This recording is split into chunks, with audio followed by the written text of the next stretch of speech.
Hello, a very good afternoon to you all, and welcome to another live stream with me, 320 Sim Pilots. And it's here, it's finally the day. We've talked about this for quite literally months now, and what we're going to do is take Concorde. We're going to fly it from Heathrow as Speedbird Concorde 001 Heavy, and we're going to fly it all the way to JFK.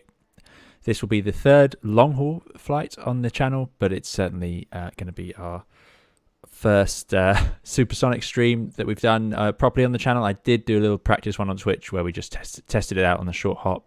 So hopefully that means I will actually manage to get the aeroplane into the air and underway. No promises though. There are plenty of things that could go wrong, so we shall see how it goes. But very excited. This is of course all down to the fact we've passed 50,000 subscribers. This was what I promised you all that I would do, and that we'd have a stream where we could all sit and enjoy a supersonic cruise, and it's taken me months and months to get around to it. Very embarrassing, but thank you for your patience, and here we are. Alex UK, thanks so much. That's incredibly generous, Alex, for your £20 super chat. Really appreciate it. Alex says this is going to be the stream on 2022. Good luck. This will go super quick. It's going to be great. Thanks so much, Alex. Thanks for your support over the last few months, and that's a very, very generous donation. Really appreciate it. I hope you did very well, and thank you for joining us today. And I'm glad you're excited. I'm definitely excited. It's an amazing machine. This is the Collimata Concorde for X-Plane 11. We are using X-Plane 11 today, and we are parked in Terminal 4 at Heathrow. We are on VATSIM. I filed a flight plan. We're going to be routing using the old waypoints that were used by Concorde. I have filed the flight plan accordingly. Hopefully it shows up. I'm sure I'll be alerted pretty quickly if it doesn't. But yes, we're going to use the INS, so the Inertial Navigation System, and we're going to use that to plot our way over to New York using one of the southerly, or the most southerly, North Atlantic track. Really, they didn't use the main Atlantic tracks so that they could stay away from the coast for longer, because of course traditional UK to US routes, especially New York, would fly down the sort of northeast coast of the North America, but we're not going to do that because we want to stay supersonic for a bit longer. So here we are not fueled up, we're not anything. I'm going to show you everything that we do on this, and I'm going to talk through it, and I'm sure I'll need lots of help from you guys. But I just want to thank you again for reaching this milestone. I know we did 50k. We've done a little sort of 50k celebration stream, but we're now at over 57, which is it's madness. So I really appreciate it, and thank you all for being a part of the channel and the group that's formed around it. That I over and over again go onto the Discord and see the comments on YouTube and so on, and the chats we have during the live streams, and it's just a joy to see so many people taking it in such good spirits, the world of flight simulation, and helping each other out and learning new things. And I so often use the community for that exact purpose. I've learned so much from you guys, so really appreciate it. And I'm glad you've all been enjoying the videos as well and the live streams, so there'll be plenty more to come. I know it's been a little bit quieter lately as flying's finally picked up for the first time in 2 years, which has been great, but here we are. We can do it, and we will carry on doing it. We'll be streaming regularly into the future as well. So yes, we've passed 50k. We're now at 57, which is brilliant. I managed it before 60. That was the promise. I said we would do this, so here we are, and I'm very, very excited about that. Right, so Collimata Concordes for X-Plane 11. This is version 2. It is a serious add-on. There's no cut corners. They've added to this, and as I said, we're on to version 2 now. So visual models all very nice. It's all here. You've got the intake doors. You've got nice texturing on it. All the ground vehicles, which I'm a big fan of. And let me just zoom up into the sky and show you on our stand. So yeah, there we are. It's captured the shape perfectly. Some new texturing on the wings, a few more changes in the simulation of the brakes and so on. But that's where we are. So jumping into the chat, I'm way behind because we've got lots of you here today. So thank you again to Alex UK for that very generous donation. Really appreciate it. And hello, of course, to everyone joining us. So I'm not going to manage to read through the names. It would take me too long at the start. I do apologise. There's so many of you here. But Speed Break, Bernard Langham, good to see you. And Matteo Chewy sadly can't come to watch today at work, but still we'll see you soon, Matteo, I'm sure. I know my streams often clash with Matteo's work, unfortunately. Ed, thank you so much for your very kind congratulations, and thanks for being a part of the channel, of course, as always. And Piano Learner, I have been looking at some Concorde videos indeed to try and get my head around them to see what I can learn. So I'm going to try and impart some of my very limited Concorde knowledge, but I am 100% sure lots of you in the chat know more than me, and we'll be able to use that knowledge for our interest today. Lauren V, thanks for coming along to moderate, of course, and being a part of the community, along with Richard V as well. Really appreciate it. Very kind of you for taking the time to come along and look after us. Pavel, good to see you here. And Alex UK, as I said, thank you again. And oh dear, I'm gonna struggle. Jonathan Gunthauser, another very kind contributor. So thank you so much for the 25 Swiss francs. Really appreciate it, Jonathan. Jonathan says, congrats on the 57k. That's insane. You deserved it. Keep up with all those excellent videos you provide us. Cheers, mate, from Switzerland. Thanks so much, Jonathan. Really, really appreciate it. Again, very generous, really very kind. Thank you for being a part of the community and for joining us today. Yeah, so kind and really, really great to have you here. Thank you so much for coming along. Alexander Beck, can't follow along, but we'll see you next time. Alexander Bukim Alice, good to see you. Dhanajay Suresh, good to see you as well. Really kind. Yeah, champagne glasses ready. Peter Green, Typey Squirrel, the Isaac, it's great to have you all here. Michael John, Yaroslav, great to have you. Pete White, I hope you're doing well. We will indeed, of course, reach Mach 2 during this flight, no doubt. Right. Let us get on. Tom Corwine, good to have you as well. And Leo. Sorry, there's loads of you in the chat that lots of regulars, and I apologize that I missed the names. Right, we're also on Twitch. You're welcome to follow along on Twitch. So on Twitch we have, let's see, we've got Mr. Banana. Good to see you there as well, and Death Lima Beam. Good to have you. Thanks. Glad you like the videos. Nano Eng Guy. Thanks for joining us over there, and Lauren B. Thanks for moderating, and good to see you over there as well. Checkpoint and Pilot Olaf. Good to see you. Right, and Conveyance Games, of course. Let me merge the chat so I can speak to you all. I'm going to miss lots of things during the setup. It's going to take a little bit of time. Hopefully you can hear everything clearly. Thank you again to Alex and Jonathan for those very kind donations. Yes, let's see. We've got desktop audio on. Okay, so we're already on VATSIM. Plane is cold and dark. We're going to turn it on properly. This is an airplane designed in the 60s, of course, so it is one of the oldest that we've flown on the channel. It predates most aircraft that we have, and that's a sign of just how ridiculously advanced it was for its time. It still is. Nothing's come close. It's pioneered a lot of innovations that we see in the Airbus aircraft today, obviously being partly built with the same engineers, same companies. But let's jump into the flight deck. So there we go. It's a bit alarming at first, no doubt about it, but this collimator has lots of great features. So first of all, I'm going to jump. Thanks for the follows and subscriptions, by the way. I'm sorry I won't get around to saying hello to everyone in there, but Bob, Matt, David, S'mores, good to have you all. Thanks for joining us. I will do my best on those. So we are going to, we don't need a chart actually, ignore that. We need an airport. We're going to start off at Heathrow. We've got to fly out via Compton. Sadly, it looks like the winds are the wrong way round today. It's an easterly wind. So that means we're going to have, we are parked down on Terminal 4. Just to start off, this is going to be a very long stream, by the way, guys. You know, we're going to do the full flight. I've already accepted that my the dinner time has been delayed to indefinite at this point. So I've got some tea and some old Easter eggs and an apple pie ready to go.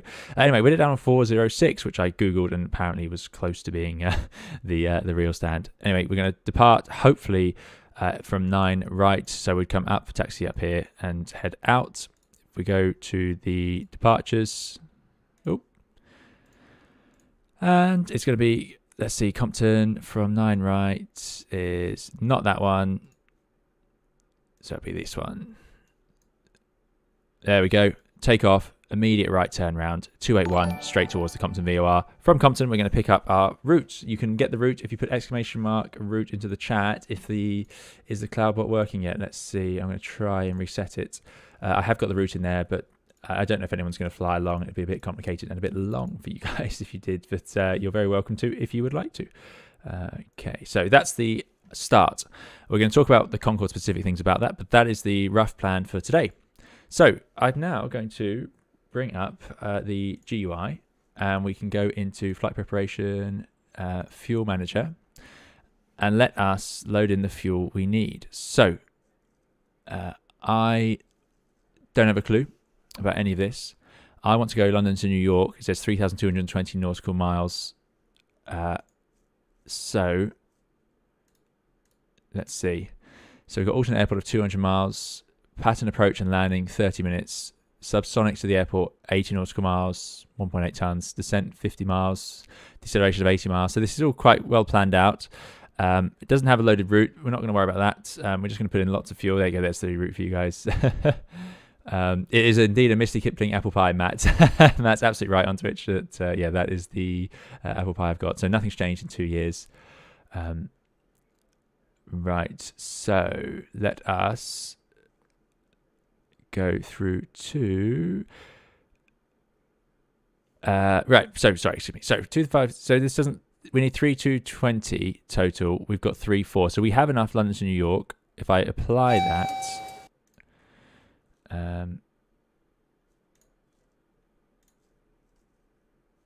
this did work before. What have I done? I'm sure I'm doing something wrong. It hasn't got a loaded route in. Maybe I can do this later. But anyway, that suggests, and we will check the fuel when we power it on, but we wanted to fuel up to a total fuel of 90.2 tons, which seems to be 100%. I don't even think we could take less.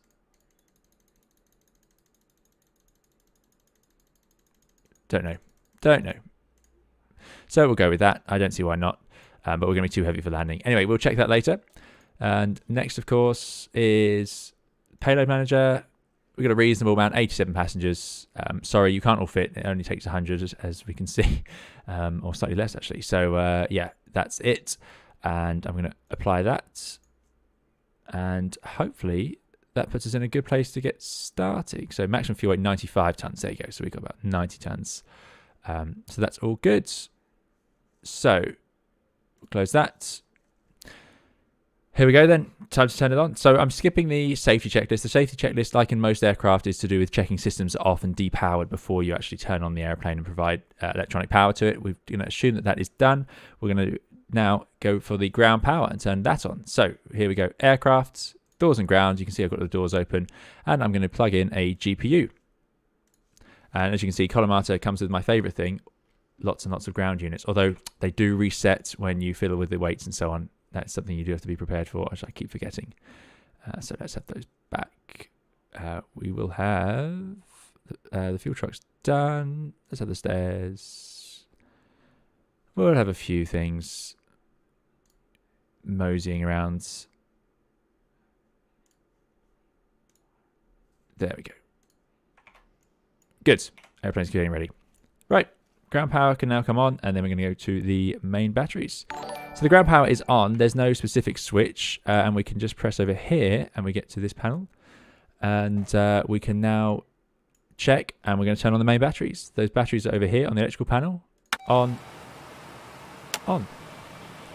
And the ground power light is there. Ground power is available, so that shows we have ground power. Thanks so much to Hockey for Life. Supersonic, $20, very kind, incredibly generous. Hockey for Life says, I've learned everything I know about flying my simulation Airbuses from you. It seems like the least I could do. Thanks so much, and congrats on 50k, almost 60 now. Thanks so much, Hockey for Life. You really didn't need to. I really appreciate it, though. Thank you so much, very kind, and thank you for being part of the community and joining us today. And I'm glad the videos have helped, and that's very, very generous of you. Really appreciate it. Okay. So, yeah, thank you. Really kind, Hockey for Life. And, yeah, we are almost at 60. Unbelievable. Okay. Right. We have got 90.1 tons of fuel on board, which is what we were hoping for. We've got our ground power established and the main batteries on. So this is where it starts. Nothing too exciting about this. And next, what I can do actually, let's bring up the checklist. So we're doing the preliminary cockpit checklist here.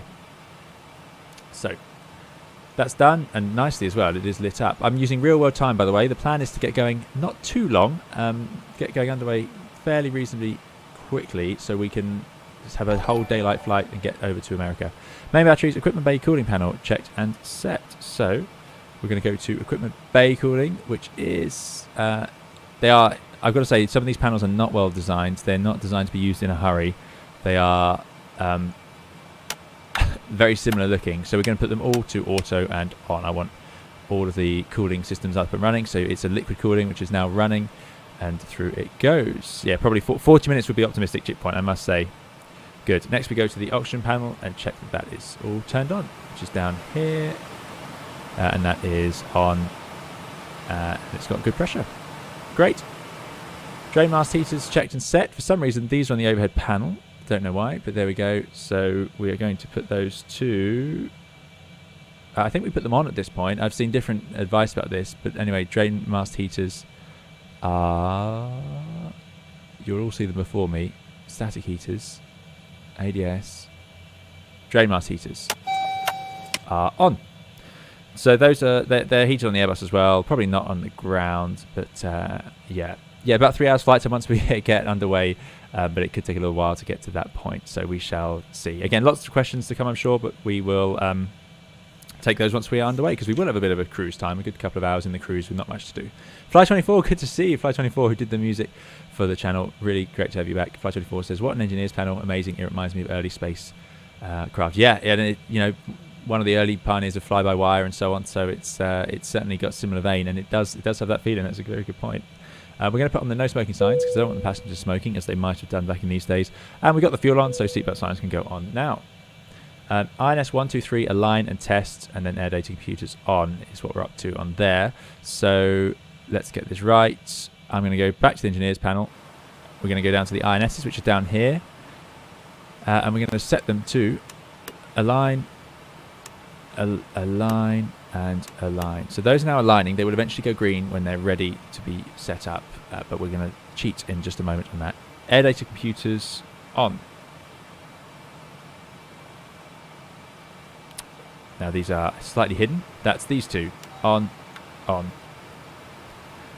Good. Emergency equipment check. Smoking signs on. Seatbelt signs on. Okay, so that's all done. Now, aligning the INSs, we have done it before. I promise I'm not cheating. Once you've said that, you've lost really, haven't you? But anyway, you can sit here and they will align. It takes time for them to be ready, and then they go green. These lights go green, and this is simulated, but we can actually cheat. All we have to do is go to settings, pro features off, pro features on. We want them on. We want all this good stuff, and then we close that. Oh no, that's not right. Settings off, pro features off. Then I put them into nav mode, nav mode, nav mode, and now they are aligned. All we're missing out on there is sitting there waiting for them to align. And once they are aligned, we just type in the initial coordinates, which we've done in the Toliss, but I don't want to get that wrong today and cause us to sit there even longer. So, good. That is aligned and tested, data computers. So now on to before engine start. So many checklists on this. Right, master CBs. We're getting there though. Not too long to go, I promise. Master CB's checked, so we'll say we've set those. Copy preparation security complete. Oxygen is checked 100% and all. JDog0302, oh my goodness, has tipped $71.61. Really appreciate that. I imagine that's the currency conversion making up the number. But really incredibly kind, JDog. I don't know what to say to that. Congratulations on 57k. Great to catch you on a live stream. Thank you for all your work. JDog, far too generous. Really appreciate it. Thanks so much for the very kind donation. I don't know what to say to that. That's unbelievable. Yeah, far too generous. You've all been far too kind. So thank you for supporting the channel. It all goes into picking up parts and aeroplanes. But yeah, very kind. Thank you so much, JDog. Really appreciate it. And yeah, that's all I can say. And no problem at all for the videos. It's my pleasure. Thank you for watching them. Right, Lisa's Maggie, good to see you as well. Thanks for coming along. Okay, let me just check in the chat. Yeah, Richard B, absolutely right. If we don't get enough likes, we'll do the whole thing subsonic, and it'll take us 8 hours. There we go. Conveyance Game says in GBP his dollar contribution was 57 to match the subscriber count. There you go. Thanks so much, Taylor. Very generous. Really kind. And that makes more sense. I figured there'd be something like that. Good. So master CBs are checked and set. Copy prep security complete. Oxygen 100% and all DV windows. So by the way, you can, if we were sitting here enjoying the fresh air, and it is simulated. I like this. These are sorts of things that I like. The little window does open. It's such a hard airplane. The center focus for the camera. There you go. You can just see it's open. Center focus is back here, but it's such a long slender plane it can be quite hard to focus the camera properly. Flight control inverters on. So here we go then. We are going to go onto the overhead panel, and there's these little short sort of hotkeys down here which are really nice. So we want the flight inverters, which are on, so they sit there as on, so that's, we're just checking they're in the right place. Flight control augmentation systems on. So on. This is all the flight control computers that make this airplane possible. And this is where the genius of it all came. Can we fly at flight level 3273? Says Richie Rees. Yeah, sadly not quite. We won't quite make it there. Dim Trader, good to see you. Enjoy dinner. I'll be sacrificing my dinner for you guys to make sure this stream runs on time. Good, so those are all on. We've got the anti-stall system can come on as well, I think. And let's see why not. Yeah, they come on. Radio INS switch So that is on the front. We want it set to radio for departure, radio and radio. So this is choosing whether we navigate using normal radio nav aids as you do in the terminal area, or switching to INS, which is this box. You can click that other way. This box, which we will use once we are underway to fly to waypoints that don't have radio nav aid coverage, i.e. not to BORs. It was a very satisfying road checkpoint indeed. Instrument transfer switch captain, so that's here. We want them set to the captain because we're going to be flying. Altimeters checked, set all. So here we can go down, check Heathrow's weather again, which is on 1028. Vuti2, thanks so much for your £25 super chat. Very generous. Vuti2, really appreciate it. Vuti says, many congrats for milestone achieved, and thank you for making the best hobby in the world attainable for so many. I don't know if I managed that, but that's very kind, and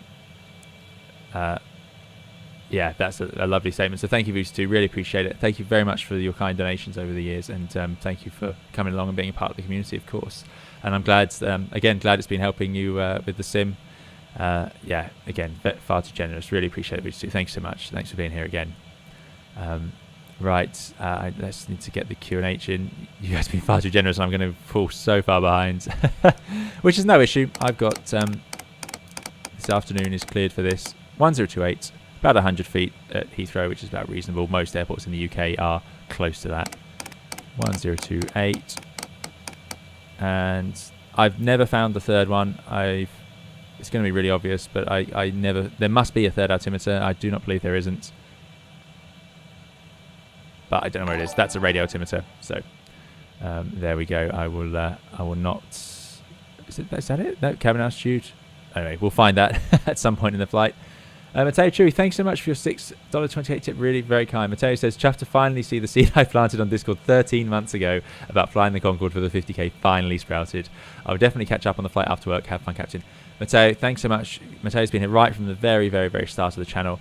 Thanks for moderating, and it's great to see you when you do stop in. I know you're very busy with work, and I often stream at unfortunate times for you, but really kind. Thanks so much for the donation, Matteo. And yes, indeed, this was Matteo. I brought this up on the Discord back as an idea for the next one, because we did a couple of long hauls, but we decided this for the 50 we would do the Supersonic. So thanks so much, Matteo, really kind. Thank you again to Vuti and JDog for those very kind donations, and of course everyone else. Goodness me. Right, so flight controls, anti-stall, radio INS, instrument transfer, altimeters, audio panel. Currently, let's get that out of the way, set to Unicom. I'll check if there's an ATIS and so on later. I'm not too worried about nav aids. We'll set those up ourselves when we know what we're doing. Brake set to park, yeah, and checked the pressure. That is shown somewhere, but I have forgotten where. I feel like it'd be somewhere similar to the Airbus, which would be over here, but maybe it's a flight engine. There it is, brakes pressure set. We've got good pressure, which is great. I'm assuming it's that way round. Yeah. Good. Nav lights as required. Let's get some lights on. So I want... Actually, the nav lights are on the super overhead panel. So we go nav on. Anti-collision includes the beacon and the strobes, it seems, for some reason. Brakes parked, check. Nav lights as required. Throttle masters, main and alternate. So this, I want to get this bit right. This is important. So I do apologise. This will not be the slickest thing ever. This is an incredibly complicated airplane. The pilots who flew this went offline. So as in they weren't flying. They were being trained purely for 6 months. And these were already qualified pilots. For context, most airline pilots changing aircraft, if I wanted to fly the 737, I'd have to do sort of a month of training. So they would do 6 months to learn to fly Concorde. And that's not just the systems, of course. That is the different CRM of having 3 pilots, although some of them would have been used to that. But also the supersonic aspect of flight and what to do in that situation in emergencies, I would imagine, would be a big part of it. So we want to have the digital throttles. They've got 2 redundant systems, main or alternative. I want... throttle masters to main. There we go. Not alternative. Ground hydraulics checked. Yell off. That is a flight engineer function. Thanks, Sojin and Hydra, for the follow and subscription. Right. That's up here. Ground hydraulics. I'm looking. Ground hydraulics.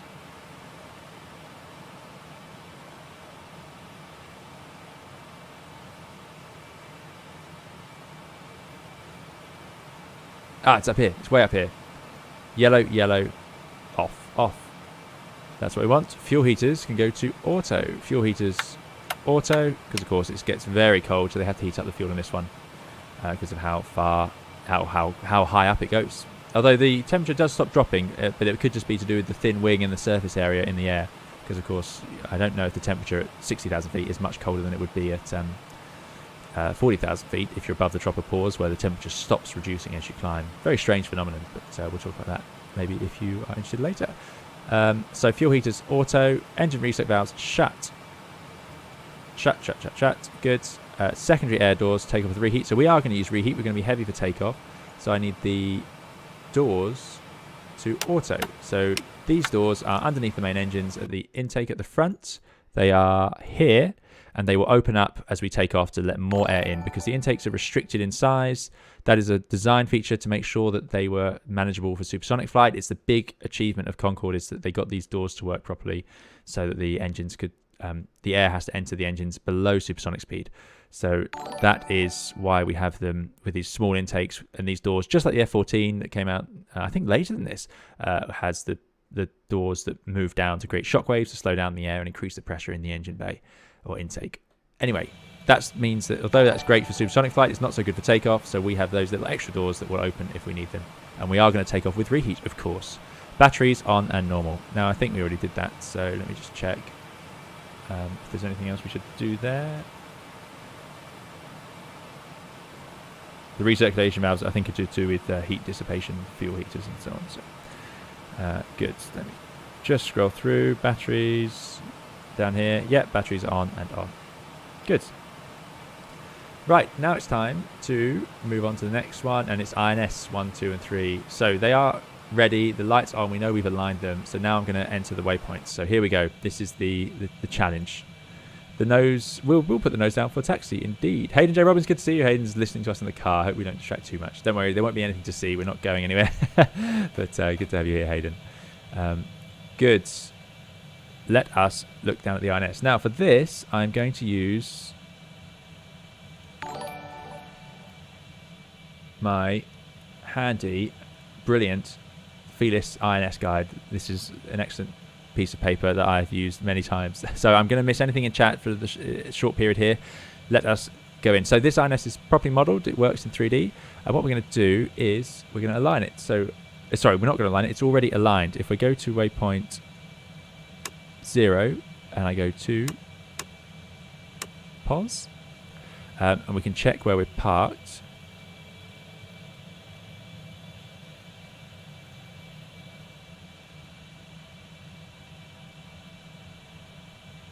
Parking stands. Oh no, Heathrow's too big. It's not there. I want parking stands coordinates. There's no Concorde anymore, sadly. Where's Terminal 4? No. Next one. Nearly there. Apologies about this. Should have had this chart ready, really. Right, we're on 406. So 5127.5 west 27.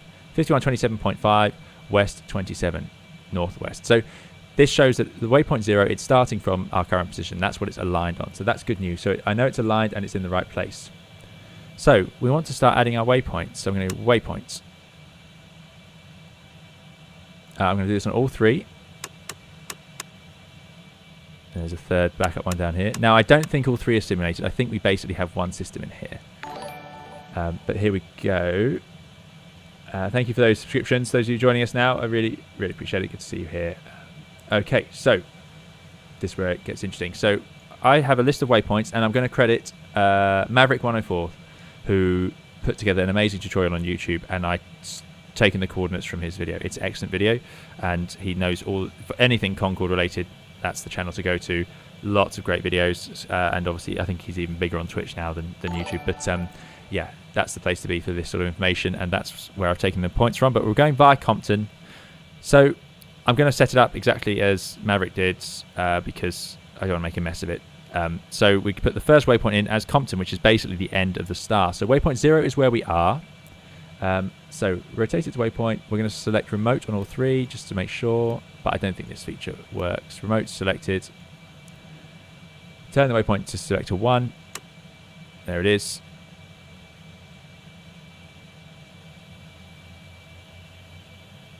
Enter latitude, press insert and load. Right, so I want to go to north 5129.5.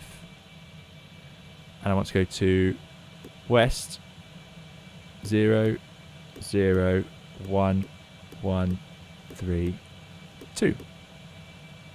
Insert. Okay, so that's waypoint 1. Now there's only 9 waypoints, so we'll have to update this in the flight with the rest. But for now, we're going to go to waypoint 2, which is going to be... let me just check I do this right. Press insert, and we're going to go to north 5 1 3 5 6, and we go again to west. Obviously they're all going to be west from now on. 0 0 2 0 3.7. Now this is the stuff that the pilots would have checked very carefully.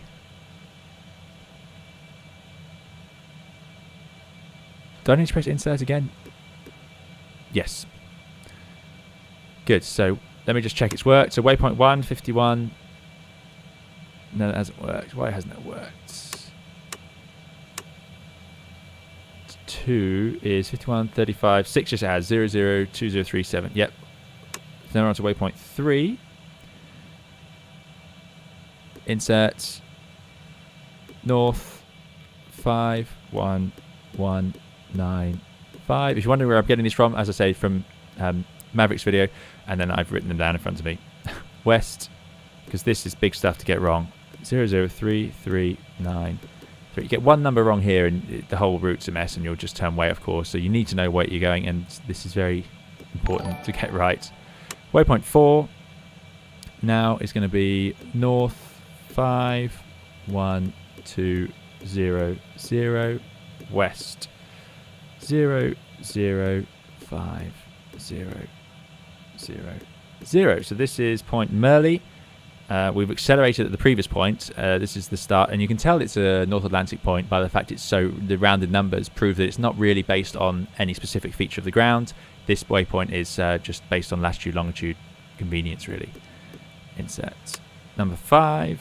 We're going to go to north 5 1 0 0 0 west 0 0 8 0 0 0, and that is Leslie. Let's just check these are all working. Yep, looking good so far. 3 4 5 6, only 3 more to go, or 4 more to go. So waypoint 6 is going to be north 5 0 4 1 5 0 4 1. Don't rush it. 0 and west 0 1 5 0 0 0. I'm sorry, Hayden, who's listening in the car. This would not be very entertaining. So this, as I say, this stuff would be checked and triple checked by everybody on board, I'm sure. Waypoint number 7. 5. So this only gets us halfway across the Atlantic, basically, and then we'll have the rest to go after that.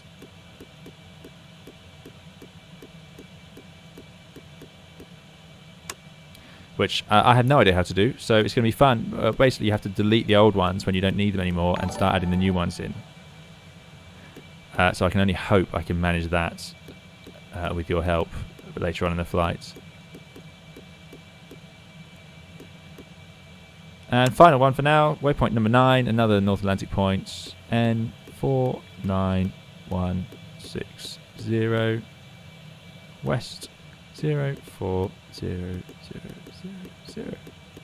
Okay, so here we have our list of waypoints. I will, please remind me if I get lazy, I must check these as we go, because without any sort of navigation display, we need to make sure these are right. So waypoint 1, that's the Compton VOR. So we're going to get ourselves to here, and then I'm going to get the aircraft to, if I can remember how to do it, I have to press waypoint change, 0 to 1, 0 1, insert, and then it should fly to the next point, which will be Malby. And essentially the route heads, as you'd expect, we go out to Compton and we just keep going west. We don't go north like most of the subsonic aircraft would. We just keep heading west as we go. Thank you so much, JJ Bongers. I just saw that. I do appreciate it, and I apologise for missing it. Thank you for the €10 Super chat, really very kind, JJ. JJ says, congrats on 57k, cold and dark in a new dimension. This is insane. Really, really kind of you. Thanks, JJ. Really appreciate it. Thanks to all those who followed along and subscribed in the meantime. And I apologise, I missed all of the chat there because for some reason my software didn't pick up on it. Right, what have I missed about the INS? Is everyone happy about that? Anything I've missed? Yeah, hopefully it's slaved. Leo says, make sure the first officer checks your coordinates. I will indeed. I will indeed. So that's good. That's the routes done. Now I'm going to make sure. Let's get this part right. So we've done all the routes. When satisfied it's all correct, press the remote key again. So I'm not going to bother with the others because I know they don't work. They aren't independent. But if we go through, you see it doesn't change on the screen because it doesn't have them. I think it's just this one. Hence, when I change it on here, they all change. Not a criticism. One is more than enough problems for me. Good. So that is a series of coordinates which are waypoints in space, and now we can head to them. Right. So INS we've done compared to the book. Done the waypoints. Confirm. Ready for nav. Done. Lights are off. Done. Okay. Now I need to set the bug, so I can click here. There is a click spot. There we go. Hopefully that's set for the takeoff now. You can see the slight airspeed from the winds. Fuel flow bug set. Now I don't know what we're supposed to set those to, so I'm going to leave them. Is that just to reset? Let me see. You might tell me here. The person who made Colorado Concorde is incredibly passionate and has put a lot of effort into this. But it does mean there's a lot of documents. On the engine instrument panel, fuel flow bugs can be set in accordance with the engineer. Normally 205.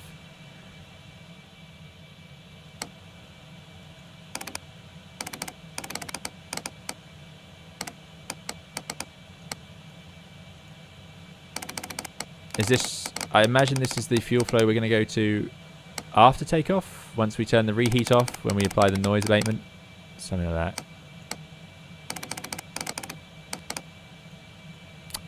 I'm never going to get it to within 1 kilo, but it's going to really annoy me if I don't have it set. Wow, that's frustrating. There we go, 205, 205. Come on, last one, we can do it. Let's do it properly.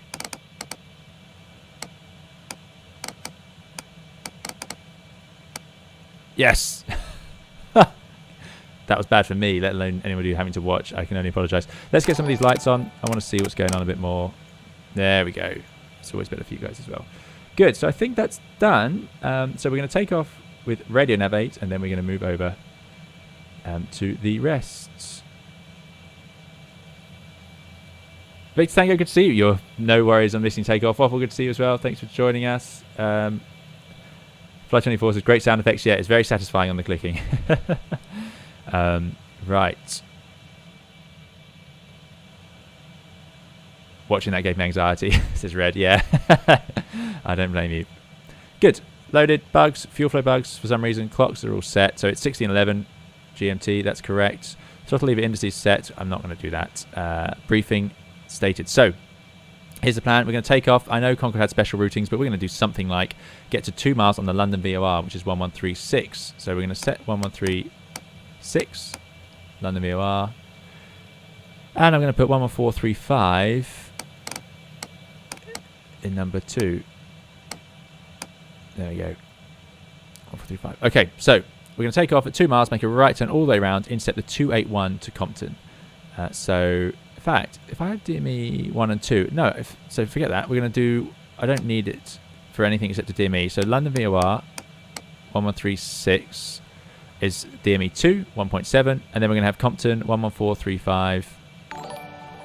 And I'm going to say the special noise abatement for Concorde, because this is going to happen so quickly, is that we are going to ignore all the altitude restrictions and just do what we want. So the aim here, take off, 2 miles, we're going to be going over 250 knots, so we're going to have a huge speed. We'll probably overshoot this by quite some margin, but I want to head back and at some point roughly intercept the 281 to Compton. So we need to set the 281 course.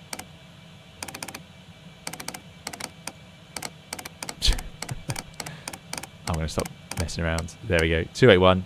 So take off from runway 09. Let's put the heading bug there. And then make a big turn all the way back round, intercept the 281. And there is a Woodley NDP at 352, but we're going to go whizzing past that. I'm not going to waste my time with NDPs, which is what they are. Oh, I better do it at night, or I'll regret it. If I can figure it out. I'm wanting to give this 3 seconds. 352. Okay. Don't know where the NDB needle is displayed. VOR, VOR. Probably here. Don't know. Don't care. So, that is the plan for that. Right. Thank you, Louis, for the $7.79 tip. Really appreciate it. Very kind of you. And if there is a message in chat, I will try and find it. But thank you so much. Very kind. Thank you for your very generous donation. Louis. That's a hard one to say. But, yeah, again, far too generous. Thank you. Thank you so much. Okay. Right. Where were we? Throttle lever indices briefing. So, that's the plan. The actual takeoff itself, I'm just going to copy what I've seen on the YouTube videos and from Maverick. We're going to take off. To do that, we go full throttle, reheats on, get in the air. There are a few little details we'll chat about once we go, but essentially rotate the aircraft, not going above 10 degrees until we get it sort of into the air, and then pitching up to sort of towards 15, gear up, carry on accelerating. It's going to accelerate very quickly. As we hit 3,000 feet, maybe even sooner, we'll bring the throttles back, I'm imagining, to this fuel flow of 205, and we will turn off the reheat. By that point, I'm sure we'll need to make the right turn, and we'll head round to the 281. Climbing up to initially 6,000. Concorde, of course, would be given higher climbs, so hopefully I'll get an autopilot in, which we can just do with AP1, and we'll turn it round. The auto thrust system, quite basic. I'm not going to plan to use that until we're a bit underway. So that is the deal with that. The nose will be down. We'll raise it as we accelerate up, but we'll need it down for the takeoff. So that's the Concorde bits. The CG and so on, not such an issue, but we will need to get the flight engineer to move the fuel to the correct part of the aeroplane. The central gravity moves a lot on supersonic aircraft, so the engineer has a big job of moving the fuel up and down to make sure it works. There's our 90 tons of fuel, so that should be more than enough. I have no idea, because I couldn't put this into SimBrief, so our flight plan is very much I hope this works situation, but we'll see. Okay, load sheet checked, 0 fuel HCG set and checked.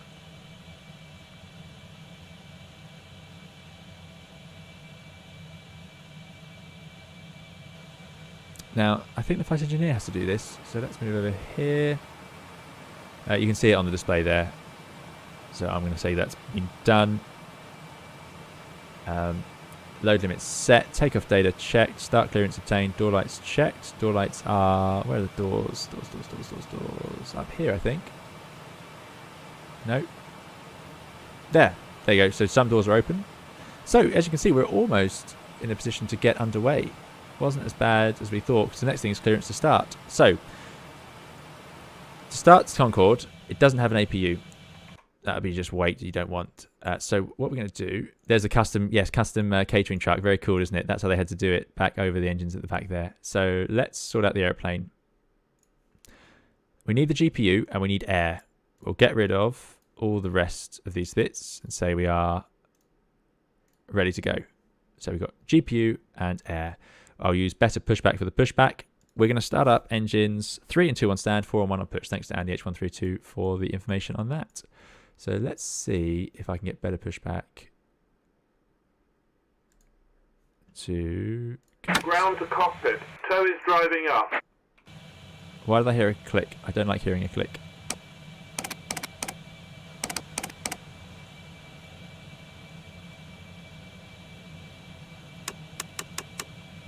Still got all our points.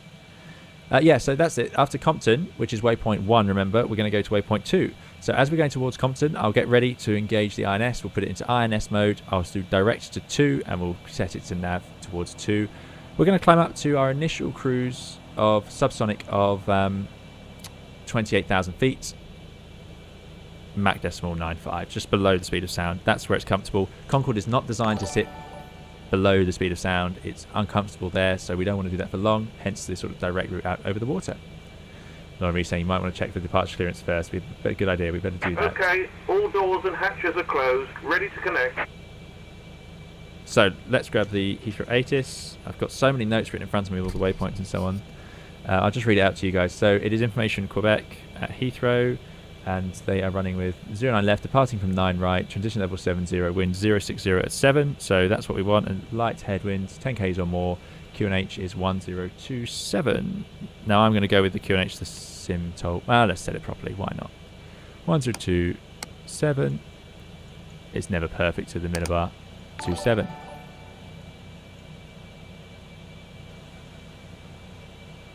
So we're sort of halfway down this checklist because we do need to do some fuel pump bits, if that's a phrase. By the way, you can see into the cabin in this add-on. Very nice. We'll do that later on. Thanks, Eric Moore, for the subscription. Okay. I am indeed on VATSIM, Ahmed. So, Angry Brian has connected. Oh, with a modern tug as well. I'm not sure they were allowed to use that in Concorde, but there it is. So, we've got GPU and we've got air start. Start up the engines, swap over the electrical power and the air power, and then we can push back and start the remaining 2 engines. Right, I'm getting nervous now because I'm actually going to have to do this. So let's see. Let's talk to control on frequency 1219. I think my radio panel works. No, doesn't work, and I remember why now. Oh, excuse me. No, I don't remember why. We're going to have to do it like this. I didn't use this on VATSIM. That's probably why. We got... QNH 1027 A320 IFR to Innsbruck. Speedbird 825, clear to ground, good afternoon, cleared Innsbruck, Detling 1, Juliet, departure, squawking 4231, and ATIS, Quebec is correct. There we Whilst we wait, doors lights closed. Accident, but went to Innsbruck, Detling 1, Juliet. So, well, I suppose that'll be there and on right then. Squawk 5231, Speedbird 825. Speedbird 825, correct. Okay, I should have thought about the call sign as well. We're going to be the Speedbird 00, Speedbird 1 Concorde. What's it? Speedbird 1 Concorde Heavy, isn't it? Should have known that. I'm sure that's it. Speedbird Concorde 1 Heavy. Is that the right one? Speedbird 922 Sierra, request push and start. Speedbird Concorde 1 Heavy. Sierra, stand 543, push and start through, face south. Speedbird Concorde 1 Heavy. There we go. Yeah, thank you. Face south, Speedbird 922 Sierra. Yeah, good luck with the Innsbruck to them, yeah, indeed. We're on 406. I don't want to sound like I don't know what I'm doing, but the reality is I don't. Speedbird Concorde 2 Heavy, stand 407. Oh, there's a 2 Heavy. Push and start. On 407. There they are. 737. Excellent.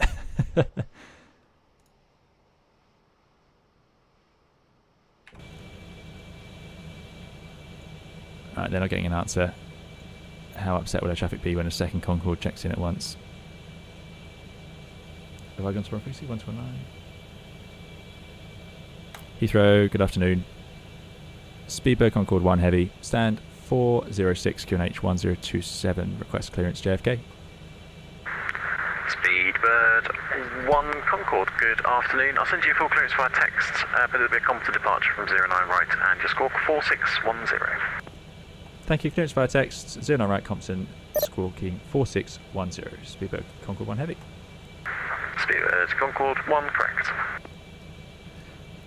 Awesome. So I've got the text clearance here. Clear to JFK by Compton, then flight plan route. After departure, 9 right, climb straight ahead to London 2 DME, then a right turn heading 220, climb to altitude 6,000 feet, 1027, squawk 4610. Great. So that's actually easier than what we were going to do. So heading 220, I know how to fly straight ahead, hopefully. So I'm going to put the heading bug onto 220 initially, because 2 miles is going to happen in no time. So we'll just keep the wings level and then we'll reach 220. And now you can all watch as I manage not to do that.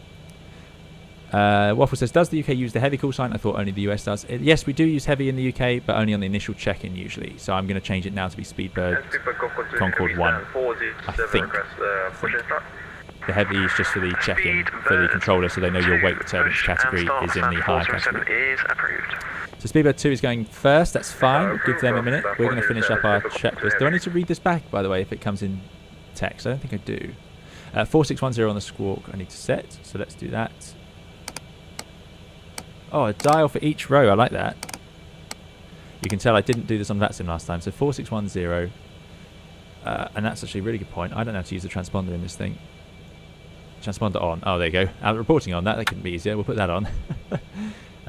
Good. Sold. We don't need the HF for now. I've already insulted the NDB, so that won't work, I'm sure. No need to read back the PDC. Excellent. Thanks, Lauren V. Right, so let's finish up the checklist then. Because this is happening. So, load sheets checked, 0 fuel at CG checked, fuel remaining, good, and we've got 90.1. Load limit set, takeoff data checked, start clearance not obtained. I don't want to do that just yet. I'm going to do the master warning test. That's all working. Anti-collision lights will come on, so, and then engine feed pumps on. So we're all ready to go. I'm just waiting for our colleague, really, who's just behind us. I don't want to get stuck behind them in too much of a queue. But we are a stand apart. Let's see if they'll let us. Speedbird Concorde 1, request push stand 406.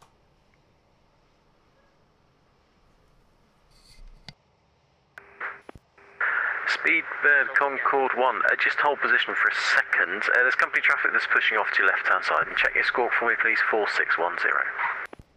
Squawk 4610, and that's copy. Thanks, Speedbird Concorde 1. Speedbird 922 Sierra. 4610. Okay, so that's obviously not worked to his satisfaction, so we'll put that on. Let's just run the checklist as if we're cleared. So anti-collision lights to come on. That is, I'm sure I've missed some things up here. I feel like I did more last time. Like auto ignition, maybe? Does auto ignition need to go on? Auto throttle? Maybe that's in the after starts. Oh, let's do some lights. More lights, please. Oh, that's nice. Yeah, that's better. Right, I want anti-collision lights. That's what I'm looking for. On, which should include the beacon and the strobes. Throttles to idle. Engine feed pumps on. So that's the flight engineer. This is the one I wanted to turn on for a long time. All of these come on. Clearance to start obtains. And there we go.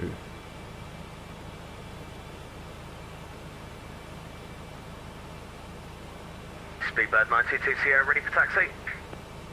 So 922 Sierra. So BDS source available. Right on. We've already turned that on outside. Hold November Bravo 10. In fact, I just need to start engine, so I should have just said that. Right onto Bravo, hold November 10. I've messed this up.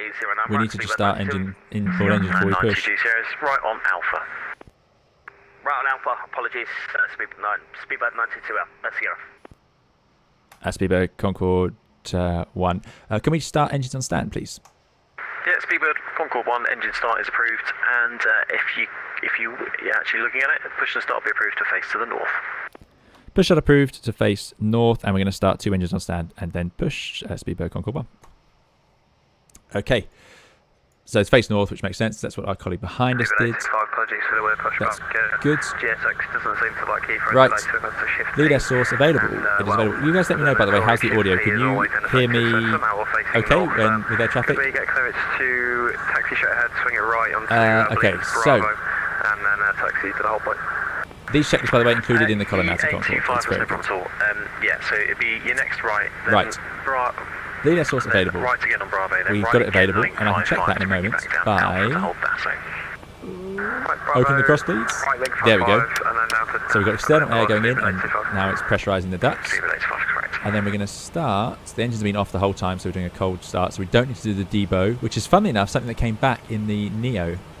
I think, where's that? Debo somewhere out of the way, but we're not going to do that. That's to do with cooling the engine if it's been running recently. Start valve open. So we're going to start engine. I've written this out. 3 and 2. So let's start engine number 3. Engine B valve open. Start valve open. That's open. So now we open the start valve. Start. That says open. And if we look over at number 3, Speedbird 922 Sierra. It starts to spin. N2 is at 20. N2 RPM over 12%. And the station open that HP valve, which is here. Speedbird 954. That will provide fuel into the engine. Surprised the engine's so warm. That's because it's getting bleed air, I suppose. Which probably put, ground air. Mike, thanks. Cleared to Munich, I think that is. Detling 1 Juliet departure, squawking 6247. Detling 1 Reduce Juliet, ATC. Okay. 15%. Speed 954, Mike. I'll do my best. I'll turn it up a bit louder when we get to takeoff. See how that is for you guys. Thank you everyone for coming along. I hope you're enjoying it. If you are, do please hit the like button on YouTube. It makes a massive difference for the channel. And I'm so sorry. Kelpie, I need to thank you so much for your $10 tip. Really far too kind.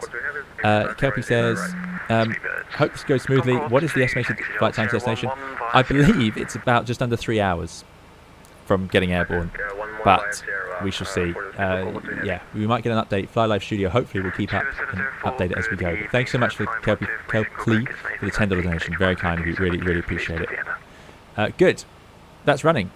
The start valve will automatically close, which is down here. So that's done. Let's start engine number 2. So to do that, you go up to the bleed air control. We open the bleed air for engine 2. That will allow air into it, and it will start spinning around. Once I open the start valve, there we go. So start valve opens. That now allows the air into the engine. Start spinning around. N2, for some reason, put to the top. Rolls-Royce can't resist having the wrong gauge at top if it's not EPR or something else. There we go. That's over 12%. You get this flashing as it warms. The warning system sort of wakes up, and we provide fuel. We get fuel flow. This is happening. We are going. Well, I'm going to use this is the default INS that comes with the Colorado Concorde version 2. Seems great to me, but I don't use many of the extra features on it, to put it that way.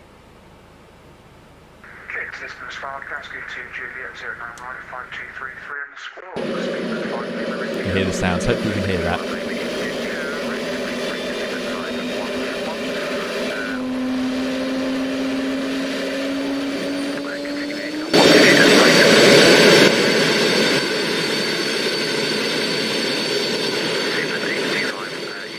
Apologies for that.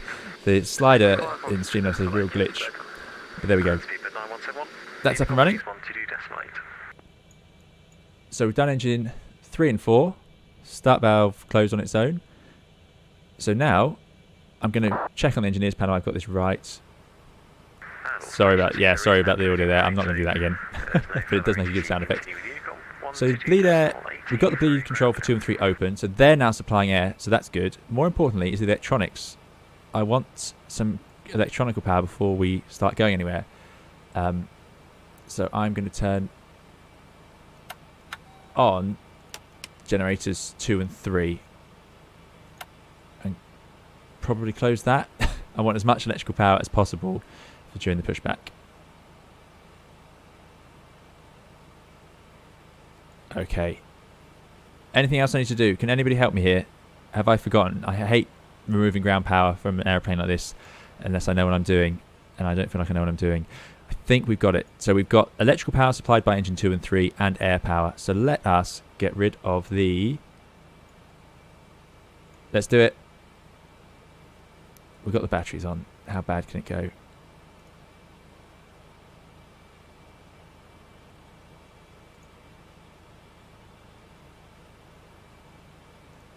It's gone. It's gone. We're cleared for push facing north. That's what we're going to do. Ground to cockpit. Please show me where you want to go. So connected and bypass pin inserted. Release parking brake. Brakes over here. Pushback. Off we go. We are going to America in Concordes. Why is it warning me? There's a hydraulic issue, but that's because we haven't got any of the hydraulic systems running. But there we go. Right. Oh, I don't know why the slider does that. I do apologise. Cruise Simulation says, hello, I'm on Speedbird 002. Not sure why I showed as A320. No problem at all, Cruise. Thanks for joining us. Yeah, Brian does not respect. I'm going to start the engines while we're pushing back. I don't see the point in waiting. So now we're going to go for engine number 4 and 1. So engine number 4, bleed air on. Start valve open. Quite straightforward, really.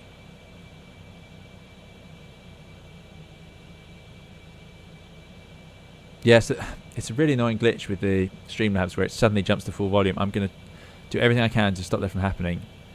Oh, is it? What's cutting in and out? Can you guys not hear me?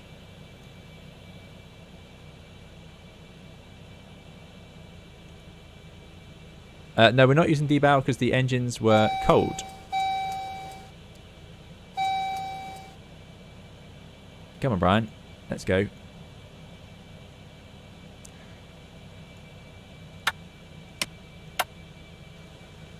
Yeah, don't take the shortcut like that. Do it properly. There we go. You have that set to norm. So, engine 4 starting up.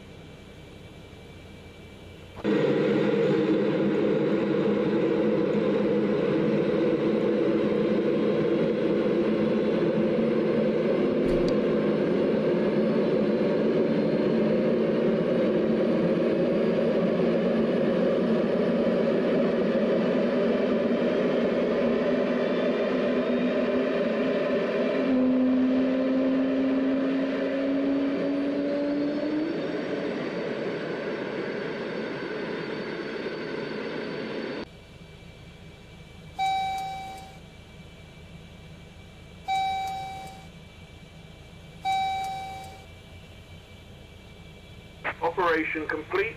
Set parking brake.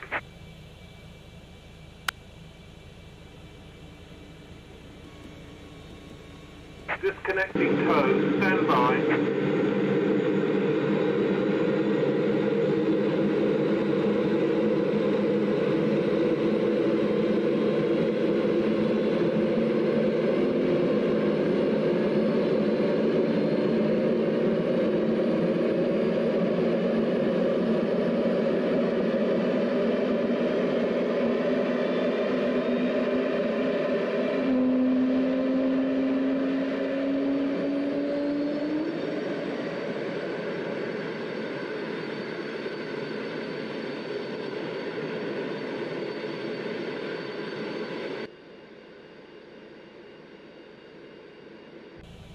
I hope you got to hear those sound effects there. They are excellent. Indeed, air traffic has gone quiet. But there we go, pushback. That's the 4 engines up and running. So we've done all of the 4 engines. Not doing debow. Ground can go away. So condition valves. Yeah, there we go. That's what we need to do. So over to the engineers panel, no doubt. So condition valve on.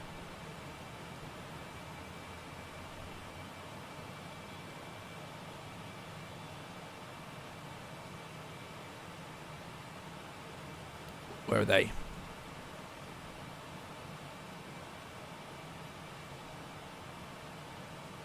Oh, we were doing so well, and now I've totally lost something.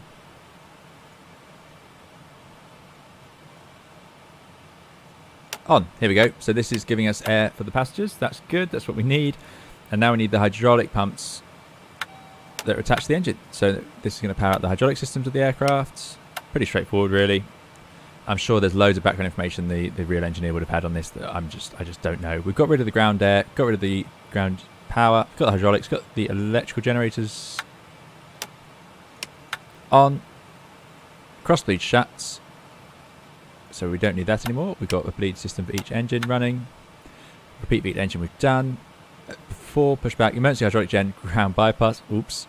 Electronic ESB closed. It's closed. Sorry, SSB closed. So I was right to do that. Shed galleys 1, 2, 3, 4. So that's on shed. And we're going to switch it to on. Water heater can now come on because we've got our own electrical power. So water heater's on. Taxi lights.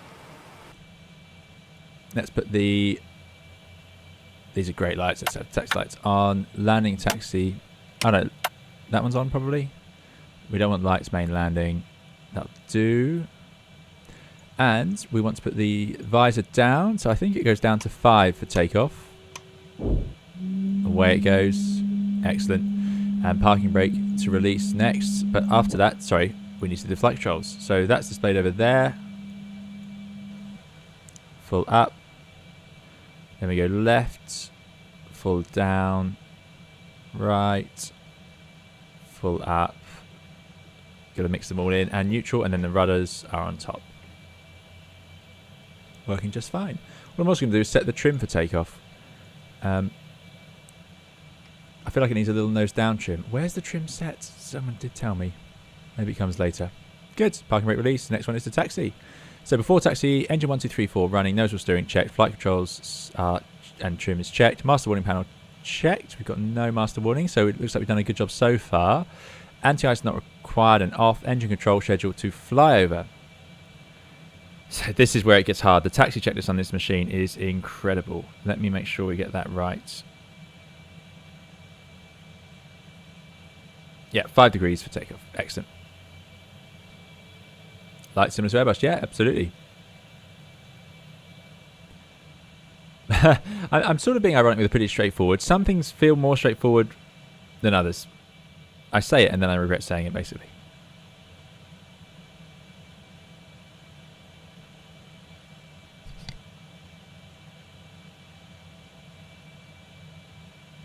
Okay.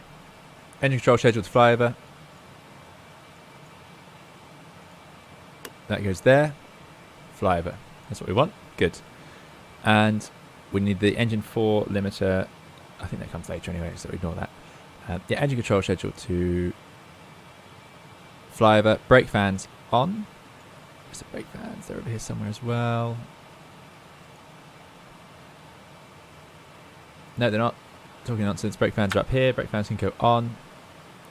Brakes heat up very quickly. They're very effective on Concorde, but they do heat up quickly. Engine idle switch low. So ground idle. That's fine. Stall warnings tested and off. Engine feed pumps are all on. We'll just double check that. These are all these pumps on here. They are on. Hydraulics are checked. They're all running well. We've got good pressure.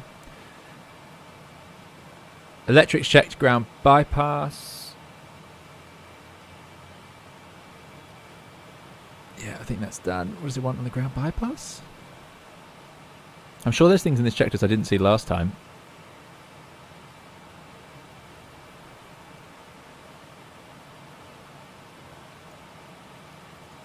Nah, can leave that alone.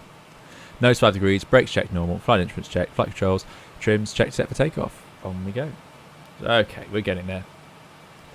Engine 4 takeoff limiter is going to go CG fuel transfer. Oh yeah, here we go. So I'm going to get all of this done. I don't want to do it. So trim for takeoff to the engineer, which hopefully you might have heard them say. Engine rating mode to takeoff. N1 takeoff limiter. Oh, where's the engine rating mode to take off? We've got the engine 4 takeoff limiter to 88, and I know we have to do that. Drain master heaters are on. Throttle masters are to main. Throttle masters check main alternate. Let's go on to the overhead panel. This is the problem with just me doing it. We have auto ignition on. I'm going to put the auto throttle on as well, so it's ready and armed if we need it. Here we go. Engine rating mode set to takeoff. Yes, it is. Good. Engine auto ignition is on. Auto throttle on. Throttle masters are on main. Drain master heaters on. Engine flight rating to climb. Where is the flight rating? Pressure static heaters on. On. ADS engine probe heaters on. That's all on. There we go. Take limit to 88. Air conditioning panel checked. Fuel panel set. Anti-skid system no lights. Reverser shut-off checked. Throttles checked. Seats and harnesses. Fuel. D-air. CG. Okay, that's all done. Engineer did that. Next thing is the before takeoff, which we'll do when we're out at the runway. And then after takeoff. Okay, we are ready to taxi finally. See if there's anyone here still. See if we're even connected. No, Heathrow's all gone offline. So, that's no surprise. Let's go. Finally. Right, so that's taken us an hour and 10. That is more than I thought, but there we go. So we're taxiing out, and as you guys saw, out here, left turn. Heathrow traffic, Speedbird, Concorde 1, taxiing to holding point 9 right from the Terminal 4 south side.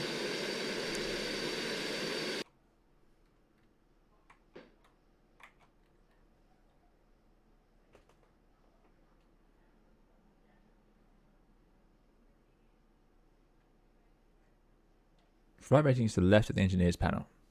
Okay.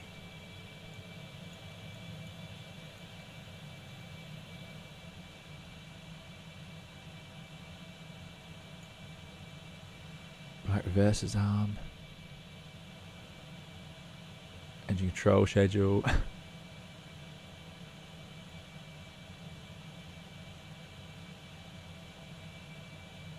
is the most mysterious switch ever. Right, let's have a look at our charts. We are down here. So we're not going to take 44. We're going to get all the way to the end and make a left turn.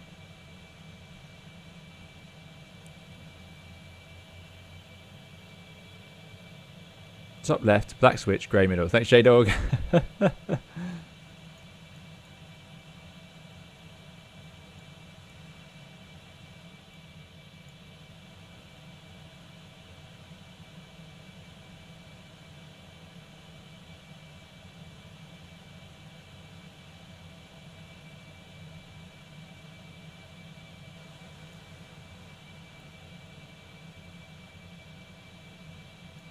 4 grey lights. Why can't I find this switch?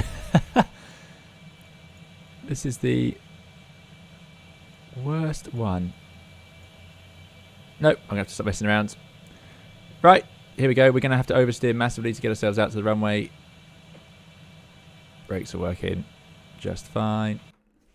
I don't know why there's no sound on the outside. I hope that comes back. There's nothing. Bit concerning. Thank you for the follow, Kennedy.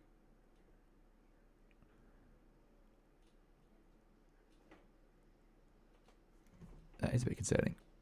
But there we go.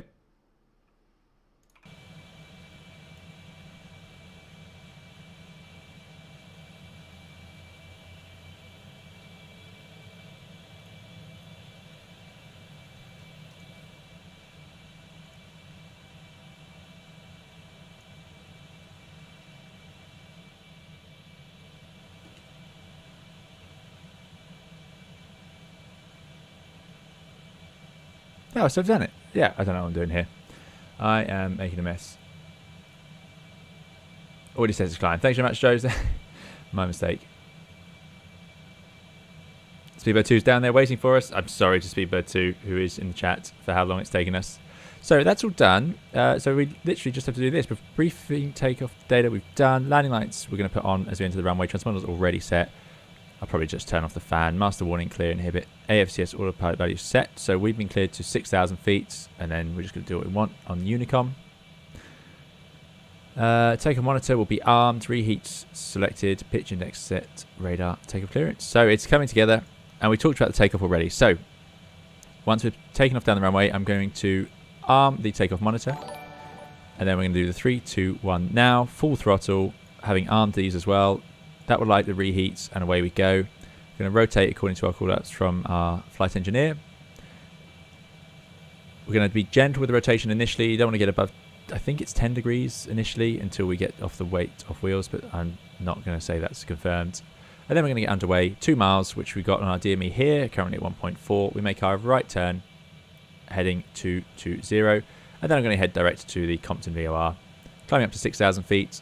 And then at some point we'll swap from RAD to INS.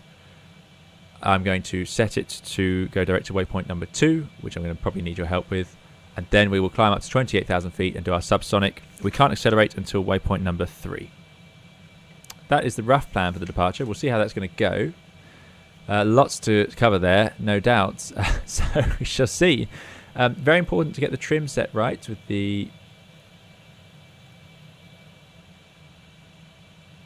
Something's going on with the audio here.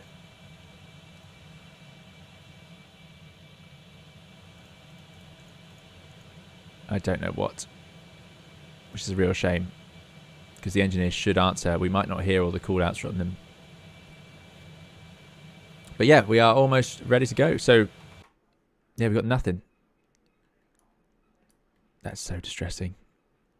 It works beautifully. We did it on the last stream and it sounds great, but I absolutely cannot stop and restart now.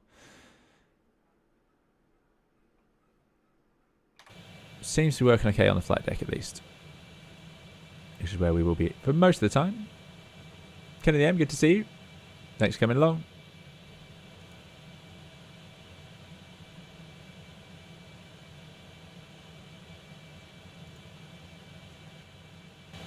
Just going to turn up the audio for the aeroplane for you guys, as there's no ATC getting in the way now. No need for noise abatement. Indeed, it's a good point. No, I think we're pretty much there. I don't want to talk anymore. Let's get going. I don't think they'd have the flight director on at this point. It's going to be, what will look a bit upsetting is going to be the initial mess of me. I'm just going to put 250 in the window here for the auto throttle speed. The handling of the automatics I'm going to struggle with because it's just not something I've had much time with. Have we accidentally done the master setting sounds? Yeah, maybe that's the problem. Speedbird 2 we're gonna follow. Richard V says it's 2,992 nautical miles to New York. We got a full tank of gas, half pack of cigarettes. It's dark and we're wearing sunglasses. Hit it. I'm making hopefully not more than 20 minutes from now, if even that. We may have to do without some sound effects. The cockpit sounds are all working, so I'm not going to complain. Maybe I have pressed something to cancel the external sounds.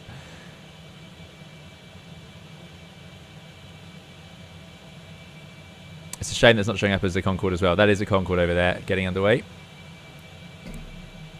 There they go. I need to be on 1228 to actually talk. Oh.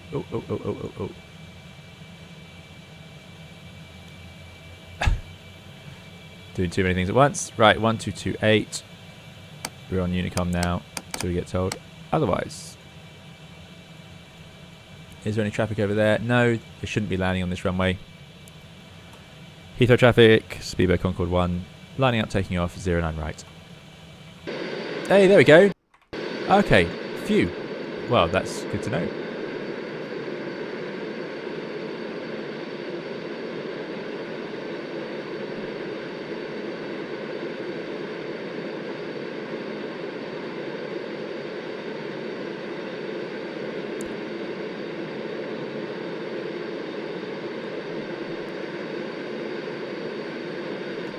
So apparently, I'm just going to stop here, because I've just read something that contradicts what I've done. Oh, very, very powerful brakes when they work. So that's the brake set. There we go. Right, so this says nose set to 12. So let's put it down, 12 degrees. All the way down for the nose. Landing lights can come on now. We've told everyone we're lining up. Everything on, everything on. Good. Transponder is on and set, no brake temperature warnings, master warning is clear, AFCS autopilot value should be set now. So we set the IS and the altitude. Here we go then. So, briefing takeoff data checked, landing lights are required, transponder set on, brake temp warning lights are checked, master warning clear, AFCS autopilot value set, takeoff monitor armed, so we're going to arm that. Reheat switches selected, so we're going to arm those. Picture next set, radar as required, take clearance. I think they're armed when they're there. I think that's actually going to count as armed for us today. 3, 2, no. 1, now. No. Please don't. I've got it slightly out of sequence. I'm going to turn that off. Let's line up and do it from there. So that's the brakes released. I love the modelling on this. It just captures the shape, which is so important for this airplane. No other traffic. Oh yes, there is. Speedbird 19. Traffic, speed at 861 inbound at the runway 09. Left 9 miles out into traffic. Yeah, 9 left. Good stuff. I do not have the DC Designs Concorde.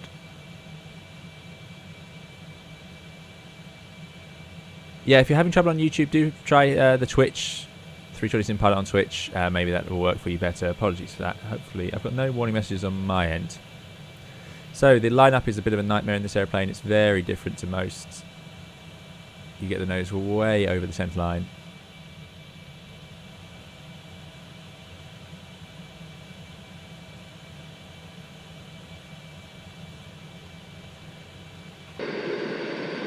There you go. Oh, a bit too much there. And we do it from standing still. Let the traffic in front depart. Okay.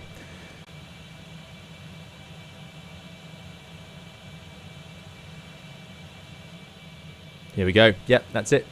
So traffic in front's going. We'll give them a minute to get out of the way. This is live time, live weather, so hopefully we'll get up into a sort of a sunset and we'll have that for most of the flight. We're going to take off.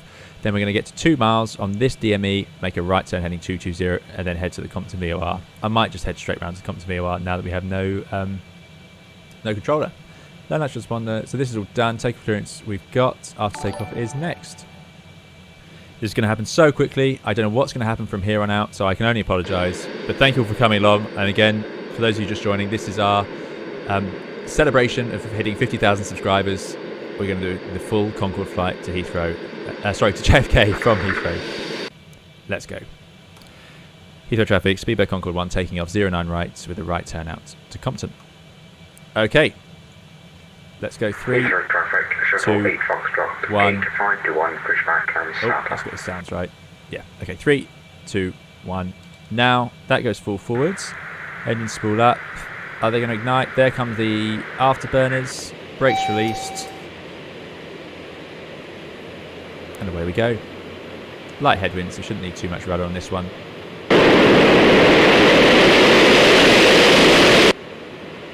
He says. Actually need quite a bit of right rudder. 100 knots. There's 100.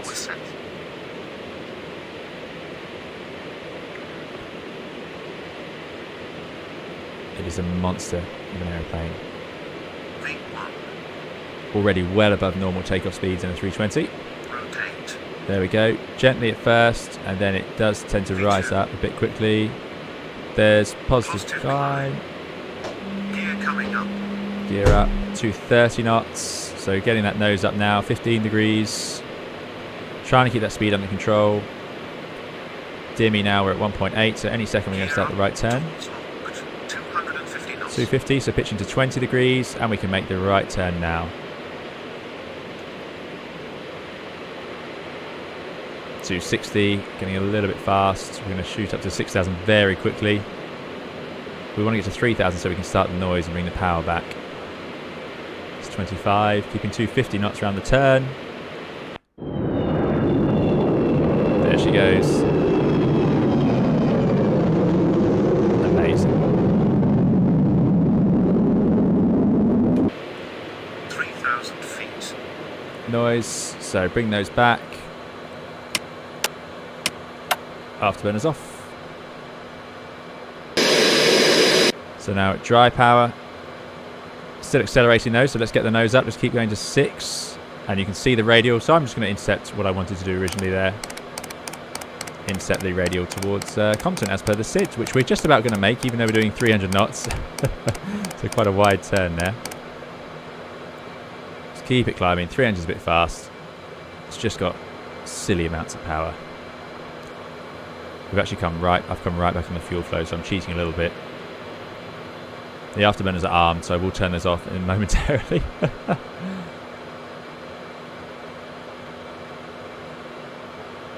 Okay. Should I change it? That's the engineer complaining, but we're too busy for now. Let's roll out. 1,000 feet to go. We're pointing straight to Compton. Power coming back now. 5,000 feet. I Noise abatement procedure. assume Concorde could find itself in a situation up, but there we go. We have made it into the air. We're about to level out above the clouds. 6,000 feet in the window.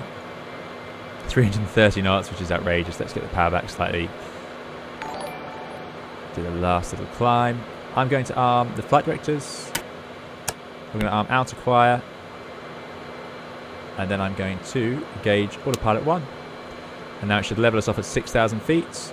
I'm also going to put heading and heading hold. Okay. Speed's washing off, getting the power in. This is where it goes. It can unravel quickly. Huge amounts of drag on the delta wing. Right angles of attack like that. Right, we are. Let's have a look. Heading up towards Compton VOR. That's all fine. We're in heading mode. Let's get to sort of 250-ish. So there's 6,000 feet. It's going to outhold. That's looking good. So powering back slightly. Let's get rid of the afterburners so that we don't accidentally use them.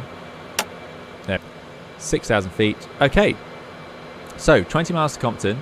250 knots. Now I'm going to set 28,000, assuming air traffic would have given us a bit of a priority here. Good day, speedbird 112, traffic, pushing back now. 28, out of quiet, armed, it's gone to vertical speed, but I'm going to put IS hold, and then I'm just going to add the thrust. And it should pitch up to try and maintain about 250. And it should be dry power. There it is, let's get the visor up. We don't need it anymore. Through traffic, shuttle 8 Foxtrot taxiing via Yankee and Alpha to hold short November Bravo 10 runway 0 and direct. And flight engineer, I think we need trim for flight now. Trim to flight. Okay, what else have I forgotten? 16 miles to go, doing 280 knots. I need to set up the INS. So here we go. Let's see if we can get it. I need to set it to, how do I get this waypoint change? Heathrow traffic, Ryanair 455, left base for the 911. Then I go 0 to 1. Insert. Is that going to work? If I now switch this, so we're in heading, switch it to INS, 13 miles ahead, so it's aiming at waypoint number 1. That's looking good. 10,000 feet. Let's go to INS, and now it should fly us straight towards Compton and then onwards to the next waypoints. We are going to fly from Compton to Malby and then Kessup, which is our acceleration point, but I want to be at 28,000 feet as I reach that. So we're going to accelerate to Mach decimal 95, 28,000 feet. At the moment, just holding 300 knots. Let's get that visor up and out of the way, as you guys are saying, quite rightly. Through 10,000 feet, let's retract the landing lights. Don't see the point in those. They're not doing anything now. And let's run a checklist. After takeoff checklist. So climb rate check, landing gear is up. Engines are checked. Master warning panel checked. Q&H. Oh, that's a good point. Time to go to standard for sure.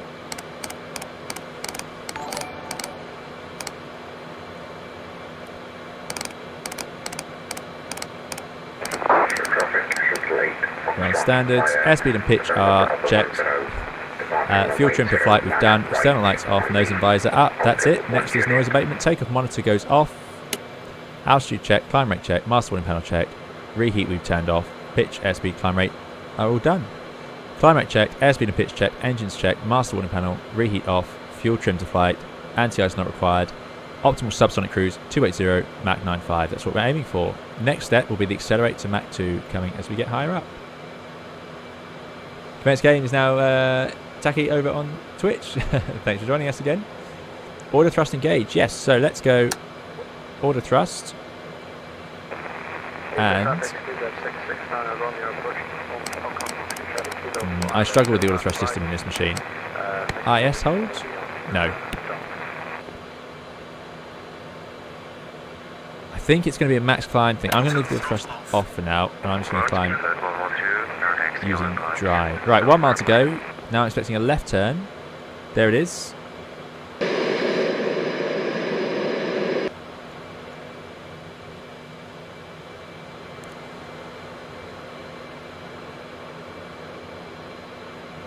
Okay, 31 miles to go to waypoint number... It's going to number 2, which is Malby. So we've done Compton, just going to tick them off as we go. Next is Malby. Kessup is when we can accelerate as we get over the water. It should be visible in here, actually.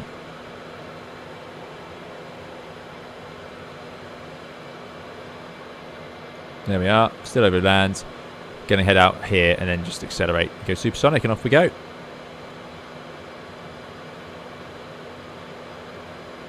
IS acquire, everyone's saying. Okay, so let's do 300. Oh, we can do 330. The Airbus can climb at 330 if we really want to. IS acquire. Order thrust 1.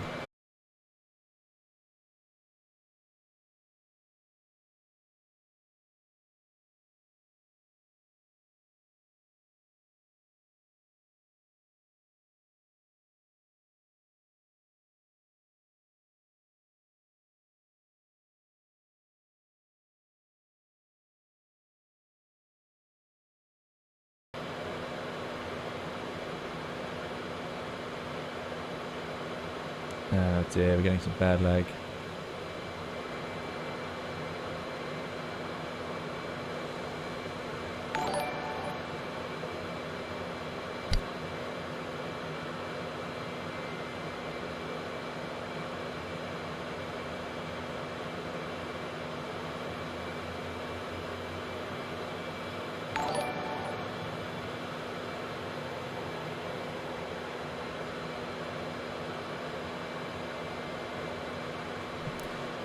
Okay, I'm trying to fix the internet issues that it seems some of us are having. And I do apologise for that. Let's go back to IS hold. Let's see if that works. Is that going to work?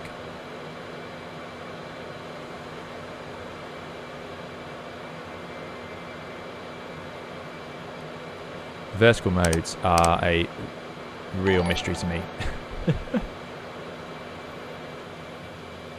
Jeff feels like looking at Flight Simulator 98. Yeah, I'm trying to sort out the the internet issue. I don't know why. Everything was working fine-ish so far. We've got no audio for some. Oh dear.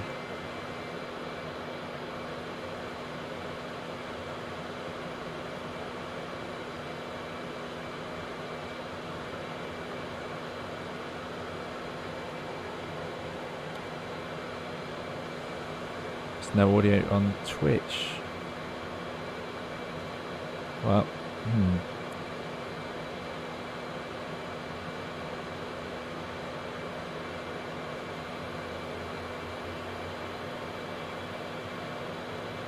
YouTube has audio, Twitch doesn't. I've refreshed Twitch. Let me know how that's working for you. YouTube is back for now. Yeah, we are losing altitude. Apologies. Totally focused over on the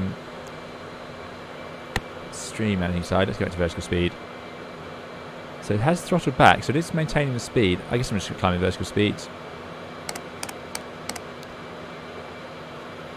Actually, no, I'm going to do IS hold. And I don't want that to come back.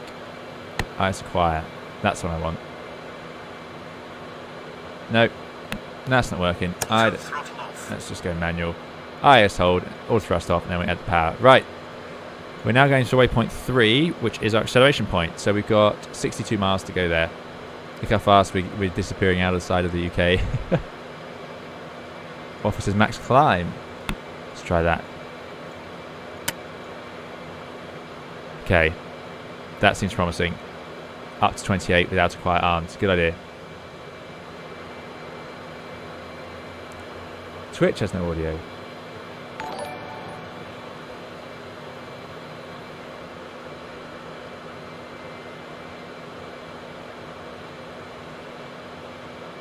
Hello, hello, testing, testing.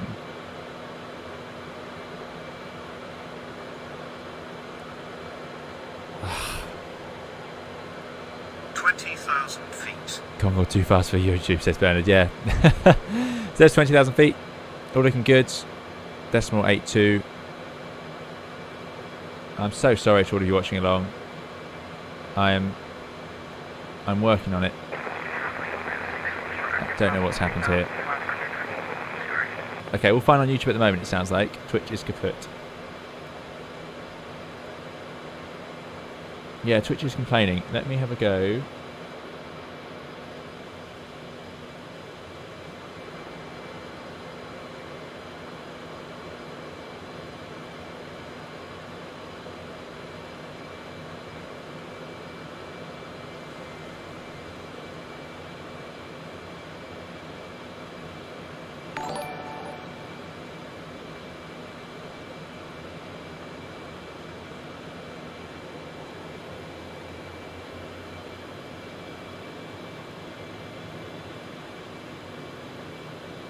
Okay, see if that helps. Right, 27,000 feet, so it's going to level off shortly. And it's going to need to bring the power back, so I don't want it in max climb anymore, so I'm going to go to IS acquire. And we'll do 390 knots. There it is, IS holds. Okay, right. 43 miles to go. Thank you for those follows. Really do appreciate it. And apologies again, all of you on Twitch, for the mess that's going on there. Both open, no sound on Twitch. Okay. Wouldn't be a milestone stream without some technical difficulty, said Ed. Yes, there we go. Okay, Twitch is going to get shut down and restarted. So stand by, everybody.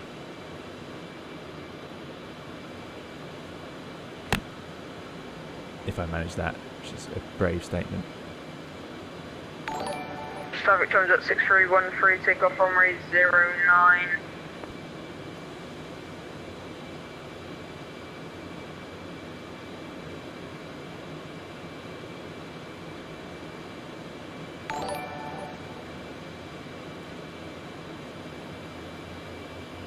Thanks for the follow to Anne11 UK. Twitch has been so reliable. I'm quite surprised and upset about this. Dan says, Concorde, so the internet legends were true. What an occasion to catch the stream live. Thanks for coming along, Anne. Yep. We are 33 miles from our acceleration point. So, see if Twitch had been around Concorde been flying, there would have been no noise. Light says the stream is full of technical difficulties. I have to restart. I'm so sorry. I don't know why.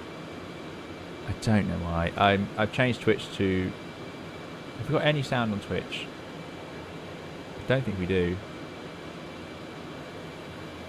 It's being sent out by the same software to both. Normally Twitch is much more reliable. Brownie, you can see Brownie says, just going to congratulate you with 57k. Just came to show my support as I'm boarding a flight from Lebanon to Amsterdam. Excellent. Huge congrats on the 57. Hope you had a great dinner. Sadly, dinner is not going to make it until much later. But yeah, thanks so much. Good to see you again, Brownie. I hope you're doing very well. Great to hear from you. 24 miles to go. Almost time to go supersonic. So Twitch is just not having it.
Sorry guys, I don't know how to fix that one, because if I close the streaming software, then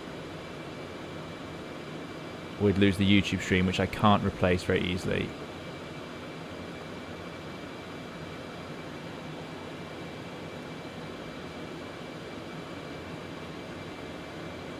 So I'd have to either close everything or make do with YouTube. And I can't even tell if YouTube's running, frankly. So disappointing, it really is.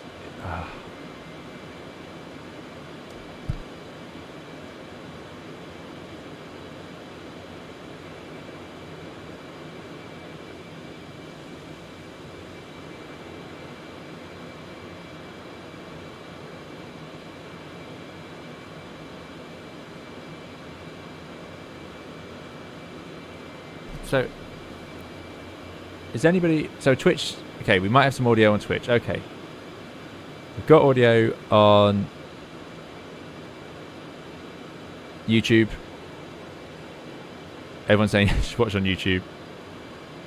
Helium sounding 320 sim pilot. I don't know. I have no idea what's causing that.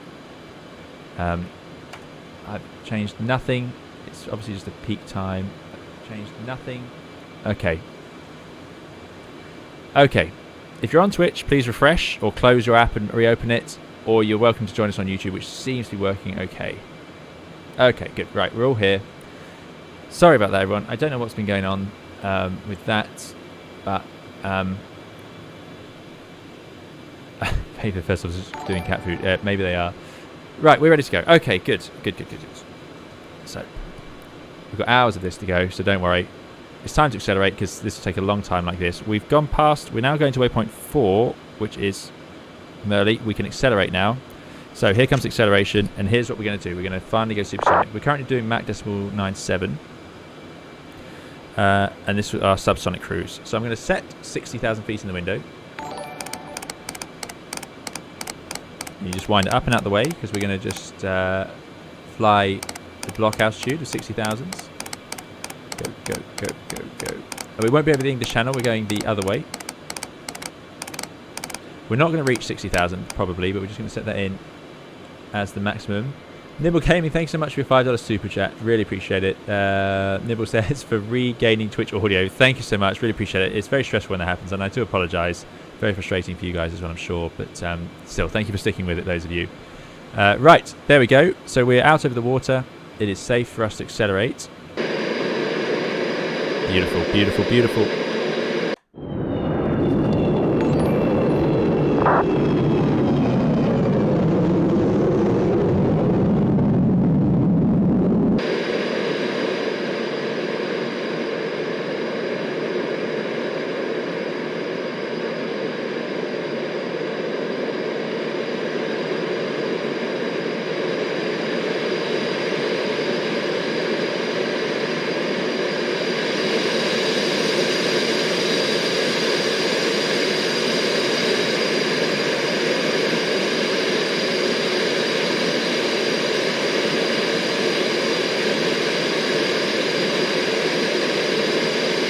Thanks for the subscription to Pilot Catcher.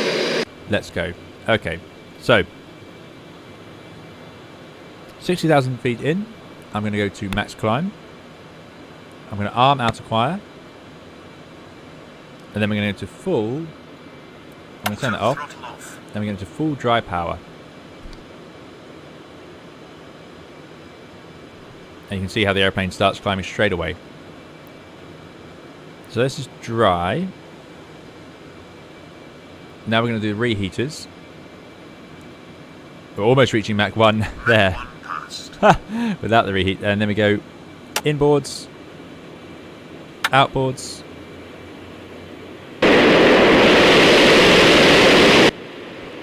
And away we go. And now we're just going to leave it like this. So it's in max climb mode. We leave it here until it gets to Mach 1.7. Which it will naturally do as we get higher into the thinner air. The Mach number is going to start increasing and the IS will start decreasing. At 1.7 we turn off the afterburners and we go max cruise, max climb and leave it alone. And that should carry us across the Atlantic. We're currently routing to waypoint number... we're going from 3 to 4. So we're going to Merley. So there's the shockwave. We're now faster than the speed of sound. Finally done it.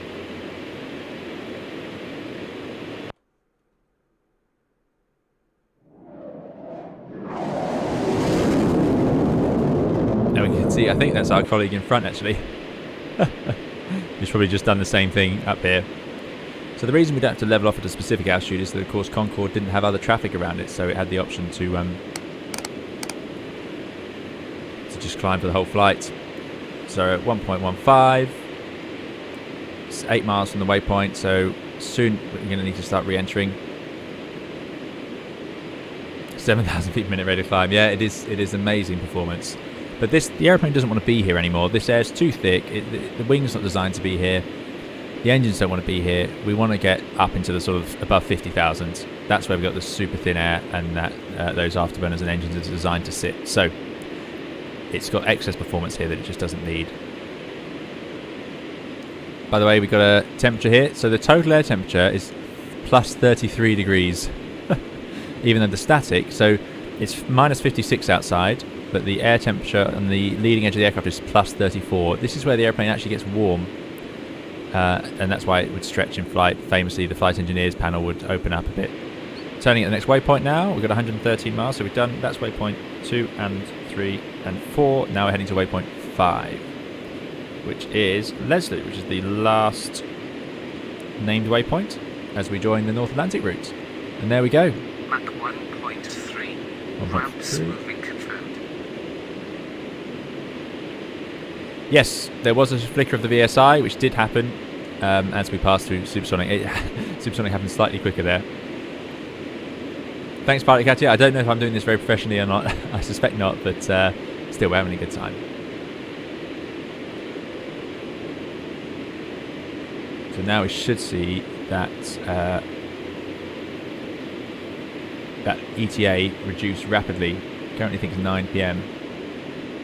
2056, but it's dropping as you see. 2055. This is all live time, so I'm not expecting to lose daylight now. I think we'll keep. Well, we should go back in time slightly.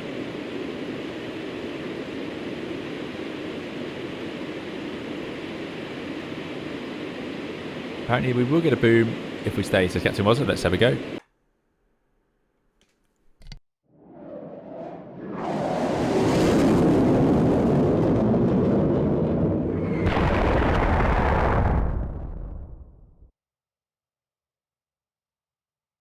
Very cool.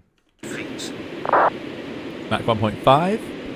So this becomes less relevant, although we are it's still increasing unbelievably. But things change, so I don't fully understand the aerodynamics. I don't really understand it subsonic, but certainly by this point I don't fully understand it. What does impress me is how, yeah, I mean, even so, we talked about it, but the performance it gets as it gets up into these points. We've got 72 tons of fuel, that's hopefully enough. Should have done the checklist for this. So, fuel check, throttles full, reheat 2 and 3, 1 and 4, engines, climb rate, airspeed and pitch, anti-ice, and then we turn off the reheat at above 1.7. And then we can turn everything off and just leave it. Gets very straightforward from that point on. Yeah, the dear me. Well, here's our ground speed, 935 knots and accelerating. We're not even close to our cruise speed yet.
Okay, let's see if that works. I apologise, yeah. Muting the mic is a classic problem for me. So that also has to fit in with the... Right, we've gone wrong here. That VS is reversing. So what I did while I was muted was try to do max... I'm sure max climb, max cruise is where I want to leave it. Now that we're over Mach 1.7, it's slowly reversing. It will start to climb again.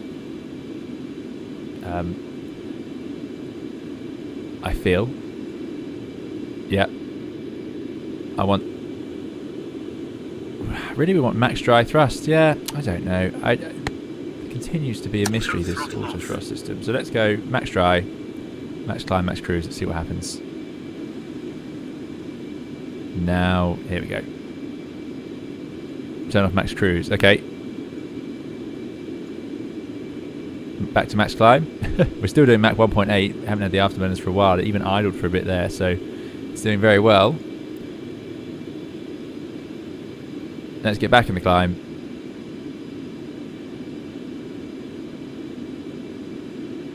You have Mach hold on. Yeah. So no Mach hold, I suppose. Or it's not ever needed for cruise. They just stay at 100. Don't even use Mach hold. Oh, thanks, Waffle. There we go then. So let's get above Mach 2 and we'll do the rest of that checklist. And I'm assuming then, just as we get above sort of 55,000, it's just going to run out of energy and just gently climb. Max dry, max climb is right. Okay, cool. Thanks. This must just be for, yeah, the terminal area. Right, we're heading to waypoint 5. We're only 14 miles to go. Let's do, and then off we go. I wonder what the distance is between them will be after that.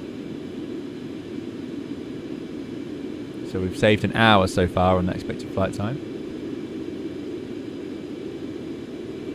Ah, okay. Max cruise will illuminate at Mach 2 or as close as possible, says XR. Thanks very much. There's our colleague. 270 miles to the next point. 1100 ground speed.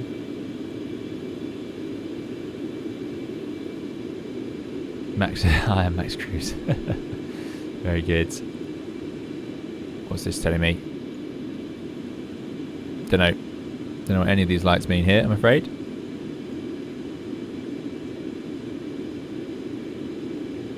I think we're all good.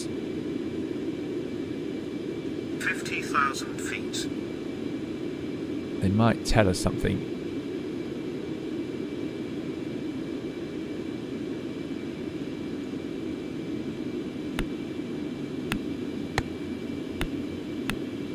Hoping to see our colleague on there, but not quite managing that.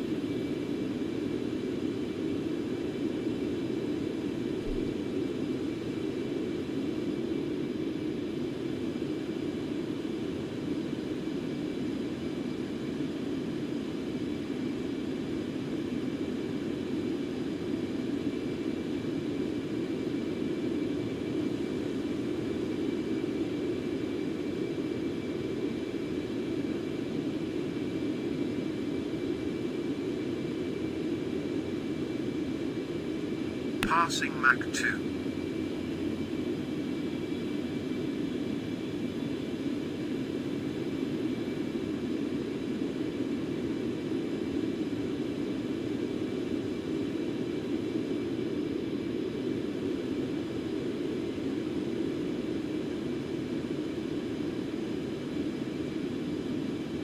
Sorry, I am here. I did not forget the mute that time. I wasn't saying anything, I promise.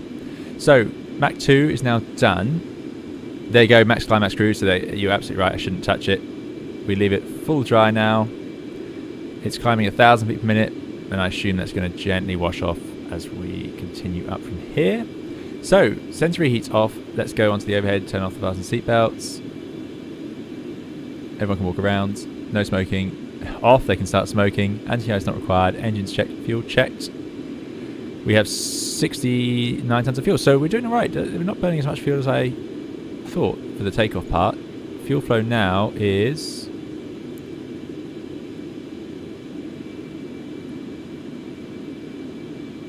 5.7 tons an hour. Wow, that's pretty heavy fuel. It is a thirsty aeroplane.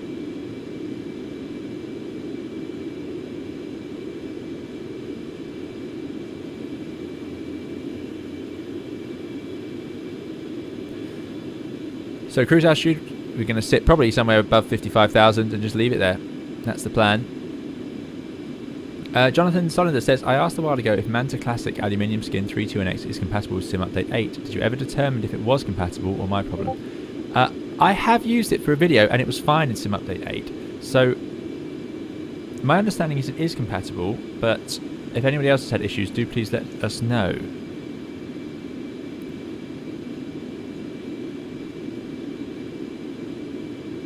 No. Oh yeah, we are disconnected from VATSIM. Reconnecting now. was not intentional. Don't know what happened there. See how much trouble we can get in for that.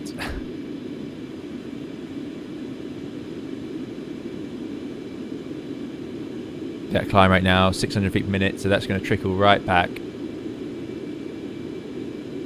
and should settle down.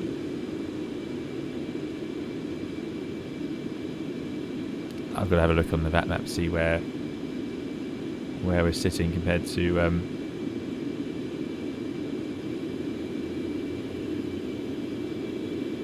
our colleague up there.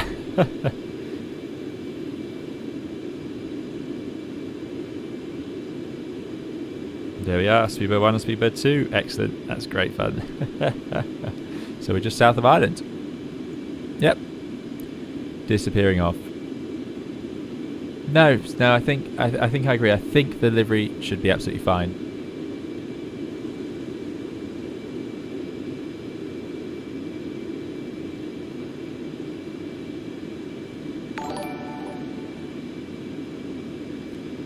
Robert Matthews, thank you so much. That's incredibly kind. Robert Matthews has super chatted $10. So kind, Robert. Thank you. Robert says, so glad I finally caught one of these live. Thanks for your content and insight. Genuinely have made my sim experience so much better. Much love from an American PPL. That's so kind. Thank you, Robert. I'm so glad the videos have helped you out. Thank you for your very kind donation. And great to have you here. Yeah, great to have you here on the live. Yeah, so it's again always the joy of live is getting to chat to people here and now. So very kind. Thank you for the donation, Robert. And thanks for watching the videos. I am on VAT radar again. I think AC455. I did just check. No, I don't think we need to move fuel. I've told the engineer I want it trimmed for flight, and that's their job now. So the reason what they have to do is because the centre of gravity moves aft as we accelerate through the speed of sound. So lift is generated on the wing through the centre of pressure. Let me just turn down the audio. Hop outside. So lift is generated. I don't know where it would be. Let's say here. So your centre of gravity has to be in a place where you can control it. If the centre of gravity is too far away from the centre of pressure or in the wrong direction, it can make the airplane unstable. Too far back, usually. So that's fine, and that's what we do on the Airbus. But in Concorde, when you go supersonic, a shockwave forms on the leading edge of the aircraft, and that pushes the centre of pressure from where it is, naturally, back and back and back and back because of the interactions of the air around it. And it moves further back down the airplane, which is a dangerous thing, because then you get what's called Mach tuck, and the nose is going to tuck under the aircraft. So to counteract that, you'd have to move the flight controls out of the way, and it's not very good at supersonic speeds to do that, certainly not very efficient. So what you have to do, and what the airplane or the flight engineer is going to be doing there, is moving fuel into the tanks at the back of the airplane to balance it out. The problem is, with fuel at the back of the airplane, it will be out of trim at lower speed, so it's a balancing act to keep the airplane in trim. And that's why, unlike the Airbus, they've got a big instrument showing you the CG. It's that important and that variable. So yeah, it's I like the fingerprints on the gauges. Very cool.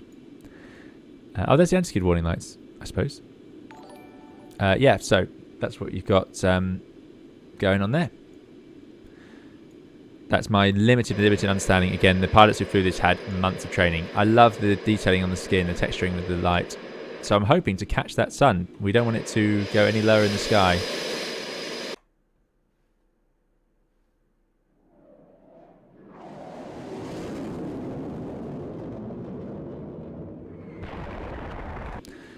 Excellent.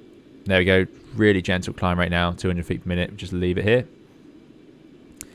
Richard Darsley says, well, more that the shockwave moves back along the wing. Yeah, so the shockwaves also, as you accelerate, moves further back, hence pushing the centre of pressure back. I assume that's the reason. I think we leave the pumps on, though.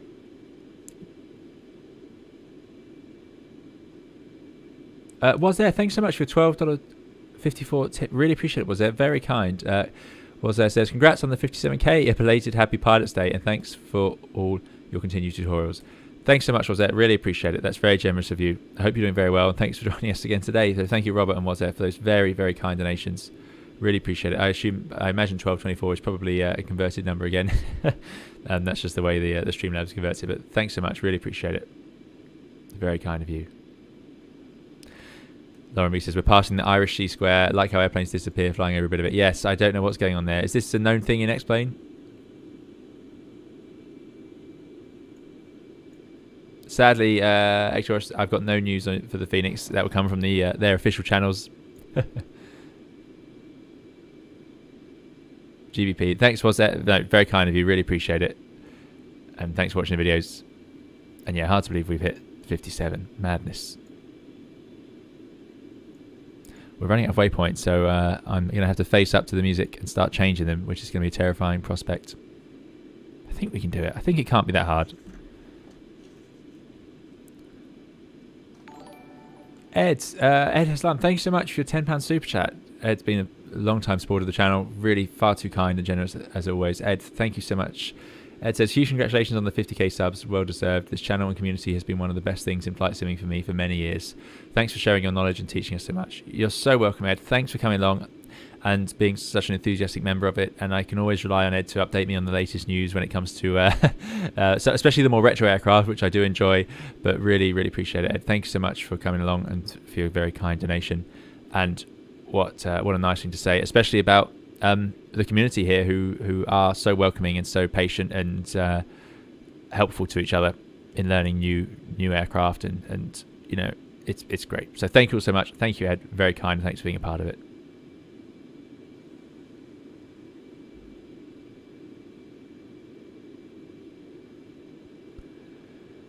Danny says, will you do any PMDG 737-700 tutorials or streams when it, if I remember, oh, sorry, it's moved up, when it launches? I know you're Airbus primarily, but it looks like a really cool product. I will absolutely be streaming the PMDG 737, no doubt about that. And I'll probably do my usual, maybe a video at launch, or don't know if I'll do any tutorials.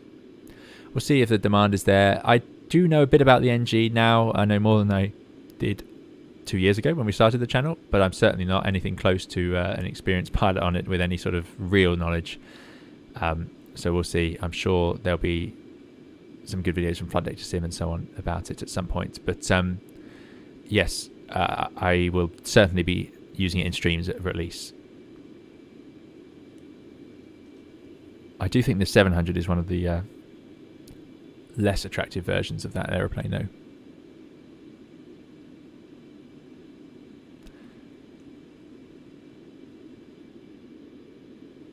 Lustos, good to see you. Lustos says, I'm surprised you don't descend through transonic speeds. If I remember correctly from flight mechanics, transonic drag phenomena make that the most efficient way to break the sound barrier. Yeah, I mean, I couldn't tell you. It is just not. We do supersonic when you become a commercial pilot, you do have to learn a tiny bit of supersonic stuff. It is so limited. What I've told you there was basically my knowledge of it. The shockwaves mess everything up and move the central pressure, and you get a thing called Mach tuck, and that's about it.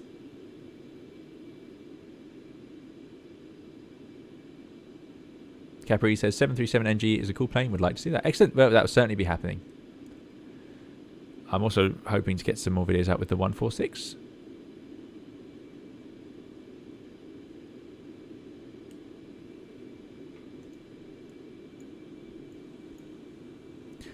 So we're on Unicom. We're heading from waypoint 5 to 6. I'm going to let it go it's going to 6. I'll let it go to 7. And then I'm going to start typing in the new coordinates, I suppose. I'm getting nervous of that.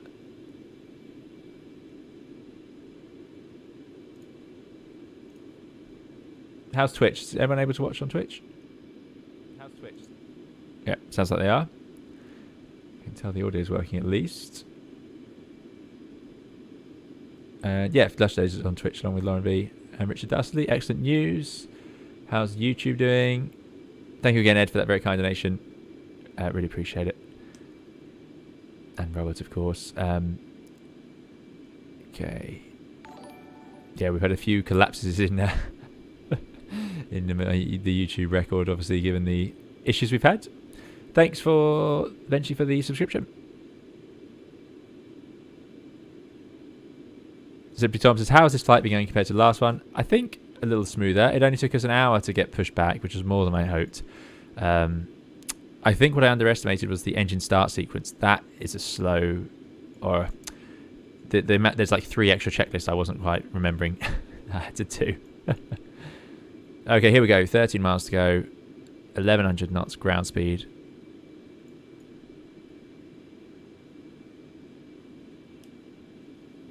So, if you remember when we set this up many hours ago now, the waypoints run out. There's only 9. And then you've got to go back to 1. I don't think you can use 0 in flight. I think that's just for positioning. So here we go. That's waypoint 7 on the way now. So we've done waypoint 6. We're going to 7. So I can't use waypoint 7, 8 or 9. But I can use waypoint 1 to 6. Because then... can I? No, I can use waypoint 1 to 5. Because I need 6 to 7 to stay in there. So it can draw its line.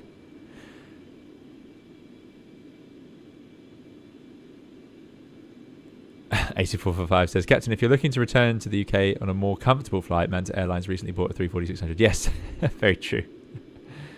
Autopilot, simply Tom. I don't think it was misbehaving last time. I think I was getting it very wrong. But I think we're doing okay with it for now. I think. Yikes, only 180 miles. So we better get going on this. So, waypoint, waypoint, waypoint. Remote, remote, remote. I've got waypoint 1 selected, which was 51, 29.5, 113.2. Okay, so I'm going to start using my next batch of waypoints. So I'm going to press insert, north. Let's hope this works. 40. Oh, we're going to be very lost over the middle of the ocean. 47030 west 0500. Insert. Waypoint 2. I'm just going to tick that off actually. Insert north 46100 west 053. Insert. Waypoint 3. Oh, this is good. If we get good at this, we can use a lot of airplanes. It's taken me ages. It's only thanks to you guys that I can do this at all. I've had to have so many questions. Waypoint 3. Now we need to be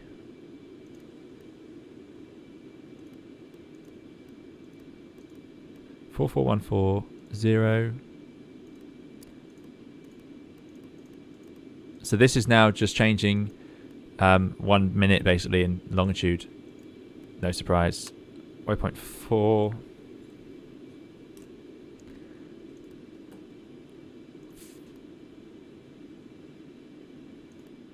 Oh, no. We're on waypoint 4. Insert. North. 42460. West. 065. Insert.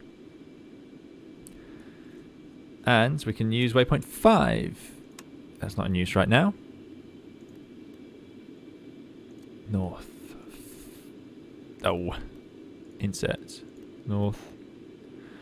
42000. West 067.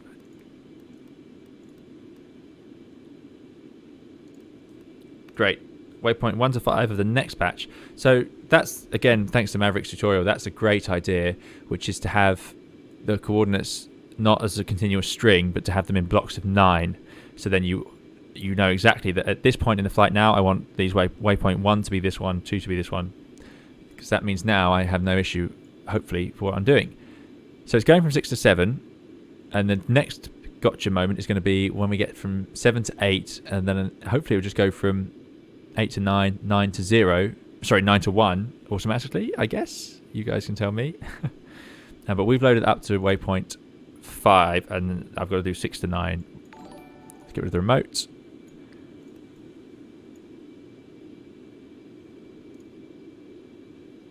Thanks so much to Paul9 for the €9.99 super chat. Really appreciate it. Paul says, hey there. Hello to you, Paul. Thanks for joining us.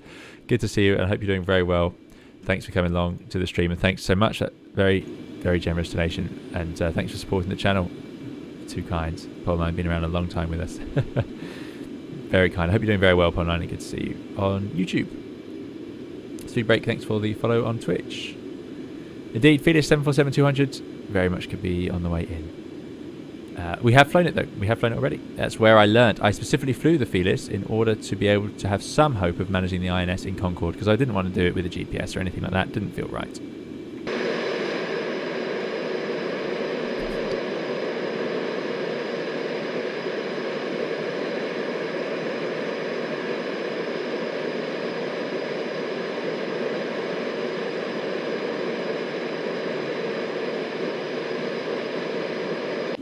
But yeah, thank you, Paul9. Really, really appreciate it. Very kind of you.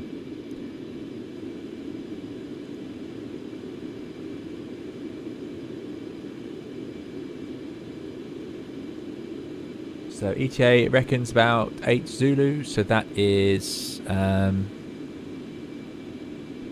local UK. I should have started the clock when we set off. It says 2 hours elapsed at this point. I don't know when it set that. Was that when pushback? Or was that from takeoff?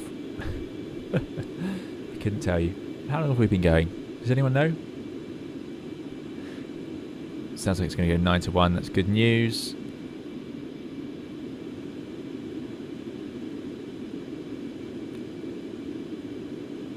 Jonathan says, interesting. I never did oceanic flight, so I didn't look into it that much. But if I understand what you did, you have a bunch of coordinates that you enter into your flight plan. Yes, exactly, Jonathan.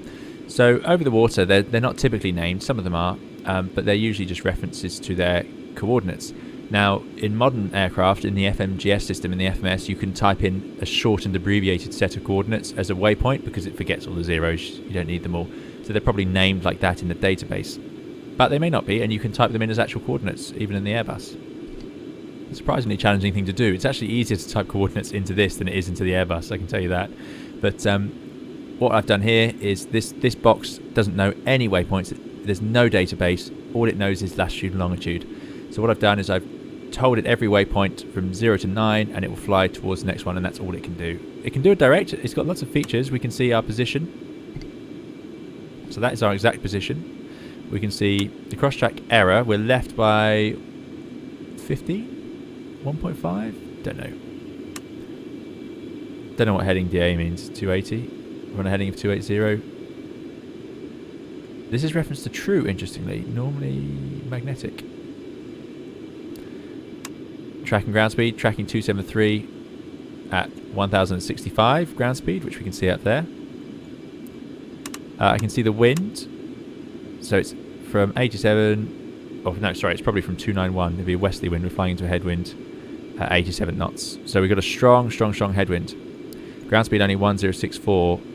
Is there a true airspeed indication somewhere? Yes, here we go. Surely. No.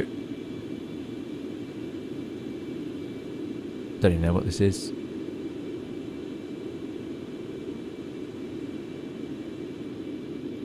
No idea what that little box does, I'm afraid. I'm sure someone in chat knows. I feel like there should be a true airspeed indicator hidden away somewhere. Oh well, don't know where it is.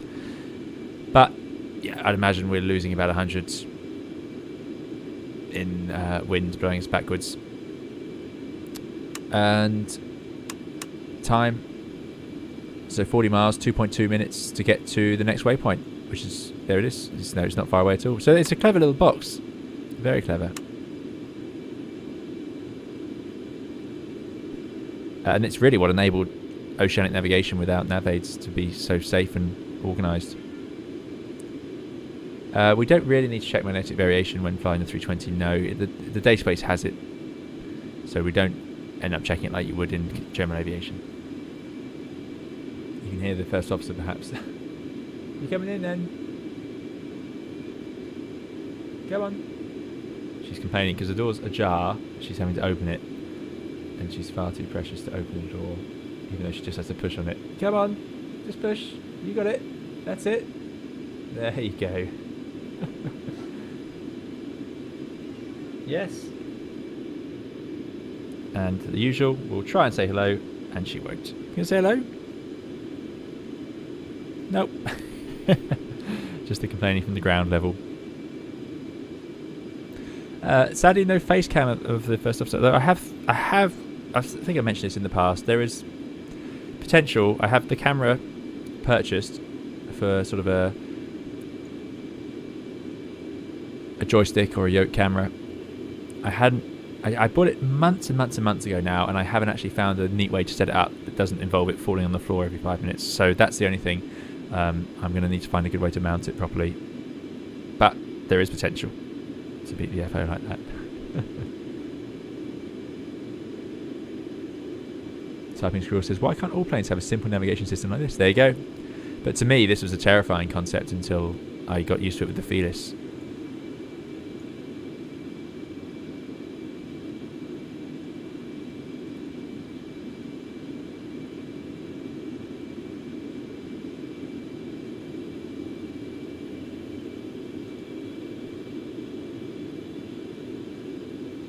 Ah, Captain Watson says, that's the control for the passenger display. Ah, very good. Thank you.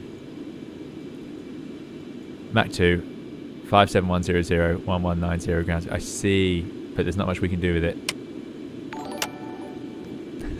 I love that that's featuring so high up on the instrument panel. Pole9, thanks so much for the €4.99 super chat. It's very kind of you, Pole. Really, really far too generous. And there's the hippos coming out of the water. Appreciate it. Very kind, Pole9. Hope you're doing very well. Thanks for the very kind donations. I must have... oh no, we had a hey there before, not a sticker. Thank you very much, Pole9. Good morning to Nick on Twitch. Thanks for joining us. So far, so smooth. Mach 2. Gentle climb. Just a bit windier than I'd hoped. Slightly delaying our arrival.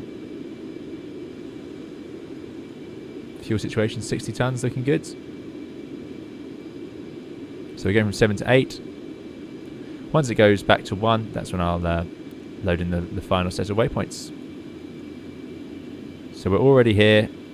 And remember, it took us a while to get from here to here. And now we've covered this distance. We should be heading a bit more south, I was expecting. Because we're going to sort of head here. I thought we'd go sort of like this. We shall see. Anyway, Heathrow worked. We did what the controller said pretty much, I think.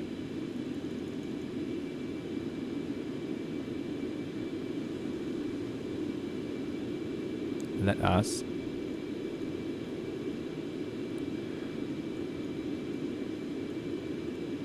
bring this up. So, 3-1 right at JFK was apparently what Concorde was usually doing. And this is the arrival, which, as per New York, features nothing. But I happen to have Owens and then Cameron as a waypoint. Fuel status, 60 tons. There you go, 340 miles to the next point. Captain Wazza says, I'm off to conduct a choir rehearsal. Hope the rest of the flight goes well. I'll catch up on YouTube later. Well done, 320 Sim Pilot, for what we've achieved with the channel. Thanks so much, Captain Wazza. Thanks for the support. Really appreciate it. And we will see you next time. And enjoy the choir practice. Pole9, thanks so much for your €10 donation. Really very kind, Pole. Pole says, actually no, Pole doesn't say anything. What happens is YouTube, I'm watching this through Streamlabs. That's how I can merge the chats. And it just describes the sticker. So it says, pair character, bowing down, saying thank you. So thank you, Pole. Really very kind. And thank you for those very, very generous donations. Far too generous. Jonathan Gunther says, need to go to dinner. We'll try to come back later. If not, I still wish you an excellent flight and hope to catch a stream next time. Cheers. See you later, Jonathan. Thank you so much for joining us. Thanks for your support and your very kind donation. We'll see you next time. Really very kind. But yeah, far too kind, Pole, for your donation as well. Really appreciate it. Pilot Katia is back. What's happened here? Not much. We are still cruising along at Mach 2. About 2 hours to go. And we'll be in New York.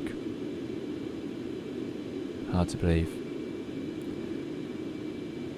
Yaroslav says it's possible to see curvature in Microsoft Flight Simulator, not so clear in X-Plane. Let's have a look then. So yeah, people are talking about the curvature. Famous for that effect. I can't really say it looks... I mean, you can see the curvature of the Earth from the horizon on the ground. I've never really understood the saying. I suppose it should look curved out the window, but I'm not entirely convinced they didn't just put slightly curved windows in. That's me being very cynical. No, I'm sure 70,000, that is pretty high up. But I'm pretty sure you can see it at 36,000. Thank you for the follow to Buttia.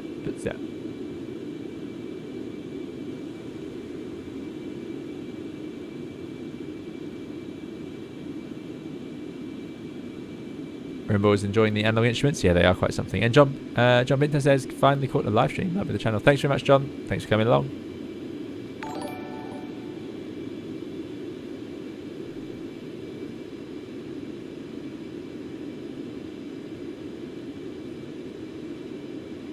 Bycatcher says this is a long flight. It is. This is normally we do a long haul flight at celebratory streams. So this was our excuse not to do a full 8 hours or 12 hours like we did the last two. So that is quite a thing. My chair is not that comfy. But yeah, Pole 9. My goodness, thank you for the €19 or €20 super chat. That's far too generous, Pole. Thanks for being you with the pair. Very kind. Really, really appreciate it. Thank you so much. And yeah, far too generous. Thank you for joining us and supporting the channel. Very, very kind. Far too kind. With the pair. And Chris S. My goodness. Chris super chatted 200 SEK. Swedish krona, I think. So Chris, very kind, very generous of you. Thanks so much. Chris says, Mac 2 across the Atlantic powered by Mr. Kipling apple pie. This is better content than anything on Netflix. Congrats on a well-deserved 57k. Any chance of an L1011 or G90 777 one day? Chris, thank you so much for the 200 SEK donation. Really kind. Thank you, of course, to Paul as well for being far too generous. But yeah, you're all very, very, very kind. In terms of that question, so yeah, Mr. Kipling apple pie is happening shortly. I got my tea in a thermos for this one to help it last. L1011? No, I don't have an L1011 of any standard in X-Plane 11. I'm not aware that there is one. However, MD11, very possible. I really like the look at the rotate sim. I haven't tried it yet. I knew I couldn't try. I already was flying other airplanes. The amount of airplanes I've flown on this channel before Concorde was getting very high. So I knew I had to do the Concorde stream. And I promised myself I'm not going to sit down and learn the MD11 if I haven't even done this. So after this flight, if this goes well enough, then we'll move on and we can start adding new airplanes to the hangar. And I think the MD11 will certainly feature. So hopefully that can satisfy the 3-engine desire there. First 3 engines we'll have seen on the channel. G90 777, I assume the only one is the flight factor in X-Plane 11. We don't have a 777 for Microsoft Flight Simulator. But we could certainly consider the 777 for X-Plane 11. But thank you again for the very kind donation, Chris. Anything's possible. If we see a 777 release, I'm sure we'll be on it. And Pole 9, thank you again for your donation as well. Very generous, everybody. The sledge, this is X-Plane 11. Concorde grounded already. It's a shame, really, to have sim updates that can just break the airplane. So, I mean, we're 2 years in now, or not quite 2 years, are we? But a year and a half, and it's a bit frustrating that can still happen. MD11 is getting better. So I thought the MD11 looked fine, but I heard mixed reviews for some parts of it. Apparently there's a 777 version 2, it says AC445. Excellent, we will keep an eye out for that. So that's an X-Plane 11 aircraft. I'm a big fan of Flight Factor's 757. Huge fan, in fact. I absolutely love flying it. I think it sounds all great except for the external one, some of the external ones. And the flyby external one is terrible, but the rest of it's great. And I love the systems and the graphics they put into it. So, yeah, that is definitely one. If they do a V2 777, I'll be jumping on that. Maybe that's what we've been waiting for. Maybe that's why I haven't done it yet. So rotate sim, it sounds closer.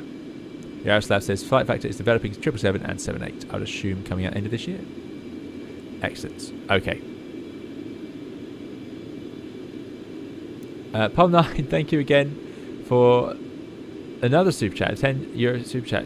Palm9 being far too generous. Now we've got the a game controller emoji with sunglasses falling down. So thank you very much, Palm9. Unbelievable. Yeah. Far too kind. Thank you so much. I really don't know what to say to so many donations. It's far too kind. I hope you're enjoying the stream. I don't know if it could possibly be as good as the donations that people are so kindly putting towards it. But thank you very much. Unbelievable. Yeah, so new airplanes. MD-11 is probably next on the cards, and then we'll be certainly waiting for that 777. And remember, we've got the 340 to do a few more flights in. I am not done with that one yet. Jonathan says, if your thermos does not stay warm, just pop open the Concorde window and hold it outside for a few seconds. Air friction can warm it up. Very good idea.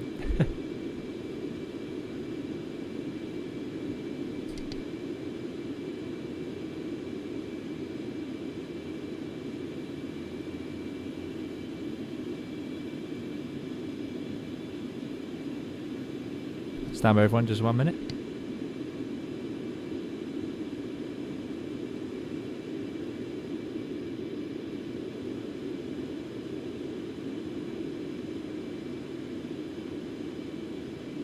Okay, so what's happened here? I've just thrown my tea all over the desk and the floor, and my hand, having so proudly declared how hot it was. So I am going to disappear just for 1 minute. I'll leave it on an external view while I just try and sweep that up, and then I'll be back. So just give me 1 minute, and I will also answer that very kind donation from Alex. Sorry.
Okay. Emergency over. It wouldn't be a commercial flight without somebody spilling the tea. And apologies for that one.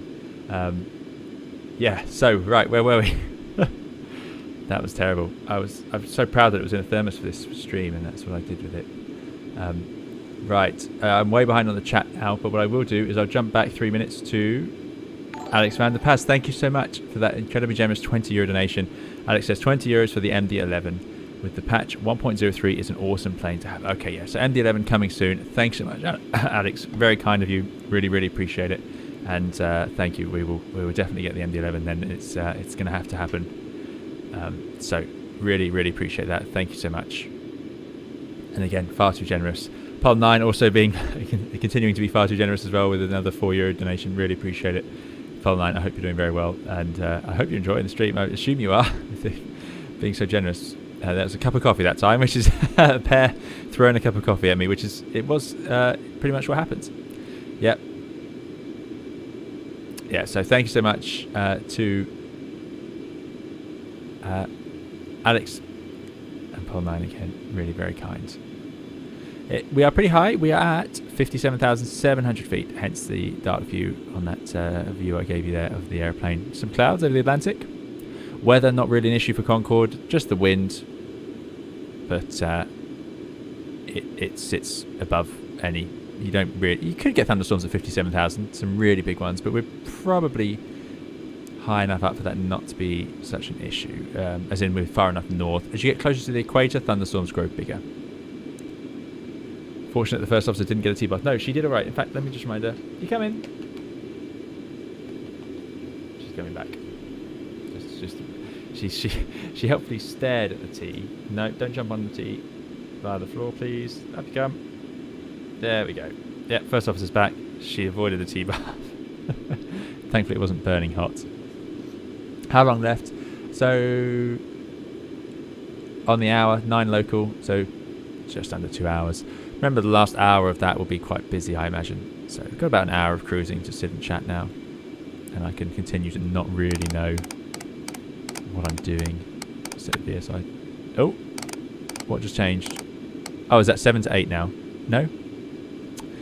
That's the only thing. With this add-on, there's lots of automated parts to it that just start clicking and making noises. But yeah, just under 2 hours. The contrast. Another Concorde indeed. Where's it gone? Lost it. There is Speedbird 02 in front of us. Nano Eng guy.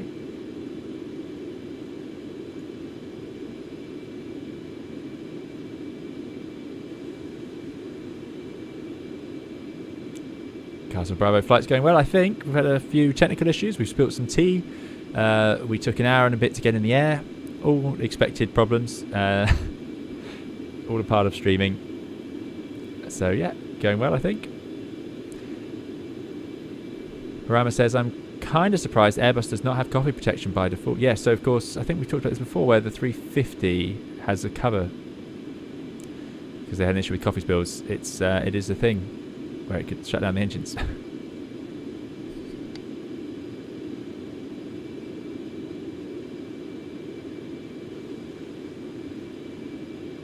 February says, a little off topic, but did you read about the incident where the A320 lost the left side electrical plus the central buses? No, I did not hear about that, but that sounds terrifying. Well, not terrifying, no it doesn't. But that sounds like a really long day out. Not something I'd want to experience.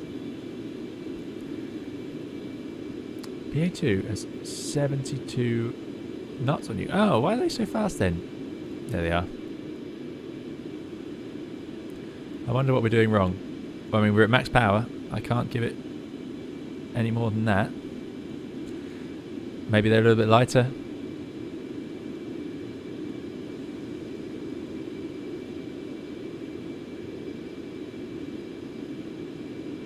Tapping Squirrel says, what's the hatch in the roof of the ATR 72 for? It'll be because the windows don't open. So on Concorde, the windows I'd open. Same on the A320. But on things like the Jumbo Jet, it doesn't. So they have a hatch in the roof. 787 has one as well. ATR has one. Dash 8 has one. Nano says they must have burned a lot of fuel waiting for your departure. Yes, maybe they're running light on fuel. We probably have too much fuel here anyway. Bernard Langham says, losing the essential bus doesn't sound good. No, indeed. It does not sound good. Not good at all. Let's go to aircraft status. So, too heavy for landing. Mach 2. Total fuel 54 tons. Range estimate 2,000 miles. How much distance have we got to go? Not sure. Not sure. V noise 250. There you go. I don't know what our landing weight's expected to be, but hopefully this will be below the maximum by the time we get there. Pal9, thank you for your 20-year super chat again. Being far too generous. Now we have 2 hugging pieces of fruit. Is that a lemon? Very kind. Thank you, Paul. Again, being far too generous. Really, really appreciate it, and I assume you're enjoying it. Very kind. Thank you, Paul. Great choice of stickers. Far too kind. Far too kind. Let me make sure I'm on the right setup. Here we go. Capri says A320 still flyable on the right side bus only. Indeed, I have no doubt that even in that situation the airplane is flyable, but there's a lot of systems to lose and very unusual to have such a major electrical issue. Radios were gone, but FO instruments were still functioning, says Capri. There you go. Yeah, not great. Not great at all.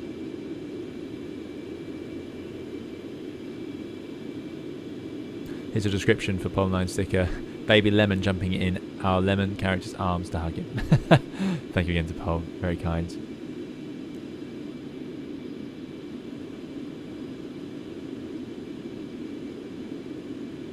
Espen says, I tried to move the user interface, not realizing it's a stream. Yeah, there you go. I can move it for you. That makes you feel better. I don't know what I'm looking at here. There's the wind. So it is indeed 93 knots from 243. We've got a strong headwind. Central gravity, got the limits. It's sitting in the middle. Engineer's doing a good job. Central pressure is at 58. Fine.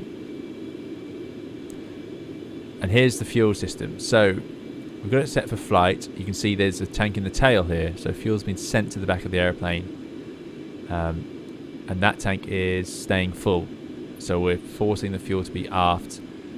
And then we've still got some at the front. So I don't know why we wouldn't use these tanks instead if we want it aft. But it seems to be balanced out nicely. So we'll let the engineer carrying on with that. Here's the engines, here's the doors. So these get into the way of the airflow. Supersonic air hits this. And then by squeezing it, you create a venturi and all sorts of other things. And there'll be shockwaves off these points, or there'll be a shockwave off here. I don't know, a shockwave off the bottom maybe. Anyway, these doors are controlled by a clever computer that does that. And then the air will reach the engine nice and slow. Got the angles of the ramps, speed of the engine.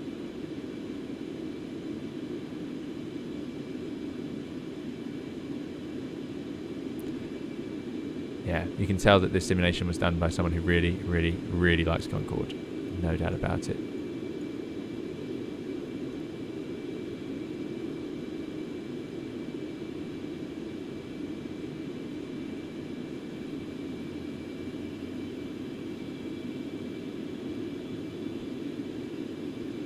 Leo says, who needs F1 when you have 2 racing Concordes? Yeah, I can't really talk about F1 at the moment. I have to watch it from behind the sofa. Thank you again, Paul, for really carry kites.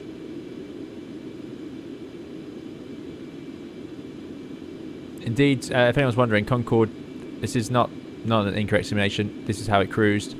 Dry, no reheat, super cruise. It was way, way, way, way ahead of its time. And this is how it could fly along. Didn't need the afterburners to fly at Mach 2. Unbelievable, but that's what it did. Hence it's so pointy, I suppose. Was Air says, X-Plane 12 for Alpha is currently at an event in Germany. I wonder if we'll see a full release this year. Oh, I wonder. Looking forward to that.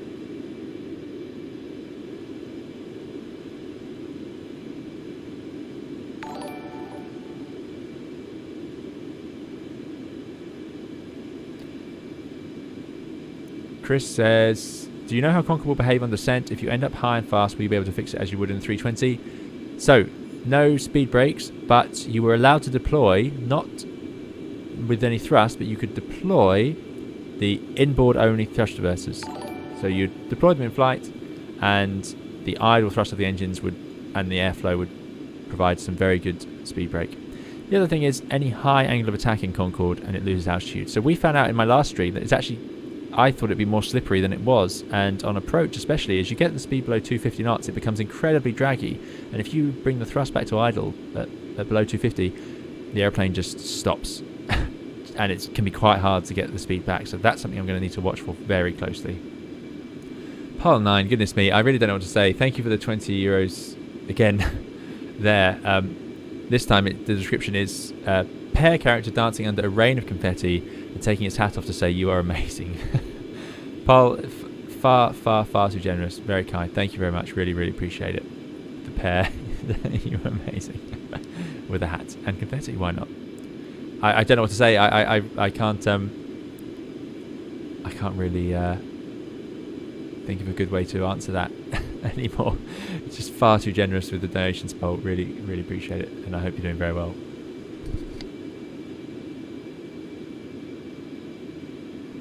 Ed's off for some tea. See you soon, Eds. But yeah, thank you, Paul. Far too kind. Alex, when the Paris wants the flight factor 777V2? Yeah, me too. Bernard says, to Colomata, it's basically a one-person operation. That's amazing. Yeah, is that true? Is it Colomata well, I think there is a very passionate person behind Colomata who I've forgotten the name of. I do apologise. But yeah, you can tell by the manuals and everything, they just love Concorde so much. Right, we're going to waypoint number 9 now. This is working out. I'm going to wait till it goes to the next one. Typing Squirrel, good afternoon, folks. We're now in the cruise at 58,000 feet and drinks and snacks are being served. By the way, Chemical can have a cuppa and a napkin, please. Also, can you do a captain announcement? I won't do a captain announcement, Typing Squirrel, but yes, I do need a napkin. And yes, we do sometimes have to ask the crew if we spilt our tea. But hopefully you'd spill the tea somewhere over here or in somewhere from there to there as opposed to anywhere around here.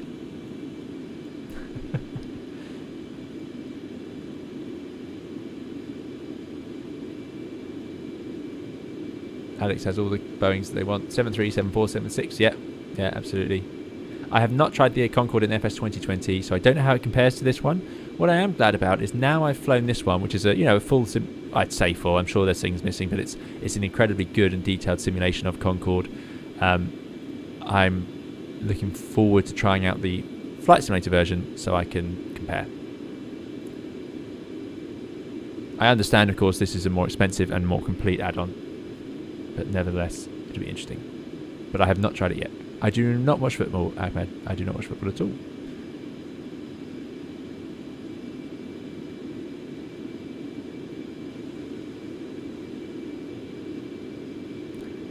FM123 says, always makes me emotional, a huge step in aviation loss. It is sad indeed.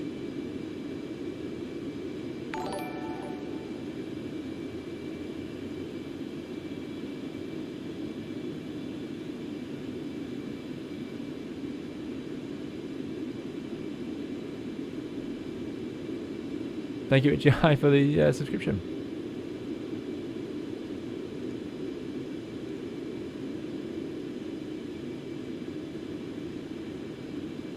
E-Boss says, good evening, everyone. Good evening to you, E-Boss. Thanks for joining us. E-Boss says, good evening. Mastered the Concorde. Have a good flight, guys. I wouldn't say mastered, but we got this far. We've got this far. Typing Squirrel, of course. You are very welcome to watch the stream. People being just far too generous. But no captain announcement on this one. I keep meaning to write one out and do it properly, but I will mess it up. Josh says, I heard you on Unicom VATSIM earlier when you took off whilst I was doing circuits at EGTB and EGOK. Very good. EGOK Blackbush, I believe, Josh.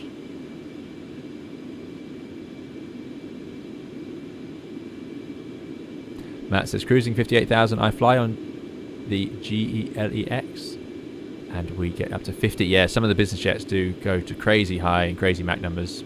up in the decimal nines. Very cool. Yeah, 58's all we need to get to. But we are doing Mach 2. Did Concorde get any avionics upgrades? I don't know if it did. I don't know. I don't know if it needed to. I don't think it ever got a proper FMS. It would have been hugely expensive to convert it all and change the way the modes work and so on. That's going to be my only guess. Do you play DCS per chance? I do indeed, Castle Bravo. Yep. We've done F14 streams and there will be more. But I had to get this done. Oh no. As Lauren rebans the Streamlabs bot.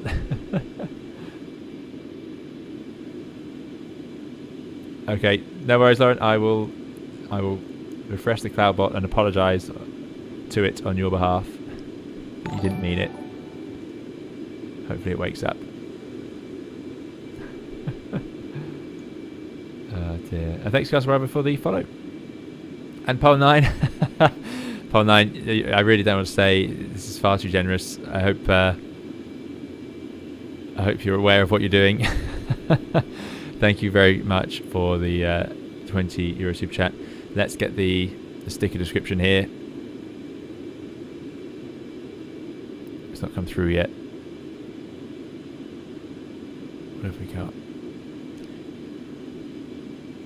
Hippo character flips around and does a V sign with his hand while the word victory appears in the background. Thank you so much, Pole9. Once again, outrageously generous. Really, really, really appreciate it. I hope you're doing very well. Very, very kind. Unbelievable. Yeah, again, I don't know what to say. Apparently there were issues with the antenna. So that's why it got the TCAS, says Capri. Thank you very much for the information. Typing Squirrel says, do you like it when passengers clap at the end of a flight? You can't really tell. But I certainly don't mind. No, don't mind.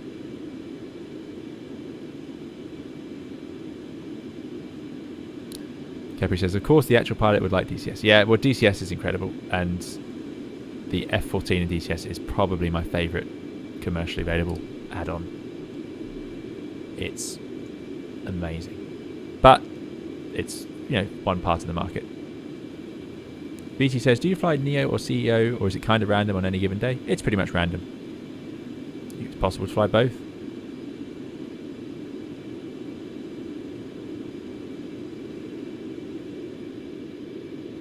Thank you again to Pole9 for being just outrageously generous.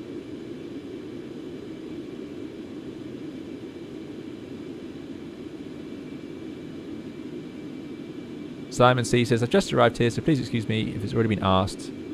Are you planning on taking the Leonardo MD-82 for a spin after it releases? I did not hear about that.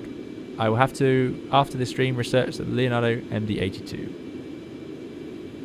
I have not seen it.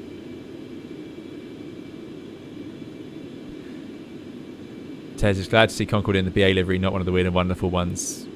So this is the X-Plane version. There's not so many weird and wonderful X-Plane liveries. There are some classic ones.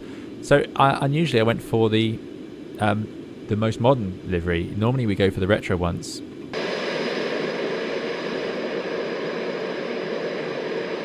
But this one spoke to me, and I think this is a great, great, great piece of livery artwork. Got the shadow and everything. I think this is really nice, and I just think Concorde looks just sublime with this livery in particular. Possibly because it was flying in this livery as I grew up, so that might be why this one holds more than some of the other retro ones. But of course the Landau livery, one of my favourites, but this one didn't quite have it. It did have a straight line down the window, but for some reason I think it works well like this. But that's just me, so I wanted to go with this livery. So then of course our colleague over there.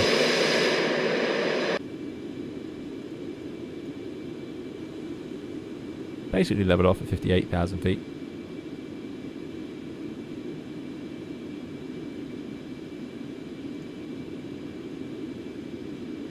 I have not tried the Concorde Microsoft Flight Simulator at all, but it sounds like people want me to try. I would like to see it, and again, after I've flown this, I feel like I'll be in a better position to have a go. Castle Rover says, thoughts on the Mirage 2000C? I have not tried the Mirage in DCS. I did once on a demo weekend or something, and it was very nice, but I have not flown it to any length. Josh Rogers says, I went to an open day at a flight school on Sunday and got to have a go in the Level D A320 sim. Well, it was fixed base, but interior was a Level D, the real cockpit. Not sure what it is. Josh, I still remember before I became a pilot when I got to sit at a flight school open day and I sat in an A320 simulator and I was blown away. And I still remember the feeling of sitting in the real simulator. And I say real simulator, a bit of an oxymoron, but it was a huge deal. And yeah, you'll probably remember that for a long time because it was great. I just remember moving the flap levers and so on, and now I do it every day. It's hard to believe. But yeah, love the Airbus. And the flight deck is just such a joy. Feels like the real machine.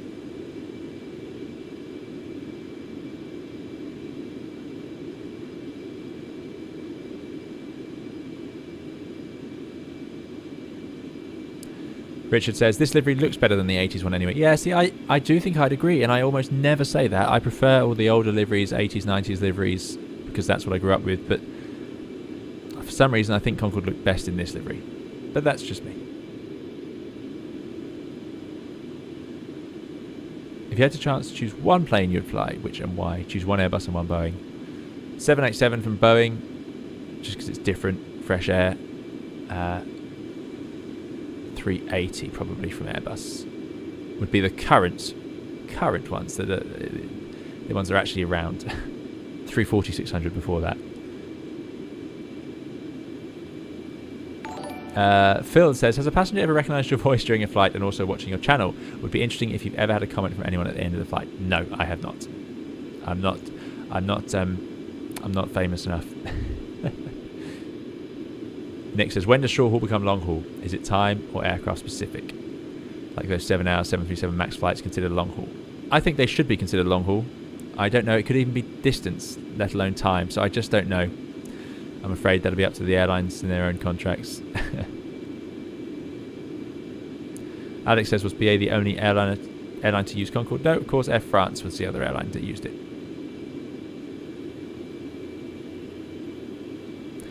As I said, I was a military controller in the 90s, and seeing Concorde's acceleration off lands was pretty astounding.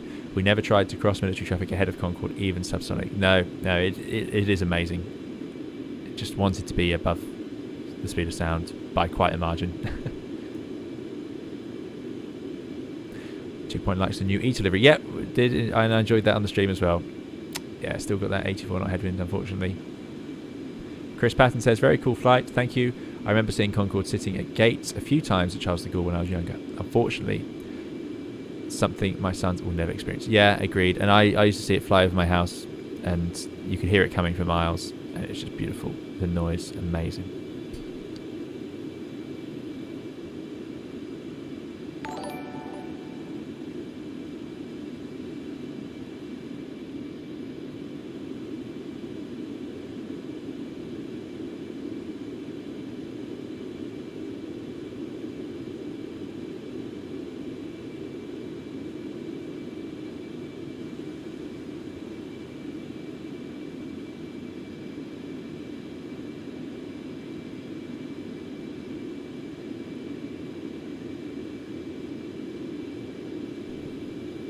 Spider says, can you do a barrel roll? Nope, sadly not. Alex says, how many did BA have? I don't know. Does anybody know how many Concordes were there? I feel like BA had 6, but I don't know. Castle says, would you dare fly the X-15? Yeah, if they had one, I'd love to. Although I don't think the default one in X-Plane is particularly accurate. I don't know. Is there a default X-15? Probot says, so you were interested in fly-by-wire A380? It will be a game changer. Indeed, I am very interested. I'm looking forward to that a lot. First proper 380 to fly.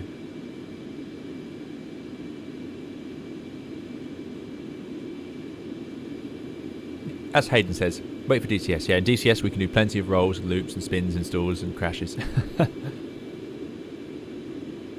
Robert says, did you ever consider a corporate charter flying career? If so, why did you go airline?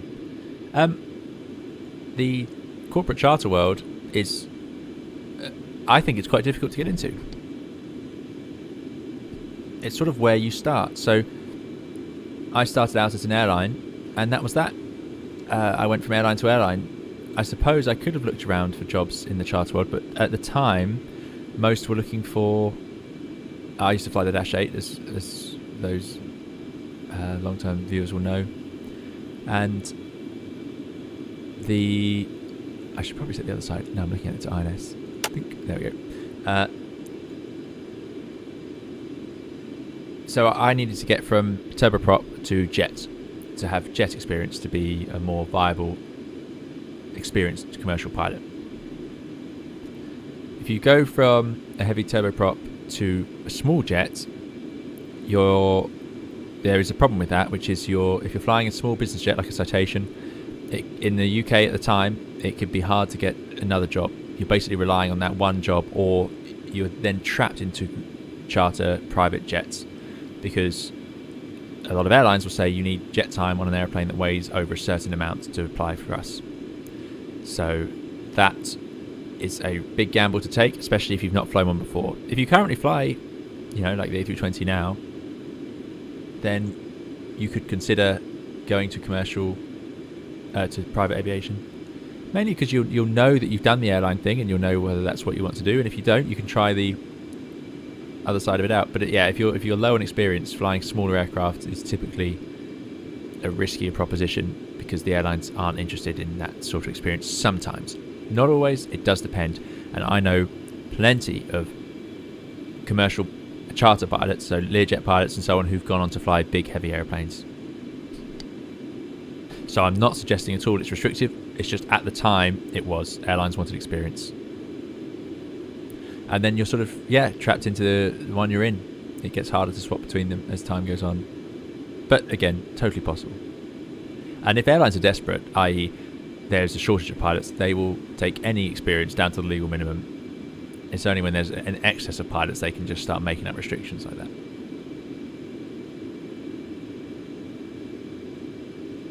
Jonathan Solander says, our friend's son was an ATC in JFK Tower in the late 70s. He took me up the tower one day back then. Awesome. Got me hooked on the whole flying thing. Excellent. Very nice, John. Nice story. Thanks for sharing.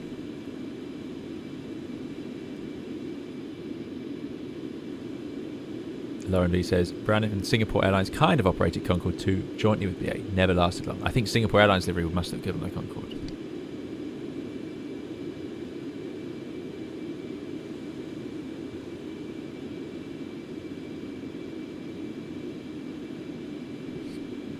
Jonathan says, got hooked on flight sims after starting out at Meigs Field in Chicago. Well, of course, good times. I started there many times in Flight Simulator 98. So Josh, who had to go in a full-scale 320 sim at a flight school recently, says, the instructor asked if I was familiar with the cockpit, and I said I played too much flight sim and watched all your vids. So set tonight to make harder and didn't tell me anything. Excellent. I hope it went well. I'm sure it did. Sure it did. Yes, I don't know. This is a fly-by-wire aircraft. I don't know if the computers, they've got stabilities and artificial feel, because of course the plane would just feel very strange. I would imagine it's, flying this airplane now with the yoke when you're doing 2 times the speed of sound will be a very different experience to what we're used to. And I imagine that's what the training was for, because the pilots need to handle it if the autopilot can't fly it here. So you've got computers here to make it feel more normal, I imagine, and then they could fail. So how will it handle? How do you fix that? Because what was that? Because maybe the yokes are super light, and if you just lean on it, it will just rip the airplane to pieces. Who knows? I'm sure there's lots of things they have to be careful of. 20 Concordes, 10 each. There were 10 Concordes. I didn't realise that, Miss Banana. Thank you. Axeman says, are you holding out hope for Boom Supersonic or similar startup getting an airline up and running soon that can beat the Sonic Boom problem? Not soon.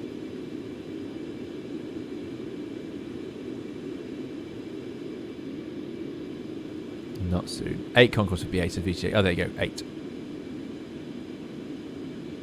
Have you ever had a radio failure or a mayday, and how many pilots per 10 pilots does it have to? Very rare. Not even 1 per 10 pilots ever have that in their careers, I wouldn't have thought. I've had failures. Don't think I've had a radio failure. Maybe radio downgrades, but remember the Airbus has 3 radios, so what are the chances all 3 break? It'd have to be a very bad day.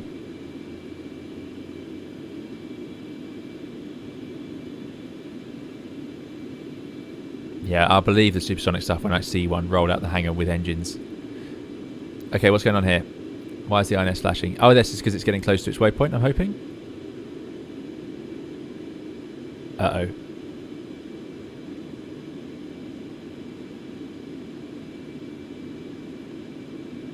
That's not worked.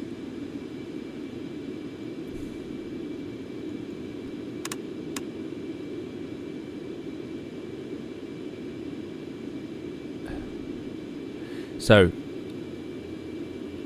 that's counting up.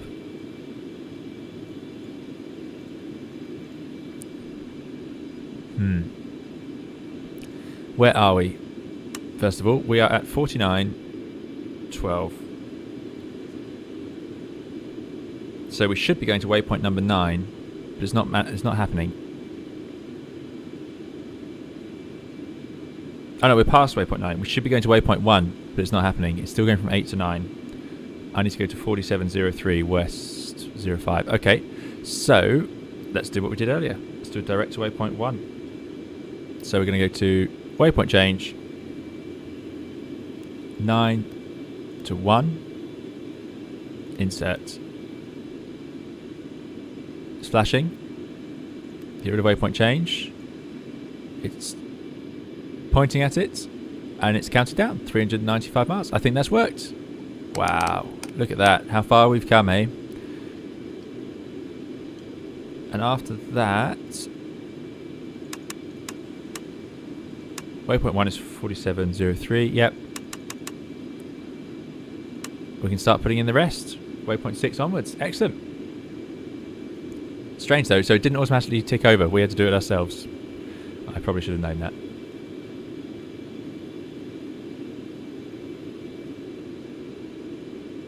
Alberto says, you have 112 outside air temperature. That's amazing. Yeah, look at that. Total air temperature, 123 degrees. Wow.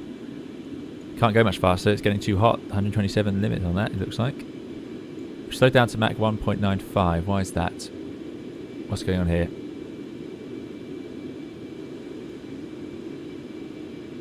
Is there a sudden temperature change? Slight descent going on as well.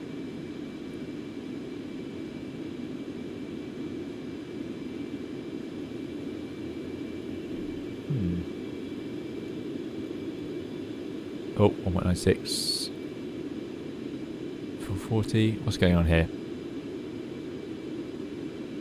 441. Okay, we're accelerating again. Maybe the weather loaded in, something like that. Get back up to where we want to be. Over halfway.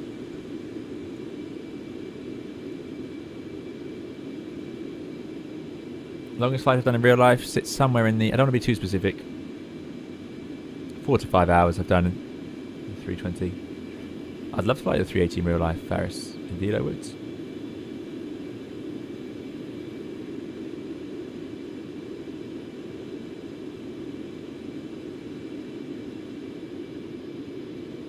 Donald Hoskins says, congrats on the milestone a while back and to the future silver play button. Imagine if we got a silver play button. That does feel a long way off, but thanks so much, Donald, and thanks for being a part of the channel. Thanks for joining us, appreciate it. Hayden says, would Airbus exist if it wasn't for the Concorde collaboration, I wonder? Yeah, great point, I wonder. Certainly paved the way, didn't it? And explains why the Airbus is so great.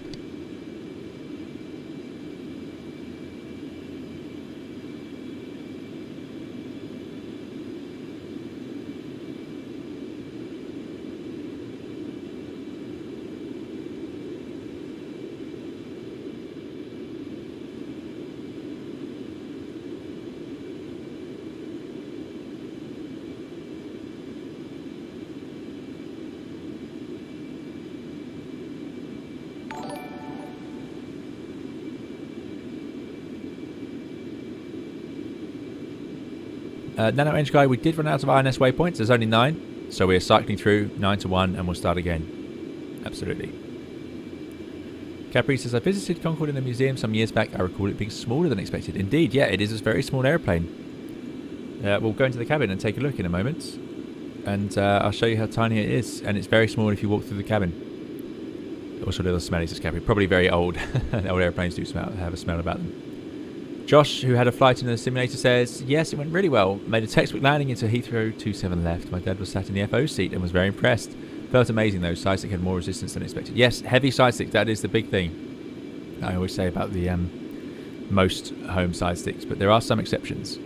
But thanks for sharing the story, Josh. I'm glad it went well. VT Jake, thanks so much for your $5 super chat. Very, very kind. VT Jake says, thanks for your content and thanks for being an awesome teacher for the Airbus A320 NEO. Looking forward to many bits to come. Jake, that's so kind. Thank you so much. Thank you for your donation and for supporting the channel over the years, and really, really appreciate it. And thank you for being part of the community. It's very kind, very generous. Thank you so much, VT. Generic Pilot says, my dad is a pilot and saved up money to fly in the Concorde, but unfortunately his job got in the way and he never got around to doing it. Yeah, I think there's a lot of people who have that feeling, didn't think it would disappear like it did, and then one day it was too late. DG27, good to see you. I hope you're doing well. DG's been with the channel since the start. All okay? It's Sonic Boom. It is indeed.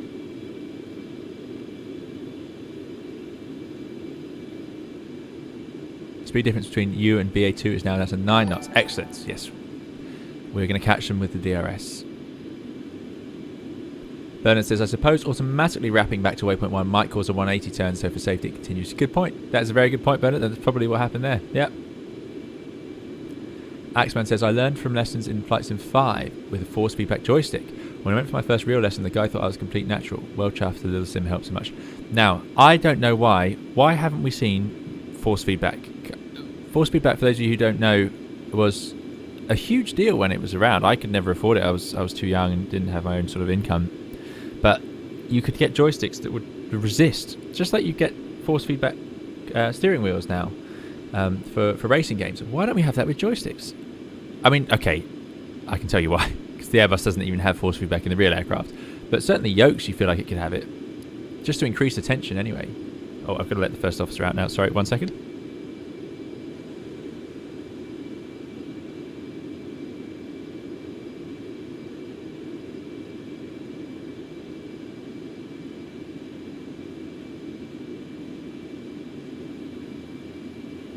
Okay, I'm back. But yes, I was ranting about force feedback, so I don't know why it's completely vanished. I think it would be good on yokes, maybe not so much joysticks, maybe not.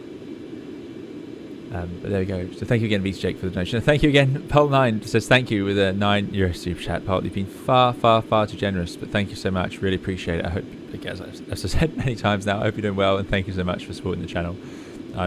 Yeah, I don't know what to say. Far, far too generous, but thank you. I hope you're doing very well. And really, really appreciate it. Far too kind. Thanks, Scott and Magna, for the subscription and follow. Right, where was I?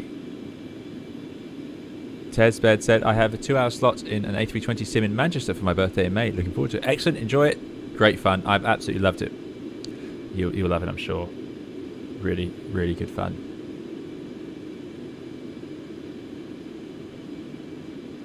Capri says, Concorde was super early fly-by-wire, which is interesting, especially because little else was at the time. Exactly, yeah. And remember, this was being designed before the lunar lander had happened. You know, it's just crazy. Crazy to think about.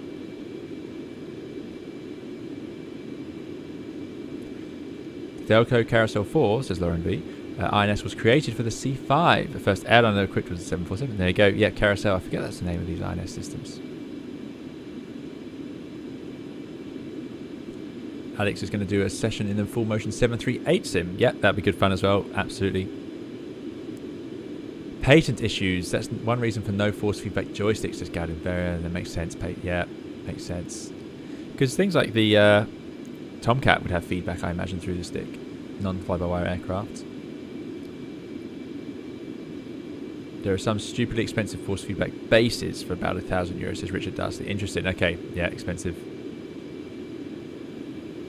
Typing Squirrel is asking for the call sign. So no, the British Airways call sign is Speedbird. Hence we are Speedbird Concorde 1 today.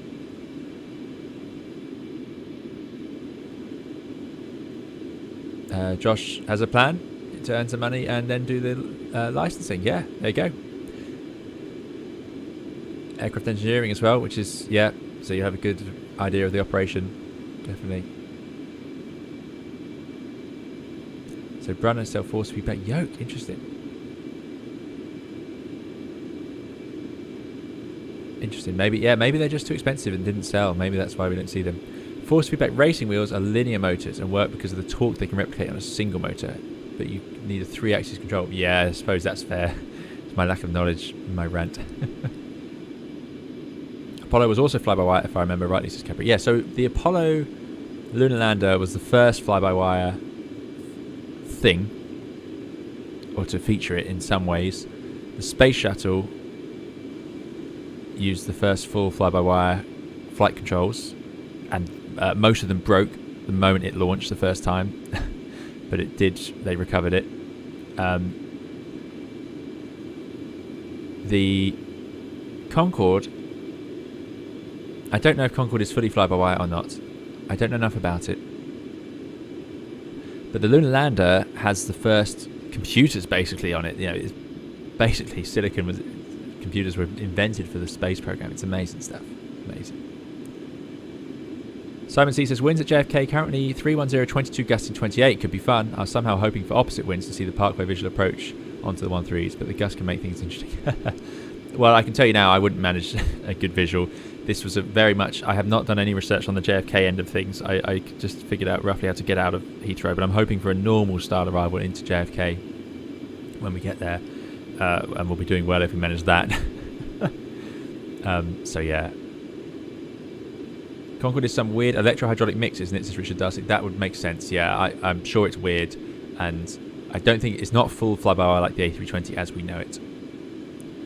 Listerman says, the Apollo program also had the INS in a much more precise version. There you go. The Apollo, I mean, amazing. How do you even build an INS that works on the moon and not... Because the INS works entirely on accelerations around the planet, you know. How does it know where it is if it sets off over the other side of the solar system? Incredible. AC445 says, I think the A1 is now a standard 350. It could be, I don't know. Yeah, because the A318 used to take that call sign, I think. Jono says, I have my final 5 ATPL exams of end of May. GNAV, mass and balance, perf, flight plan, principles of flight, nerves. Good luck, Jono. Sure you'll do fine.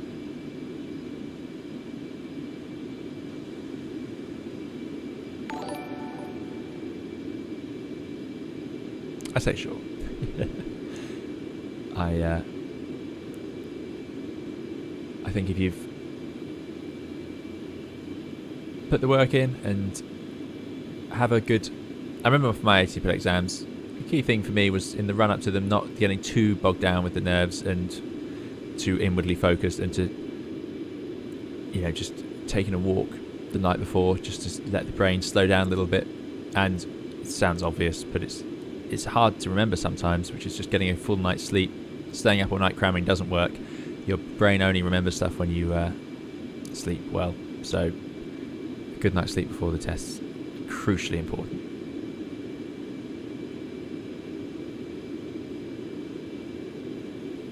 Thanks for the suggestion, John. The real A320 Seismic does have heavy resistance. I'm hoping to get the wind wing Seismic at some point. Yeah, so the wind wing feels nice and heavy, like the real one. I need to adjust the dampening a bit, but yeah, it feels very good. Much, much different to the Thrustmaster. They updated the Apollo using fixes on certain stars, says Axman 3D, using a little scope synced to the navigation system. Unbelievable. It's an incredible piece of lateral thinking. JFK Tower is up, and Aegis advertises RLS 31 right and visual 31 left. BA parked at T7, so 31 right is much shorter. Perfect. So RLS 31 right, that's what I'm hoping for. So we got our arrival. I'm hoping not to fly any of this stuff, but effectively just get to Cameron. From there... Oh, no. Is that it? Is that the list? Oh, that's a good list of arrivals. And then approach 32. Okay, I'm less impressed. RLS 31 right. So from Cameron, hold, expect radar vectors to final. I'm going to need headings onto an RLS, which is here. Land on 31 right. Have we ever flown to Fuel JFK? status 40 tons. Down to 40 tons. We are getting through it now. I want to land at about 10 tons, I think, as a minimum. And then we'll go to airports. So 3-1 right. And then looking for T7. No idea where that is.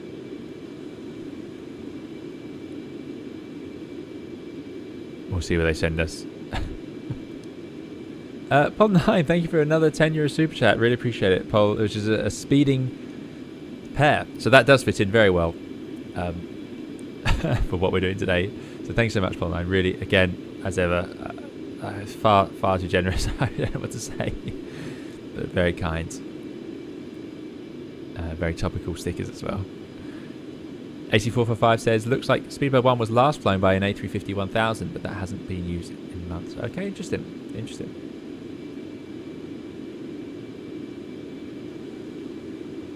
Jono says, cheers, I'll do that. We'll spend more time on your streams after the exams, Jono, but yeah. But good luck with them, yeah.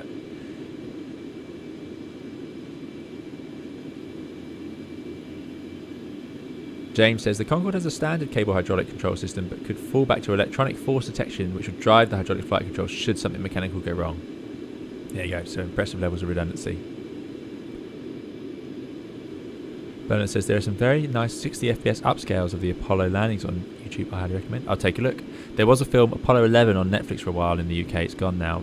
Apollo 11, using old NASA film. Incredible. Loved it. Amazingly edited and put together with amazing original footage. Because NASA's very good at recording things they do.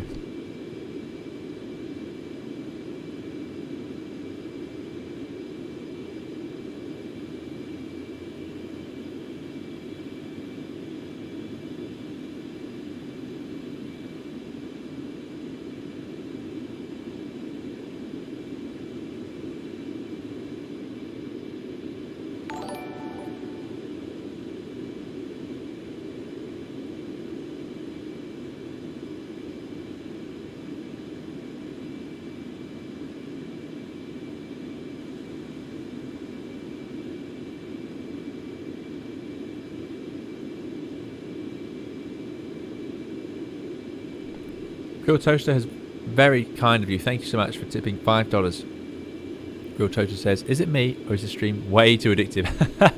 No, I'm glad you think so. It's just me talking at this point. It turns into a podcast as we get underway. But thank you so much, Grill Toaster. Very kind for your $5 tip, and I'm glad you're enjoying it. So thank you for donating towards the channel. I can't believe it can be addictive, but hopefully it's enjoyable. Yeah, thank you.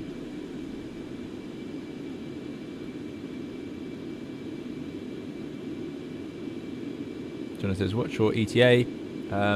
What have we got left? Probably, we've made up a bit of time, I think. The wind's calmed down, we've sped up a bit, so about an hour to go. So half an hour and we'll start our descent. So not long. We're getting close to waypoint number 1 again. I think the last few waypoints we'll cover quite quickly. Lauren V says the Cameron 4 arrival is still useful to have up. It has some useful VORs. Yes, it could be sent via VOR, so we'll have that here. Thanks for the suggestion, Edward. Capri says the recording of the Apollo 11 landing is really cool to listen to. There used to be a website that had nice visualization. I highly recommend the podcast 13 Minutes to the Moon by the BBC. That is amazing discussion about the Apollo lunar descent, and it's based on the 13 minutes from detaching to landing on the lunar surface. It's amazing. 8455 says, looks like... Oh no, I think I did say that one.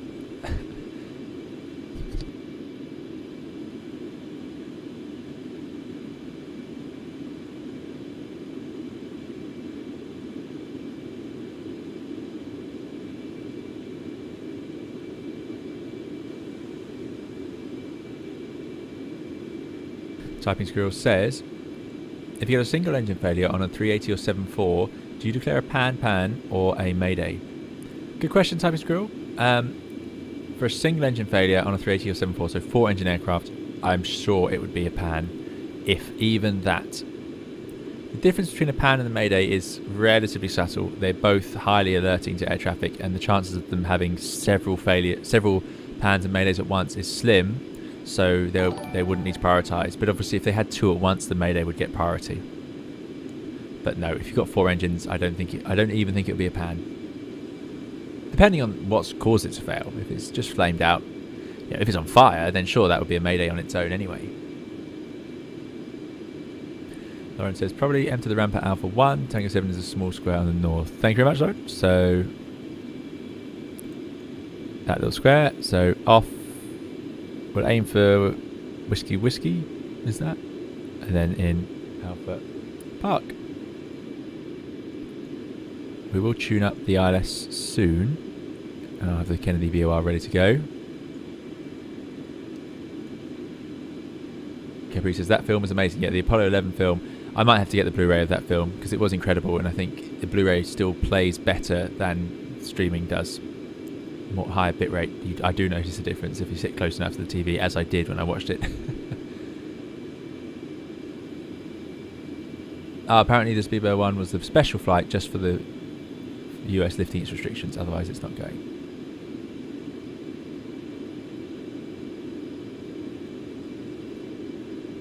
V1 Simulations prefers the FS project side stick on the Warthog base, feels more realistic than the Windwing. Wondering if you've heard of this or you think the Windwing just feels the same. So my question on that, Josh,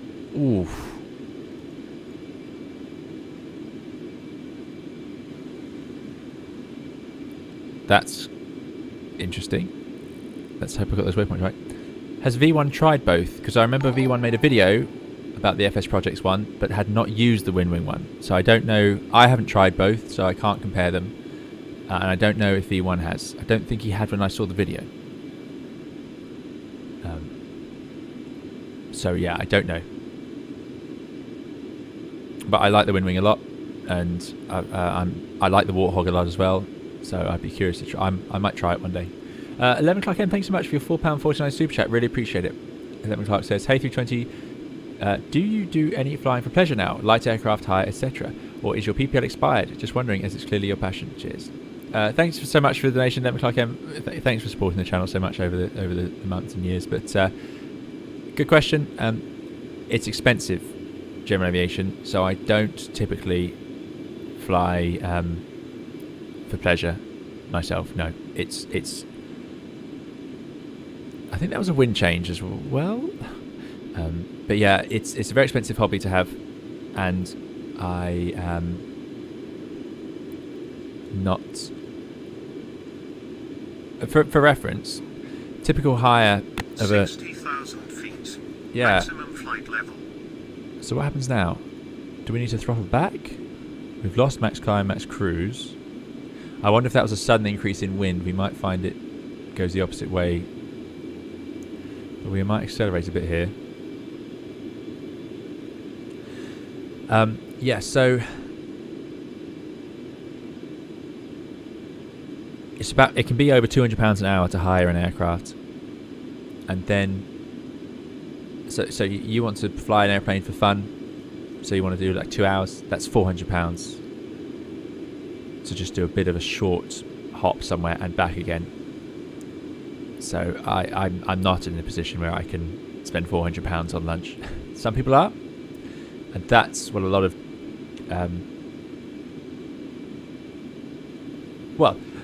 that's where general aviation has a lot of business, which would be people who really love flying in their free time and they do jobs that can fund it otherwise, basically. But yeah, it's very expensive. So no, I don't do any general aviation flying. But there we go. I knew what's going to happen. How are we going to do this then? If I do a Mach hold, presumably.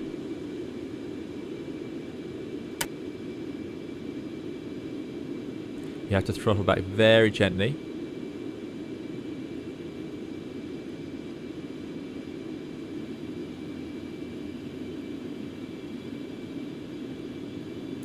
And then I'm going to go Mach hold. Hopefully that will keep us just there at 2.03. Yeah, so that's about where I'm at. But I do like, don't get me wrong, when I fly general aviation, I love it. And I would like to do more of it. But it is expensive. I have not tried the DC design Concorde. I'm so sorry, I've missed a load of chat there because I got behind.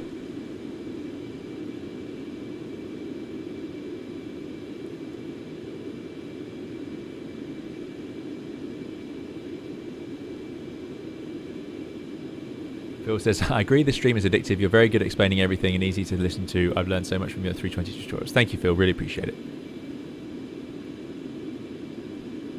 The Microsoft Flight Simulator has a form of MCDU which is completely different from the X-Plane. Yeah, so I don't think there was an MCDU, but maybe there was. Al Capone is asking about the A320X. I'm sorry, I hope someone can answer that question. I haven't tried it since the last sim update.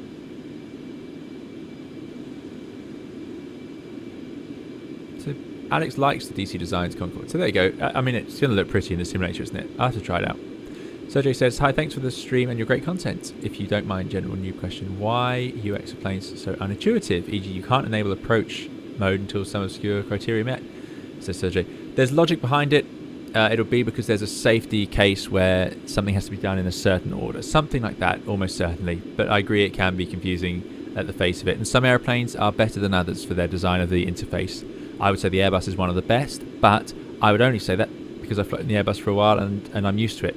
If you come from another airplane, maybe you hate it. So, but they're just complicated machines. We have to take into account vertical modes, which can, unlike a car, which goes, accelerates and decelerates. You set the speed. An airplane we want to climb. Well, how do we want to climb? Do we want to climb at a faster speed, a slower speed? Do we want to climb based on the speed or based on the vertical speed? Or just the pitch? There's so many different modes needed to be put into it, and sometimes it gets a bit of a muddle. Lerner says, I'm sure he's used the wind wing. Okay, I didn't know that. Ryan E says, I have the wind wing. It's brilliant. Thanks to your recommendation. Oh, there you go, Ryan. Yeah, I'm glad. I think it's great. I think the wind wing is really, really impressive. And I don't think the Warthog feels more like an Airbus. But I haven't got the Airbus side stick.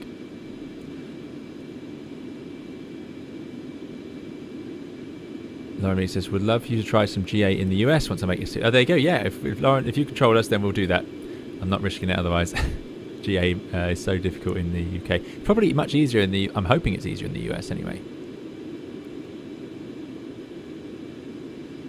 Bernard says he was talking about it on his last stream. Okay. So I'm assuming V1 has now used the wind wing. But you've got to use the thing with the wind wing is that there's the A3XX grip. You've got to use the right base, and then you can change the settings in the base as well.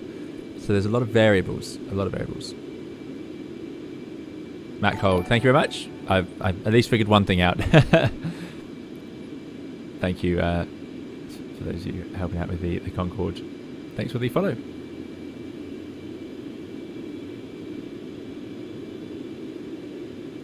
Supersonic says, is my chat window lagging or is there a separate chat somewhere I can't see? Supersonic's now, I'm on YouTube and Twitch. So it could just be that if you're on Twitch, you might not be seeing the YouTube chat. I used to have it appear on the screen so you could all read each other's comments, but people didn't like it, which is fair enough. So we moved to this system where I just read out the comments that I'm talking to. Also helps people who are using this as a podcast to fall asleep. And I've had a few comments recently on older videos. So somebody saying that they like my videos but they can't help but fall asleep watching them. Which is fair enough.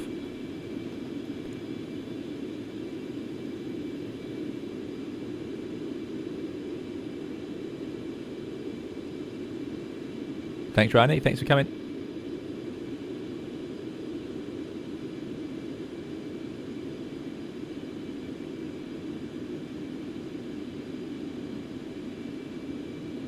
Captain has £90 per hour lessons for PPL.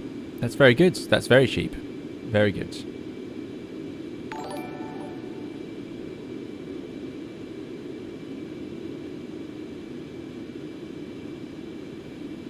Thanks, Cop, for the follow.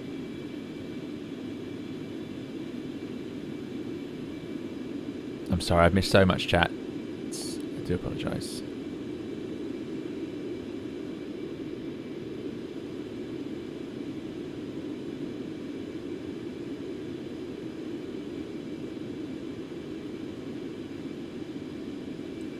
Bernard said Bernard's saying that he also said he'd referred to your video on how to set up his new tiller, which seemed odd because I wasn't aware you had a tiller. Bernard, so did V1 refer to me in setting up his tiller?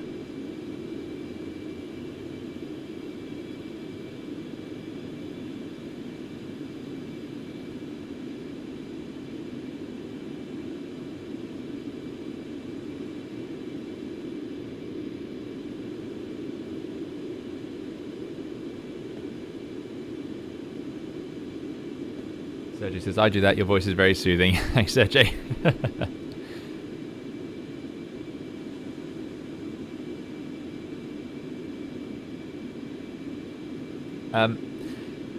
If V1 referenced the video I've done on setting up the tiller for the A320NX, then he might have been talking about, I have a video about setting up the tiller in the A320NX, i.e. the tiller axes and how to assign it and where to assign it, which I made shortly when they added that feature, and then I discussed sort of taxiing in the video. So that might be what V1 meant if he got... I saw V1 had a video of a hardware tiller, which is very cool, which I have not seen before. So that might be it, because I certainly do not have the hardware tiller. But if that might have been what happened if V1 mentioned it. So that's very kind of him to mention my video if that's what happened there. Pol9, thank you for your €2 donation with a red heart. Thank you very much, Pol9. Very kind of you. As I've been saying, far too generous, far too generous. So really appreciate it. Very, very kind. Bedro says, thanks to you, I've been flying the A320NX since you first tried it out. My dreams to be flying airliners in sim as a kid have been fulfilled. Now to chase that commercial license. Good luck, Bedro, and thanks so much for coming along. Thank you for saying so. Really appreciate it.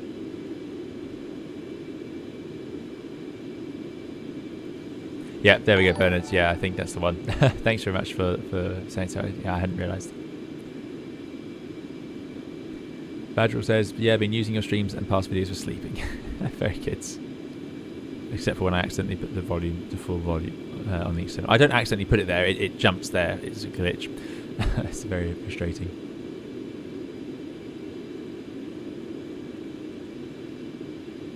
Captain says, the FS Projects 320 grip has a rubber gaiter, which is cool. Yes, that is cool, and I do like that. It does look great, yeah. But also do an FO grip, which has me very interested. Yeah, so that's good. Windwing, I think, is just left-hand at the moment.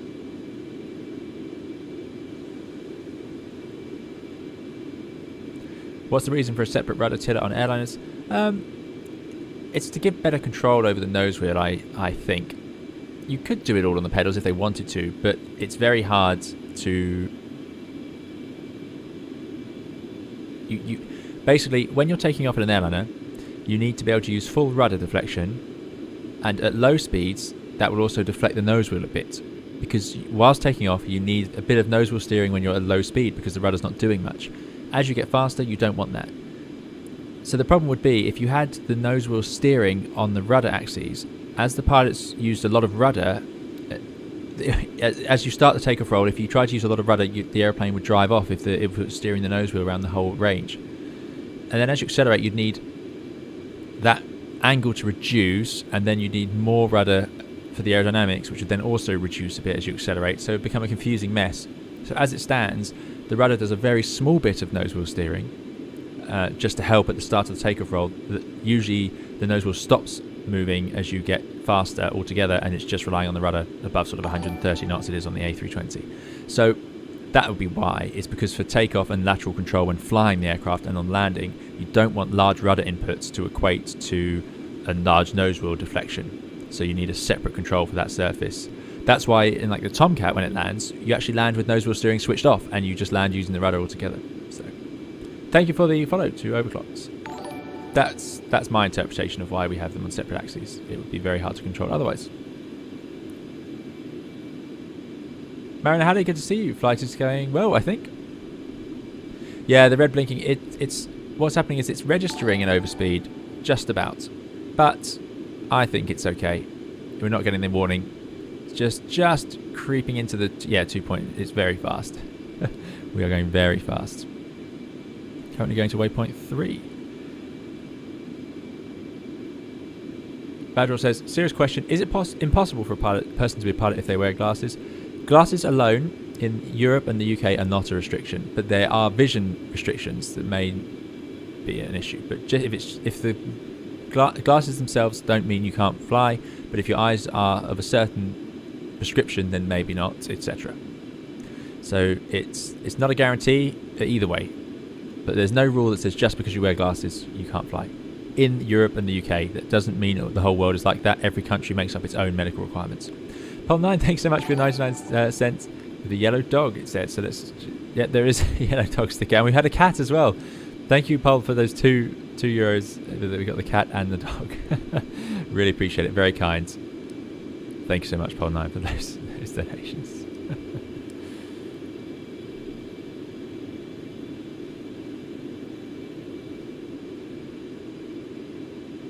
What happens if Concorde overspeeds? Which plane's going to chase it? Says Richie Rose. Indeed, yeah, no one can catch us here. All is well, Marina Halley. Thank you very much. Thanks for coming along. I hope all well for you. Lauren B says, some airliners, you turn the nose wheel steering off for takeoff. ERJs to play. There you go. Yeah. Apparently there's a proper tiller axis in Sim Update 9. Very good. Leo Burton also falls asleep to the streams. Excellent. I'll have to start a new title.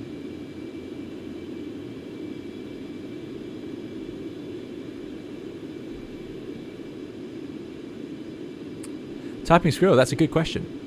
I think modern fighter jets can go over Mach 2, but not for long. So that is a good question. Ed's back. Excellent, Ed. Slightly fuller, slightly more tired, but equally happy. Excellent, Ed. Thanks for joining us again. Nick says, about the glasses, my FAA license says on the back you must wear corrective lenses. There you go, yeah. So the glasses alone are not the issue.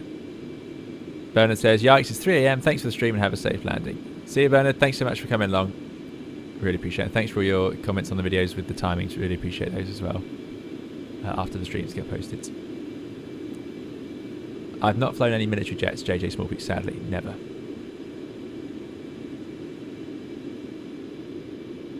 Modern fighter jets are actually slower than old ones, says Supersonic Snail. Mostly because combat at ultra high speeds basically never happens. There you go. So maybe they would struggle to catch it.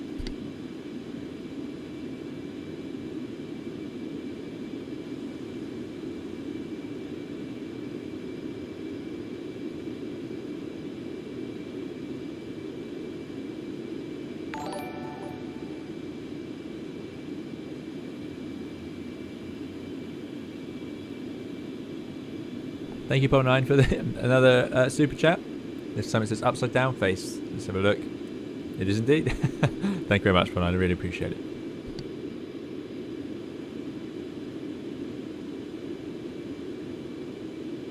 Mr. Banana says, technically you did fly a military jet. The A320 is used by the German Air Force after all. Very good. Yeah, good point. Arjun says, so you finally dared the Concorde. Indeed. It took me a long time. It took a practice stream. And let's see how the rest of the flight goes, because it's about to get a bit more interesting. Capri says there was an early British jet that went faster than most modern things. Yeah, probably the Lightning, I suppose. Okay. Captain Roger says, I really want a new Wing FS Project side stick, as well as Bravo Throttle and Honeycomb Boeing TCA yoke, but can only really afford one of the three. I already have the Airbus TCA First Officer Pack. Which do I get?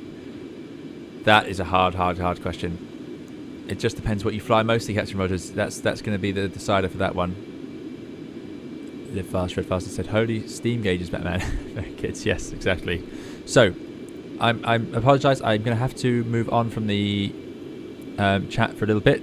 We need to sort out the waypoints. So we're going from waypoint 2 to 3 in our second round. I need to input waypoint number 6. So waypoint 6 is wrong at the moment. So what we're going to do is remote. Don't think this matters, but we're going to do it anyway. Then we go insert. Then we're going to go north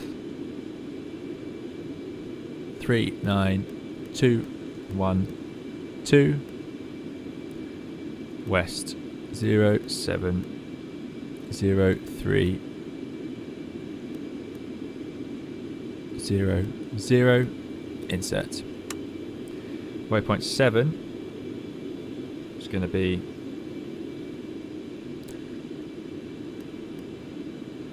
north 39246 west 071426 insert. Waypoint 8. I don't think pressing insert matters. But anyway. So waypoint 7 is in. Waypoint 8. So this is Owens. It's going to be north 39490 94 west 07249 insert. Finally then 9. Yeah, we don't need to do that. Oh, I hate that noise. It means I've done something wrong. 40010 west. Last one 0735117. Insert. There we go. So that is all the waypoints loaded in. We're currently going from 2 to 3, and after 3, just checking that those checking that the west keeps increasing. Then I know we're going in roughly the right direction. Yeah, all makes sense. So from 2 to 3, and let's go to time. We are 4 minutes away from waypoint number 3. And it's not to waypoint 6 that we need to decelerate out of Supersonic as we reach the coast. How is our colleague? Is Speedbird 2 still out there? So plan from here, ask Ed, great question. So, we're still at 60,000, we've burned enough fuel, we're down to 31 tonnes of fuel. Fuel's looking reasonable, I think we'll get there with enough. I don't know what enough means, but 10 tonnes Maverick said we need to land with. So that's the plan. I think I took a little bit too much fuel. So, what we're going to do is eventually reach our deceleration point. I don't know what modes we should use for that.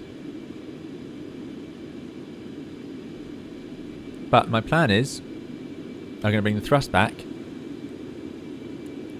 slightly, and I'm going to put IS hold. Would that work? Or is it vertical speed? An altical higher, an arm a lower altitude. Basically, I'll put 28,000 feet in the window, and then we will descend, and I will leave the thrust where it is and just slightly reduce it as we descend.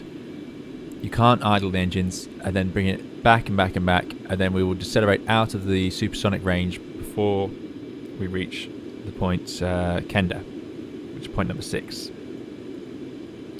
in here. So we're going from 2 to 3 at the moment, and that's the plan there. So by the time we reach Kenda, I want to be subsonic.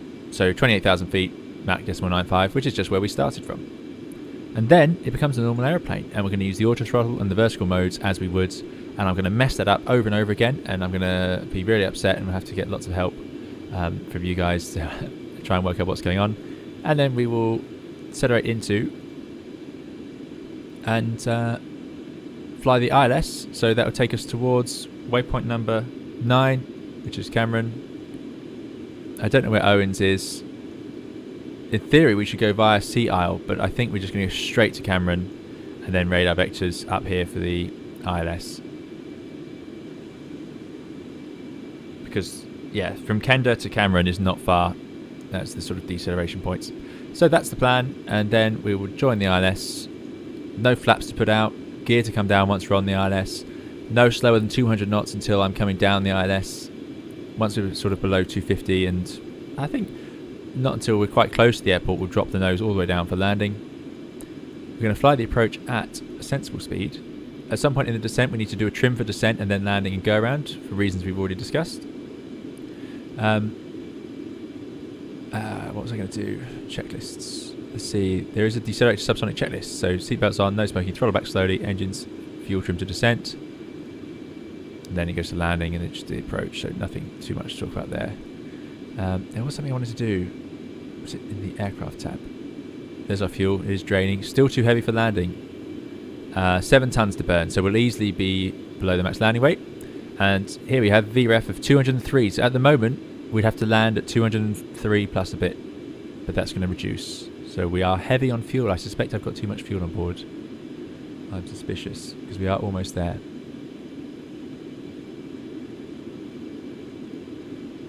And that's the current plan. Owens is to the east of Cameron. It'll be backtracking a bit to go to Sea Isle. Thanks, Lauren. So yeah, so we've got Owens to Cameron. Perfect. As I expected. Concorde had special rules. We have not done the cabin yet, so... Oh yeah, Concorde 2 is still out there. Right, we're going 2 to 3. Still got a good amount of time from 3 to 5. See, the throttle's having to come back. It's so fast. I'm hoping we're catching up. So, Flight engineers panel we've seen, no bunk required, so the pilots don't need anywhere to sleep because of course this airplane is so quick it can't be in the air that long. Let's head into the cabin. Now I haven't done much exploring around here. It's quite basic, but it does have interactable doors and galley trolleys. But I don't think it has toilets, no matter how hard we try looking. Nope, don't do that. Into the cabin, and this is a great feature. Again, proof that the person who made this loves the aeroplane. They put the screens in. There they are. Just great.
Right. Badrol says, when you fly the 320 in real life, do you bring charts with you or an iPad? Most airlines now don't use paper charts. It's done through iPads or equivalent, some sort of tablet computer. Electronic flight bags, they're called EFBs. So that's the typical way now. Much easier to update, much lighter, saves fuel, and saves the having some come to the airplane update them, which is what used to happen. You'd be on a turnaround somewhere and someone would come and take all the paper charts off and give you a whole new set. A very time consuming thing. Thanks so much, Paul, for the €2 super chat. Very kind. Again, this time we got the cool pair. Thank you very much, Paul. Far too kind. Timing Squirrel says, watch it eating. I was just finishing off a little bit of white chocolate Easter egg there. I do apologise. I need to eat. Oh dear. This is, yeah. I think I'll still I'll have a light snack after this for bed. The Beast says, VREF of 203 knots. That's fast. It is indeed. That is not the speed we'll probably approach at. I think will be something like 180 to 200. But getting slow in this airplane, there's so much drag on that wing. It's a disaster. You've got to keep the speed up. Most arrivals from Europe to JFK would be on Parch 3, which takes you in over Maine and Boston. Concorde indeed had its own special arrival. None come from that direction. There you go. Thanks, Lauren. Lauren's got all the right information, especially when it comes to air traffic control. Does indeed look like a breezy toilet here in the back. 8455, quite right. Concorde does not have window seats. It has peephole seats, yes. I normally set up a window view for the landing. I haven't bothered with this airplane because I couldn't find one that was worth doing. So we'll probably do the replay from just outside. You just sort of get that out the side. And if you go right to the back, there's a little sink. Ah, they did model it. I take it back. There it is. Undeniable. They put a toilet in. Leo says, you deserve a treat of Viennese Wells for late night snack. Very good, Leo. Very good memory. Sadly, no Viennese Wells in stock, but that's hence the apple pie from Mr. Kipling earlier. It's a very unhealthy afternoon. I've eaten chocolate and apple pie.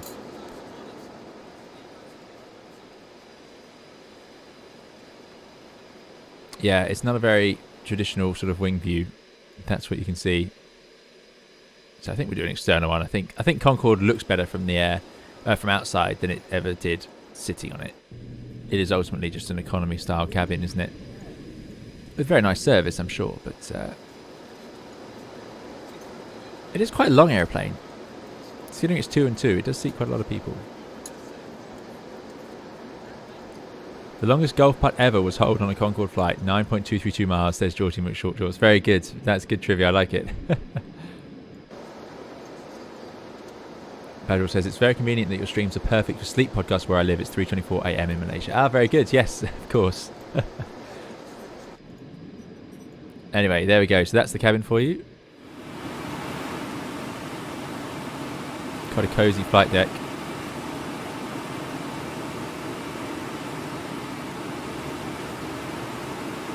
Oh, there we go. All the computers and controls and CVs and whatnot. Such a narrow aeroplane, but there is still a jump seat. And the little table for the engineer. Airbus knows how to do a table.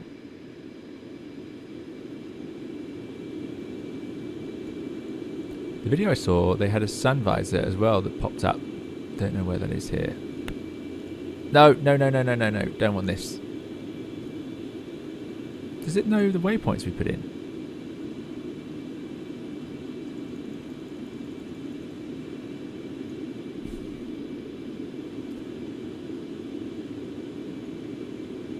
Oh, go away.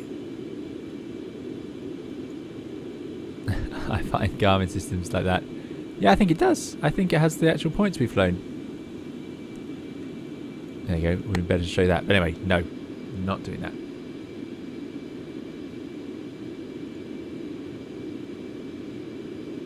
J-Bay says, nothing wrong with apple pie and whipped cream. One of life's small pleasures. Yes, that is very good. I do like that. Swall says, just popped in on the stream. I've loved all your videos on YouTube. I didn't realise you streamed on Twitch, so glad to be here. And thank you for the amazing content. You're very welcome, Swalls. Thanks so much for saying so. Thanks for joining us over on Twitch. Yeah, Twitch is relatively new. They've been going a little while now. But at the moment, streams run on both YouTube and Twitch at the same time. 4 prawns, thanks so much for your $50.23 tip. Really, that's far too generous, 4 prawns. So kind. 4 prawns says, thanks again for all the great insight into the sims and flying. I'm not sure what you can do to top a single pilot Concorde and live stream across the Atlantic. So this is towards some refreshment when you get to New York. Thank you so much, 4 prawns. I know you've been far too generous in the past, and that's again far too generous now. Thank you so much. Really very kind. And thanks for joining us again today. And indeed, I will have a refreshing drink after the stream, no doubt. After we make it there. I mean, we started at half 4, half 5, half 6, half 7, half 8. So we're at 4 hours now of stream. Are we really? Wow. Well, thank you all for watching along to this point. I can't believe that. And we're not even there. But we are getting close. So thank you so much, 4 prawns. Far too kind, and really appreciate it. Thanks for supporting the channel so much. Very kind. Now we're now going from 3 to 4 waypoint. So we're getting close to our decel point. It's happening, everybody. We are soon arriving in America. You've seen it here, all live. Still no land out there because, of course, we have to be nice and south over the water. Although we're a little further north than I expected. But I imagine normally you'd come in like that. Can you believe we've done that? It just doesn't feel real, does it? Even to do it in the simulator. It's a bizarre sort of feeling that we've managed that. Our first stream, we went from Newcastle, accelerated supersonic down to Barcelona, I think. Up here. Yeah, it took no time, 40 minutes or something. Amazing. But thank you again, 4 prawns. Far too generous, very kind. I'm glad you're still enjoying the videos. AC455 says, Concorde is almost as long as an A330, but it's still as narrow. Ah, there you go. Makes sense. Thanks, AC. Arjun says, so the list of excuses at the landing will be quite long today. Oh, yes. It's America. I'm tired. The Concorde is hard to land. What's been happening, every time I've landed it so far, on and off stream, I've done 2 or 3 landings off stream, and then I did the one on the stream. So firstly, the approach, the energy management on the approach, not to get too slow. It's actually quite easy to descend the Concorde. It can descend very easily, even without speed brakes. But also the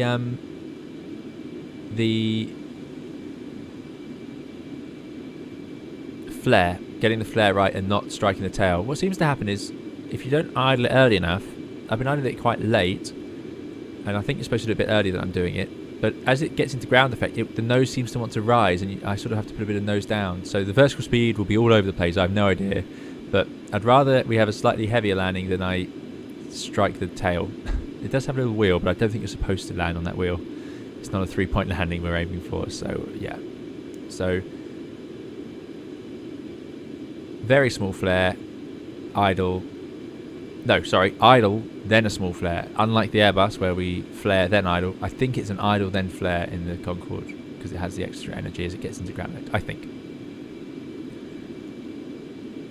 Gabri says, as long as everyone walks away, it's a good landing. Exactly. JJ says, how long have you been a commercial pilot? Over 10 years. How long on the Airbus? Several years. Several years.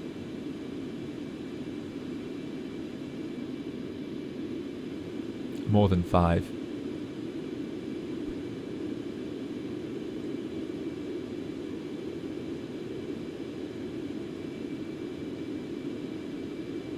Axeman says, I do the 10.5 hour trip to Mexico for diving holidays. I have to turn off the map display because it just makes you sad how slow it's going. This thing is amazing. Yeah, this is amazing. What a treat to be able to fly on this. Ebo says, look at the distance, just madness you could cover it in that sort of time back in the days. I know, it is mad. Yeah, the yoke looks wrong. The reason is, this is a nice quality of life. I'm a big fan of these features when developers put them in.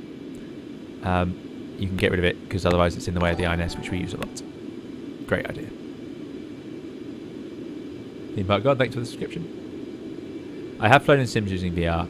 I've not managed very well in the X-Plane. I know it's supposed to be quite easy. I have not put much time into it. I love flying VR in DCS. It's the best way to dogfight in my personal opinion. And I like flying VR in Microsoft Flight Simulator. It's very quick. You can swap between the two very easily. I just find it quite difficult to get a smooth performance out of it. But yeah, I like it. Really, I should upgrade my VR headset now. I'm on a Oculus Rift S. I plan to make more videos with it. I've used it in some of my reviews, but yeah. So these waypoints, look at this. That's all going... Oh no, we're 10 miles from 4. Okay, I'm getting confused. We're almost at 4. So that's waypoint 4 coming up now in 7 miles. Theme Park God says, what's your favourite passenger plane? Currently flying? Probably 380. Probably. Certainly to be a passenger on.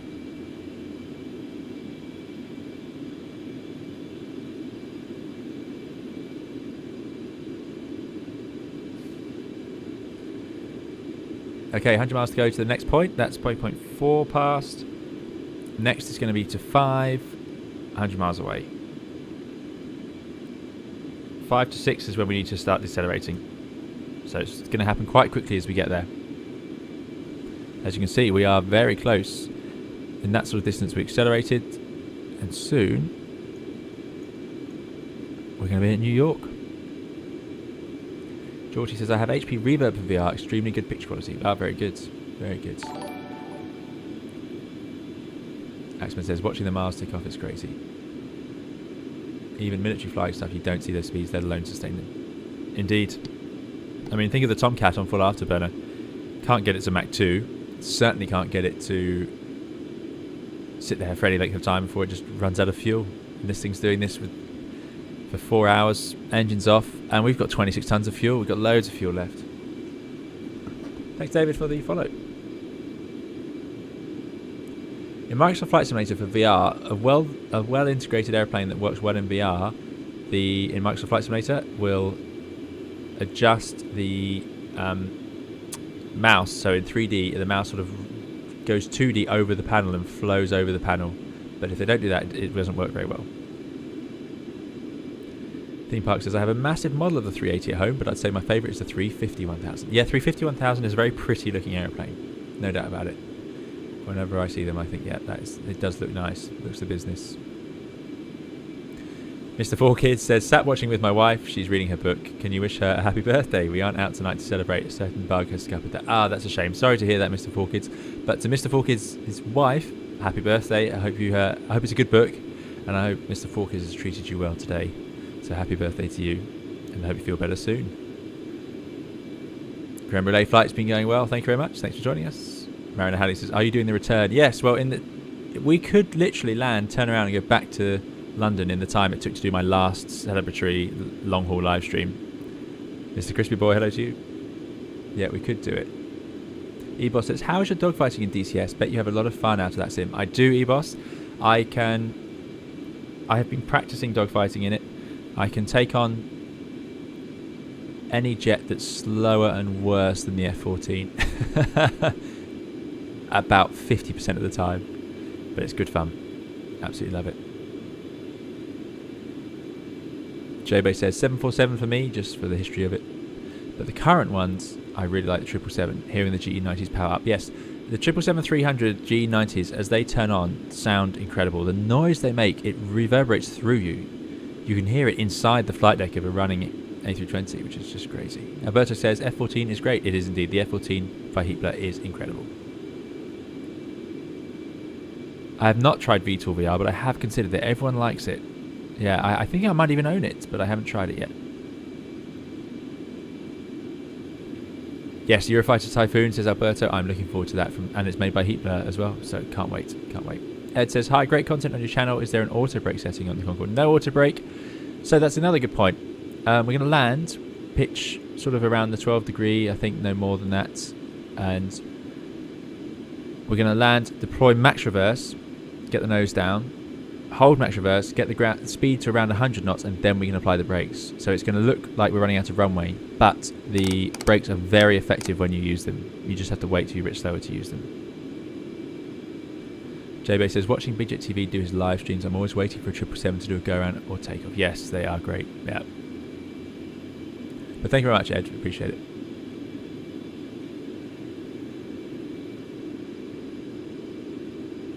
Virgil says, you have to. The controls on there are just perfect for immersion. Okay, yeah. Everyone does rave about VTOL, so I will have to try that. You're welcome, Mr. Forkids. Mrs. Forkids. 4 to 5. So we've done 4. 20 miles from 5. So the question is, how far away is 5 from 6? Because 60 miles before. So when this counter here, it's going to count down to 0, and then it's going to go to a bigger number. When it reaches 60, we've got to start decelerating. And no doubt I'm going to mess that up as well. I think we've got too much fuel.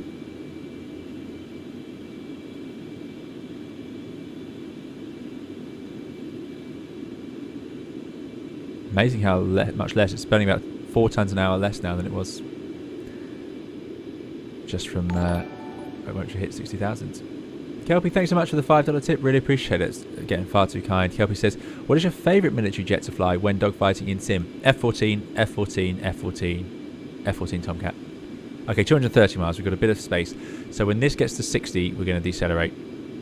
Which makes sense, because that is going to be pretty much aligned with getting to the coast here. Yeah. I can't say it any clearer than that. The F-14 is absolutely my favourite. So thanks so much for your $5, Kelpie. And yeah, Heat Play F-14 any day of the week. Love it. It's amazing. Favourite plane livery, says Theme Park Gods. I think Singapore Airlines has one of the best liveries out there. Andy H1302, good to see you. We have survived with a major T spillage, a major audio cutout, first officers arriving and leaving mid-flight. But we are here, and we are 140 miles from decelerating from supersonic to go back subsonic and head into JFK. Thank you again, Andy, for your help the other day and for all your help in the setup and encouragement for doing this stream. Really appreciate it, Andy. Domingo Da Vinci says, I remember first watching you well over a year ago. Great to see you again. Random, but do you happen to have a VKB stick? Debating on getting one soon. Domingo Da Vinci, I do not sadly have a VKB stick. I just have the Windwing and the Thrustmaster Warthog. And I'm using the Thrustmaster TCA today. Theme Park God likes Thai Airways, but Qatar is also very nice. There you go. Mr. Banana says, every time the plane does a 15-degree bank, I wonder if you feel the G's in the cabin. I think you would at these speeds. I'm surprised it's banking so much. I think this is a problem with the my INS. I should have probably done some DME updating en route if it could have made it to them. I do not fly, and I have never flown in a glider. I should try that one day. It does tempt me to try, but I do hear, I don't know, gliding, it's not something I'm used to. I like having engines. Mariner says, could you hold over the water to burn some fuel if needed? Yeah, of course, absolutely. That would be one way around it. But I'm pretty sure. Yep, we no longer are too heavy for landing. VREF is still very high. Maybe as we get lower, this number will update. Maybe? Don't know.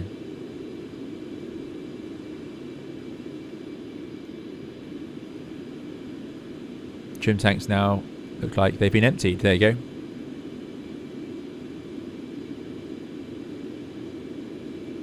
So this is all gone into the feed tanks. So we have to have fuel in the feed tanks, I suppose.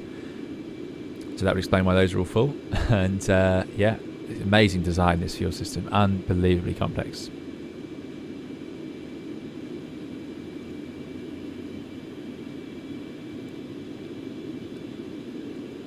$890 miles left to go. So let's say the diversion's, I don't know, 200 miles. Yeah, I think we've got too much fuel. I pretty much filled it up because I didn't know how much fuel to take because Simbrief didn't have a plan for us. Okay, 100 miles till we decelerate and leave supersonic range. Not used to seeing the progress bar, that blue bar along the top of the screen, have such a little gap at the end for arriving. That's a long haul sort of thing.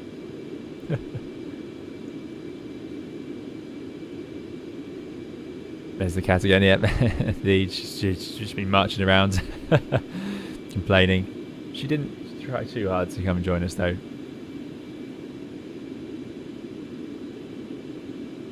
High landing speed's the curse of the Delta Wings. Indeed, indeed, yeah. So excuses, America, tired, Concords. It tries to tail strike very easily. I don't know how to land it. I think that'll do. Oh yeah, windy. Stuart says, watch the startup and takeoff, then had to go play five-a-side. Glad to be back for landing. Loving the feeds. Thank you for them. You're very welcome, Stuart. I hope you won at your five-a-side.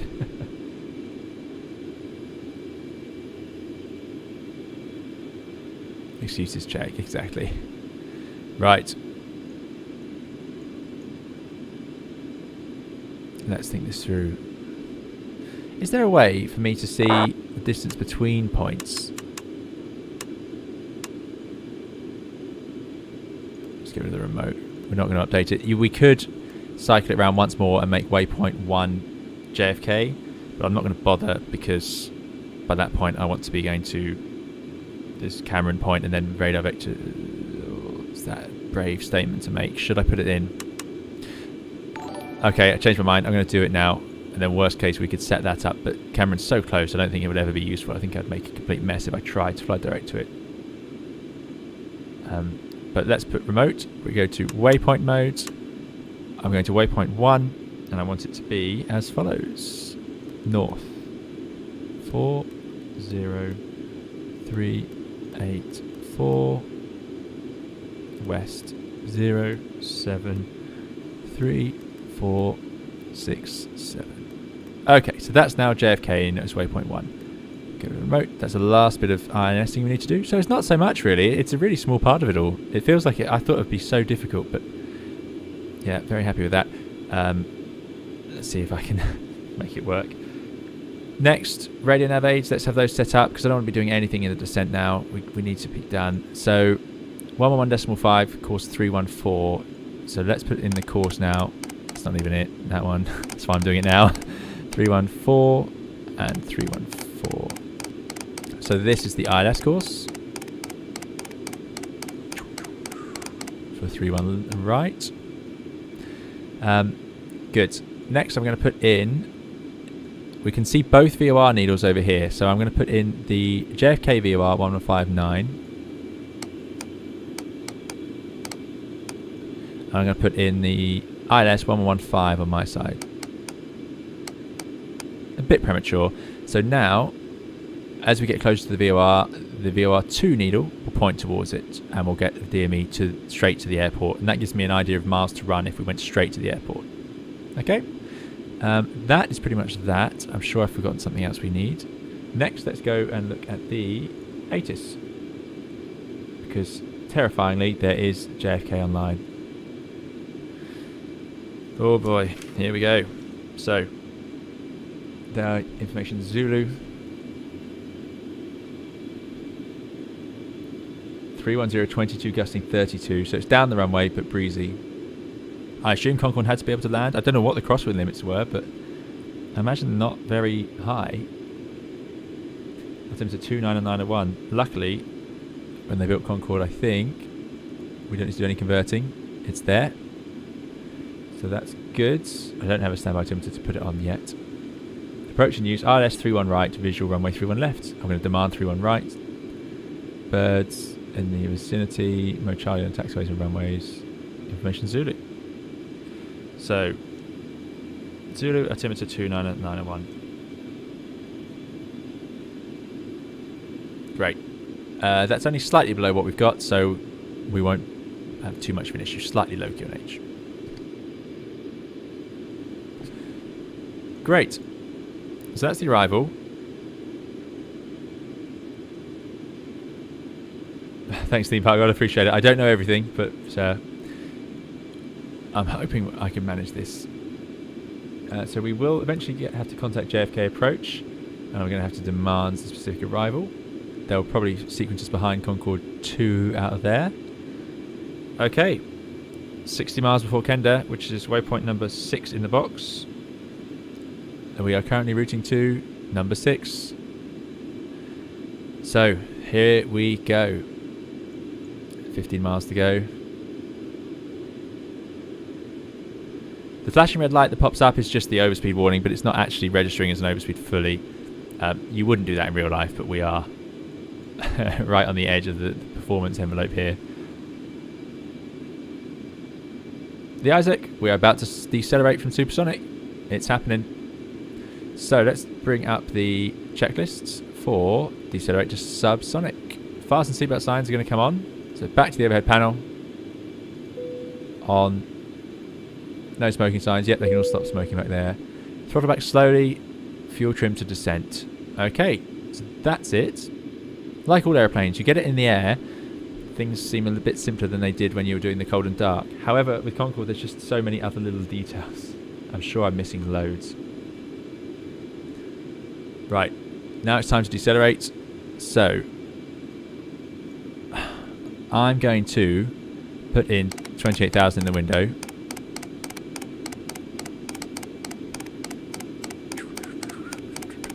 Well, let's get going actually, I don't want to miss that. So, throttle back slowly. Means auto thrust comes off. And then we slowly throttle back. I'm going to put in 28 for our subsonic cruise, just as a sort of platform point out of Guaya. And then I'm going to put in, would it be a vertical speed? There's no descent number here. So if I want a vertical speed, I can just wind that down a bit. Gently throttle back.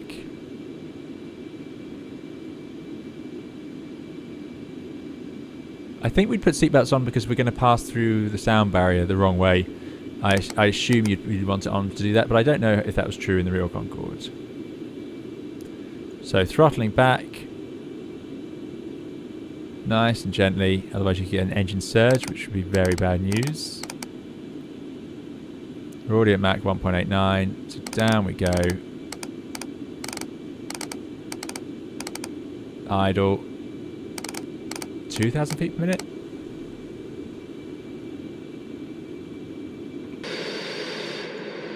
That's slightly concerning. Beautiful, beautiful machine. Unreal.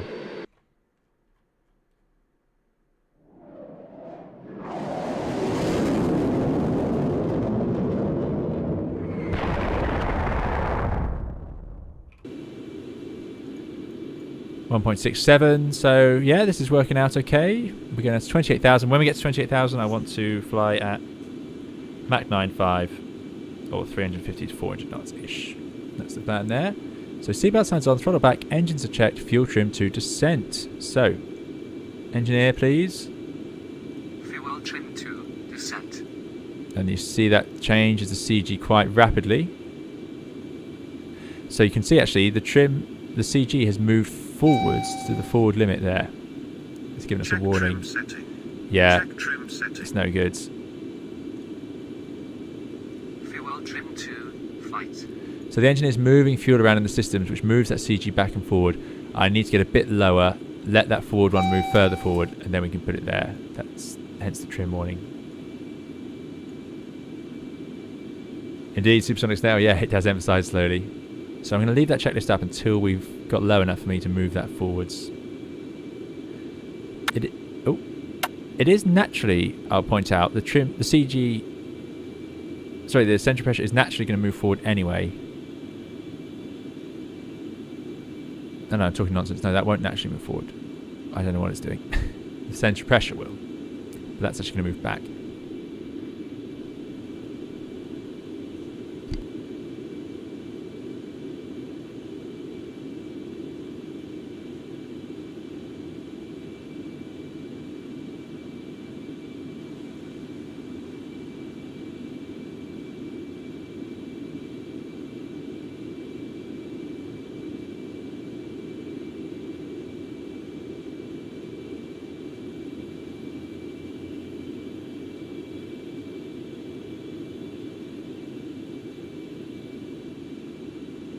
So that right, so we can pick up that VS now. Down a bit more. I think let's get a bit lower. We're still up at 54,000. I mean, on our last flight we didn't even get above this. Sadly, the toilet did not flush, Andy. So I think we can go 56 miles. We're now heading to point number 7. Yikes, we're getting close. Which is Lind. Let's get down. What's that warning? So now it's complaining about the trim. Flight engineer. Fuel trim to descent. Check trim setting. Check trim setting. See the trim running. I feel like that should have worked, but we're probably a bit high for that still.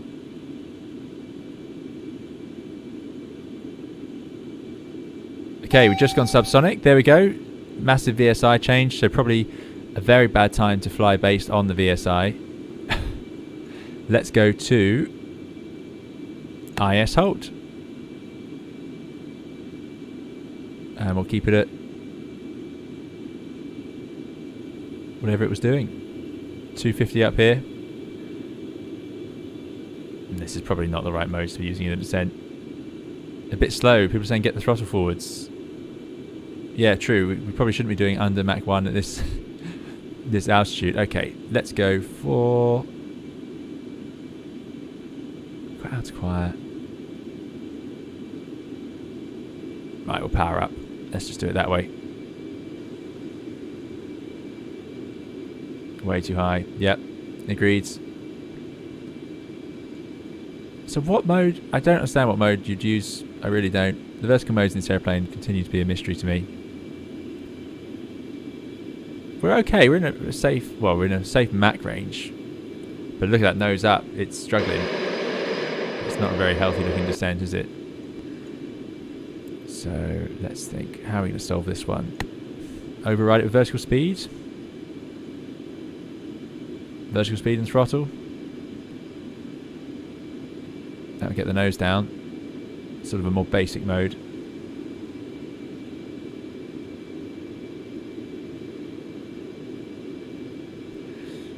We're running out of space anyway. Distance to the VOR 150 miles. So yeah, we are certainly high. Let's just do it. 6,000. You can do it in the Airbus. But the problem is, as we hit supersonic, it really messes up the. So we don't want to be supersonic anymore. I want to keep it at 0.99. Problem is, we slowed down too high. I think that's what's happened. That seems to be agreed. Everyone agrees that's what's gone wrong there.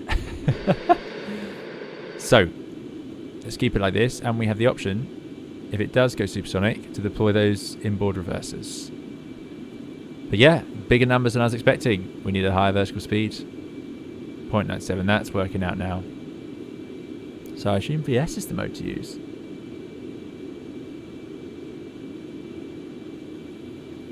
0.97, 300. This is looking more healthy. Can't really select. Oh yeah, we can. A bit more on the VS. It's just side slip if you're too high, says Listerman. Excellent. Normally start a descent by throttle angle to 18 degrees, maintain until 350 knots, then start IS hold. IS hold, I see.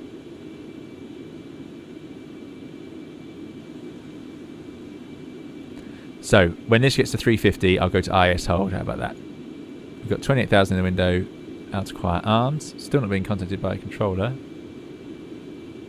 They do have our flight plan, so hopefully they're aware of the routing we want to take. We're 26 miles from point number 7, which is Lind. It's all happening. It's all going to happen quickly. We are 140 miles from the airport at 36,000 feet, but we're descending very well, so I'm optimistic that height profile is working out okay. Fuel is trimmed to descent, so the next one is the approach checklist.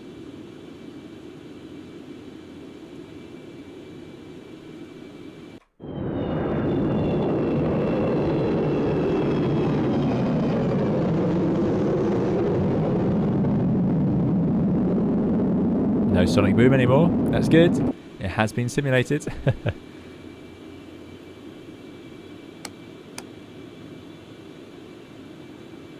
Okay, now we're in the normal range of flying. Although in the Airbus you'd be in Mach numbers up here anyway. But yeah, 330 knots. I'm going to let it accelerate a bit more. Thank you all for your help with that. That's the challenging part then. That start of descent. Controller is just tower, so they won't be vectoring you. They won't want to talk to you until you're over the initial fix. Okay, thanks, Laurie. I'm going to put that frequency... No, I can't put the frequency in standby because I can't make that work. 1191. Can I? Ah, yes, we can. Just swap it over. Perfect. So there is a tower frequency ready to go. 0.86. So we're slowing down out of the Mach numbers now. 15 miles to go. Then we're going to go to point number 8, which is Owens. So I want to keep that descent rate going. What's happening there? It's leveling off at 28. Let's keep coming down. So I'll just do IS hold now. Outer quiet armed.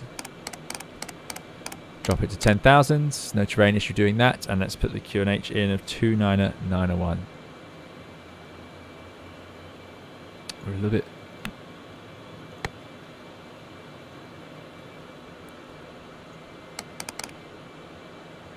slow. Right, 29901. Slight drop there. And 29901. Okay. Evening, window seat. Hope you're doing well. Window seat, our resident Airbus engineer. Good to see you. Craig says, yeah, with Concorde, you literally dive down at high speed until thick air and go subsonic. If this was in real life, you probably would have stalled the engines going too slow. Thanks, Craig. There you go. I knew I had not paid enough attention to the descent phase. I just need to throttle back slowly. That's written nice and clearly for us. But that makes sense, yeah. You can't just idle the engines and drop out. I felt like we would have been lower by then, but it's just amazing how high we were. 60,000 feet. It took a long time to get it down. Good, 340. IS hold. Keep 340 now. 6 to 7. We're about to do 7. Then we're going to go to 8, which is Owens. We look on here. That's where we are. So Owens must be somewhere here.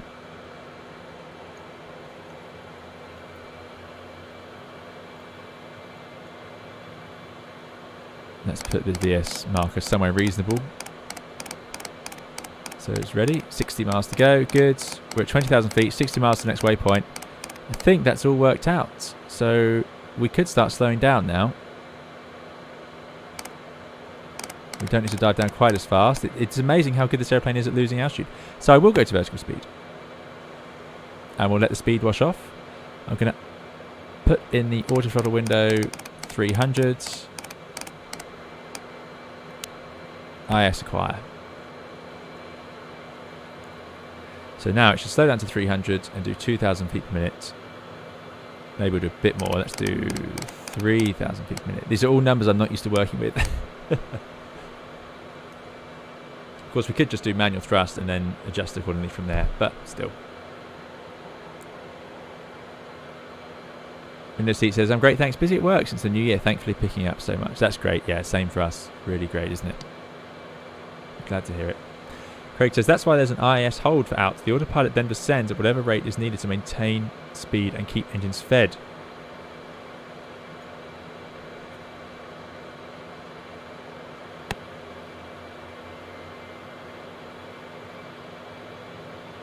But it's still becoming subsonic because air physics goes really weird. Yeah, it is. It's an amazing thing.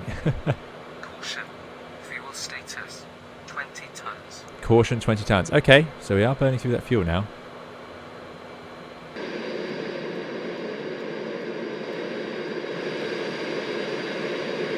I feel like we could have been supersonic a bit longer.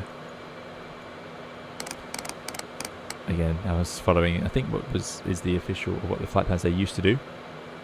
Captain Michael asks, will you fly the 737? I would indeed. We have flown it before on the channel, the 200 and the NG once or twice. Okay, coming up to 10,000 feet where we're going to level off. We've dropped altitude so much quicker than I expected at this point. So let's go 500 feet per minute. 300 knots. Throttle's coming up. This is where we're going to burn through that fuel. This is where it is so inefficient. We're burning as much fuel now as we're on the cruise straight away. 45 miles to the airfield, 108 miles. Yeah. That's crazy. That is crazy. So we're not going to go below 10,000 feet. And now we're probably going to run out of fuel.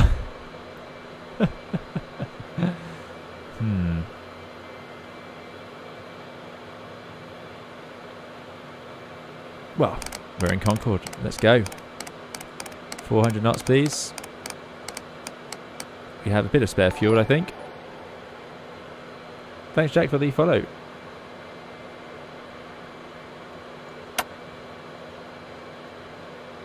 Wrong fuel trim. Should I change it? What's wrong with the fuel trim? I don't know. Axman says, good luck. Just want to say we're all counting on you.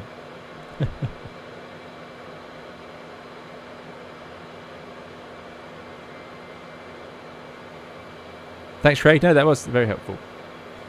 Yeah, let's get there a bit quicker. 40 miles to go. So although we're throwing fuel on the fire, coal on the fire. Speed warning. Throttle back or climb.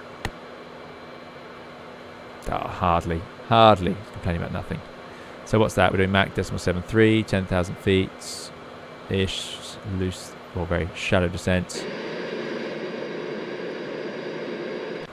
Yeah, this is not an efficient way to fly Concorde around. 19 tons, that's 1 ton gone. 100 miles to go.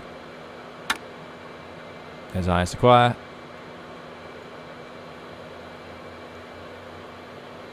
Could point straight at the airfield from here, really. Instead of going via Cameron. And we can see it there. There's the green VOR. That will take us almost onto an intercept for the ILS. I think we might as well do that. I don't see the point in hanging around going via Cameron if we don't need to. I'm sure they would try and have us more efficient. So let's go for, let's see if I can make this work. Good luck to me. Let's go heading. Now, how do you do heading select? This is a continuous problem. I can turn the heading. Ah, track heading. There we go. There we go. Right. So it's over there somewhere. If I go to here, we can see what the wind is, the magic of an INS system. It is 265 at 39 knots. So the wind is coming from the left. So we want to track, what's that, 322. So I need a heading of, not that one, probably a bit less, 315. Let's try that. But we're going very fast, so there probably isn't much drift we need to apply here. Right, let's put that course back in for the INS. 314. There we go. Yeah, it's almost straight in.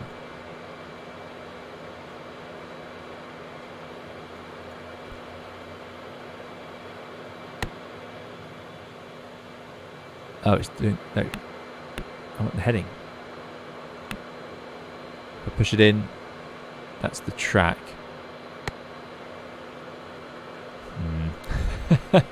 Shows you how much of this information I don't know. Gandley says, oh yeah, so someone's asking about fuel that gets dumped. No, the fuel that gets dumped doesn't just land on anybody, it evaporates in the air. As Gandley's very kindly explained, it dissipates in the air if you eject it. That's why they do it at minimum altitude, because it just evaporates. Yeah. Right, 10,000 feet. Let's get some light. No, we won't get some light, so actually we're going pretty fast. 21 miles now, 84 miles to the airfield, 18 tons of fuel. It's another ton gone. This is a real countdown. This is unbelievable. This is not the place to have this aeroplane. It hates it, clearly.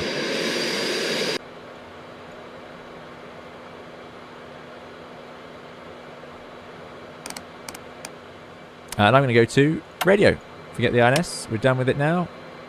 We don't need that VOR. We're just going to take the 111.5, so we can just put that in. Oh, in fact, no, sorry, I'm talking nonsense. Let's keep the VOR for our DME. That is helping me. 80 miles. Okay, so we won't get any sort of localizer just yet. We need to get closer for that to work out. But we're pointing straight in now for a straight in inset to the INS. Kennedy says, I'm bracing for impact. Look at the pitch. Yeah, it is quite something. Would this have been a mayday due to the low fuel, says Marin Haney? No, I don't think so. Not yet. Not yet. We want about 10 tons. So I'm still expecting to land with final reserves intact. In fact, we can see it on here. So what's final reserve fuel? I don't think they carried final reserve in Concorde. Deceleration, descent, subsonic to the airport was only supposed to be 80 miles, and we've done at least 100, and we didn't even do that subsonic. Passing approach landing, 30 minutes of fuel is 5 tons. So we need to land with the alternate fuel of 7, so we need to land with 5, we need to land with 12 tons of fuel, actually, in theory. Which is possible.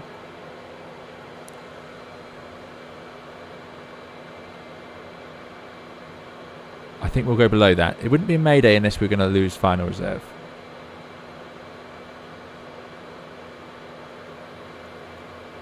I just can't believe how well it descended. I didn't use reverses or anything. For a minute there we looked high, and then it was all over.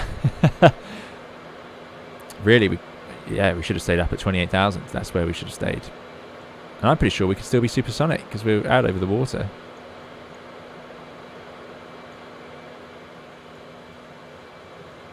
So 70 miles, 17.2. Let's write this down. Let's see how it's going.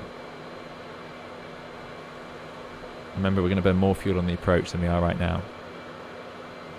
But we will have a bit of idle as we decelerate. So at 60 miles, we'll take another number. Let's do 60 miles. See how much fuel we got there. Leave all the lights in. Still beautiful.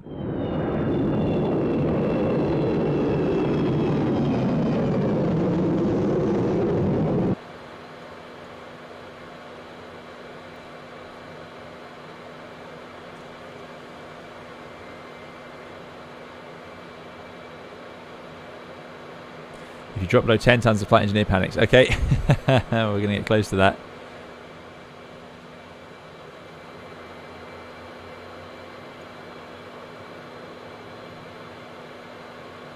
So at 60, we've got 16.7, let's say.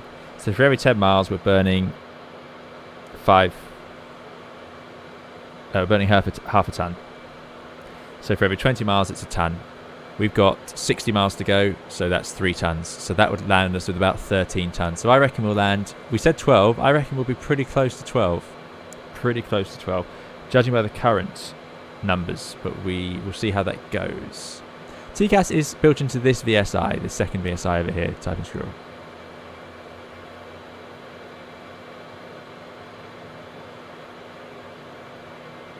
And I'll back that up by checking at 50 miles. I think we should have around about 16.2. Thanks for the subscription.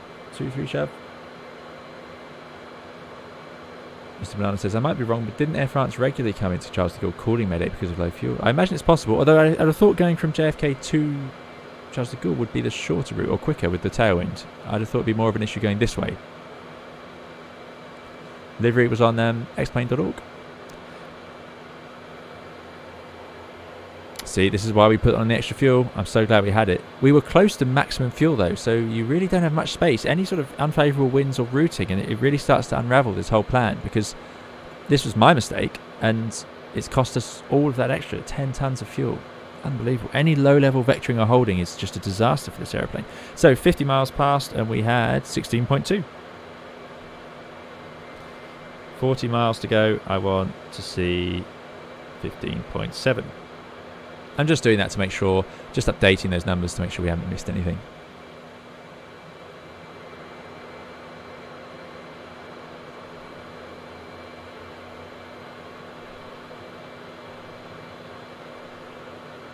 Remember, we still need to descend, so 10,000 feet, 30 miles out at the latest. So soon we'll be able to bring the power back, hence the fuel flow will start to improve a little bit. I'm going to keep that visor up until we're on the approach though.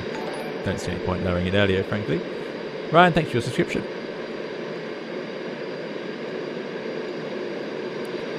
So yeah, at these angles of attack, there's a lot of drag off that wing. Very, very draggy.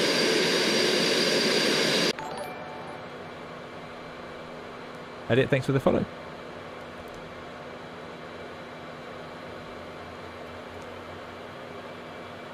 Yeah, we had loads of fuel. But yeah, going back the other way should be less of an issue because, of course, you've got a tailwind. We had 100 knot headwind or 80 knot headwind most of the way. So 40, I want 15.7. 40 miles, 15.7.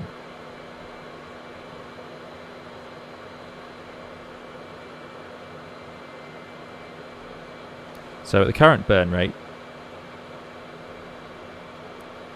we'll get to 10 miles with 14.2, and then when we're 0 miles, we'll be at 13.7. But then we're going to underburn for a bit of that, overburn for a bit of that, so yeah, somewhere around 12 to 13 tons. That does depend if I have to go around, which I did do last time we streamed. You'll arrive 2 hours before you left, Taxman. Yeah, it's still daylight, it's gone dark where I am here in the UK, and we're using real time.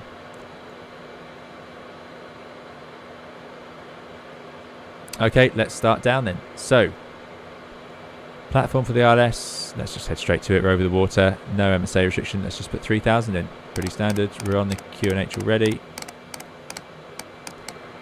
3,000, vertical speeds, 1,000 feet per minute. Let's slow it down, let's do 300s. Eyes acquire. Let's see if this works. This is the most sort of manually controlled way. There we go, ILS is starting to show up, 30 miles, looks like we're on the localizer. We are fast here now, I'm probably going to find it, and we're slightly below the glide slope, so we could actually arm the approach. Which should work if I go before lock.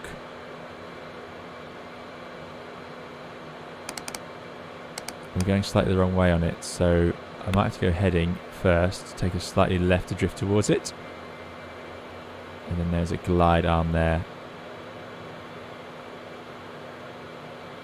So we're going to need to do far more than that. Let's do 2,000 feet per minute to maintain the glide slope. Ground speed of 300, so we need to do at least 1,500 feet per minute to maintain that. Sorry, I'm talking nonsense. No, we need to get down. Right, let's try again. Full lock. Please work. Why won't it work? Does it need it on both sides?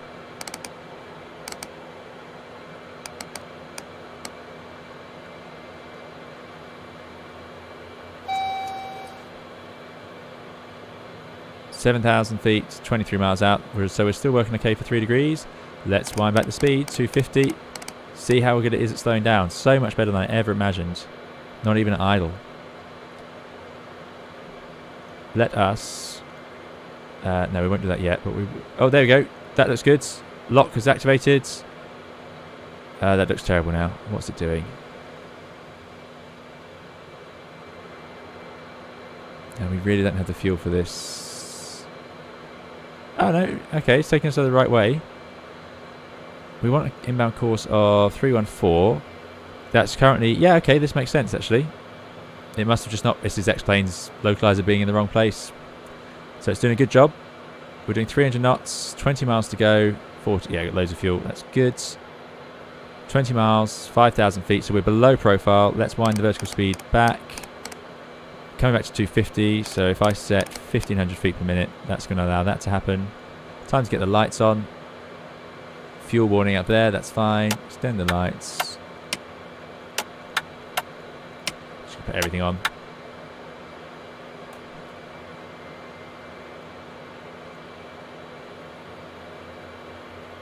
$18 miles. 300 knots. We're a little bit fast for 18 miles, really. So let's get the vertical speed back. Let's do 1,000 feet per minute. In fact, we're way below glide, so let's do 500 feet per minute now. And IS acquire. That's what I keep forgetting to do. You've got to change it to IS acquire to make it do that.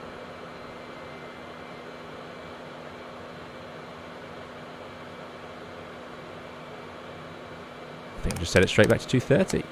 Next, I want to aircraft status. So it's in the descent, select trim descent. That's our fuel remaining, 500 miles. Right, I don't believe that VREF is 202. I'm going to do a bit slower than that. Seems a bit fast, but maybe it was 202. We'll aim for 200, shall we? Why not? That feels about right. But I don't know what the, probably VREF. I don't know what those two would be set like that for. Right, let's arm the glide slope. Glide slope armed. Watch the thing slow down as the nose goes up. Drag is insane. Yeah, the drag is crazy. Look at that. We're at 10 degrees now and it's 230. Let's check the autothrust is kicking in. It is. Sending very slowly down to 3,000 feet. 13 miles to go. It is happening. It is happening. Let's go to checklists and approach. Let's do the fuel trim for landing. Fuel trim to landing. Engines are checked. Master warning panel checked. QNH is checked. Airspeed and pitch checked. Landing lights. Oh, the first officer's joining us at a really inconvenient moment. Landing lights are all on. Nose visor down. Let's do it. Yeah, I'll forget. I'll run out of time otherwise. So here comes the nose down. One stage. Look at that rudder. That doesn't look good. And let's put it down again. Glide is there. So is glide active. Glide is now active. Let's 10 miles out. Let's put it back to 203, I suppose. Why not? IS acquire. We're in localizer. We're in glides. 9 miles. I want to be 3,000 feet of the runway. That's making sense. Let's go for the full deal. Right. Next is the landing gear comes down. 9 miles. Just do it in just a little bit later. There we are. We are visual. I'm going to switch to tower frequency.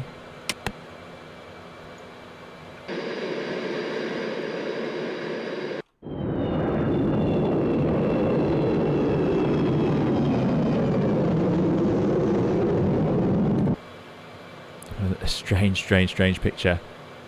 And let's bring up the final checklists. Fuel trim for landing checked. Autopilot, autothrottle to come off. Speed and pitch, we're not going to do anything. Okay, 7 miles out. I'm just going to hold it here. I don't want to drop the gear until I really have to. You can feel the wind now. And he says, don't forget after landing and vacating to kill engines 1 and 4, taxi on 2 and 3. I didn't realise. I'm sorry, the FO is going to have to move.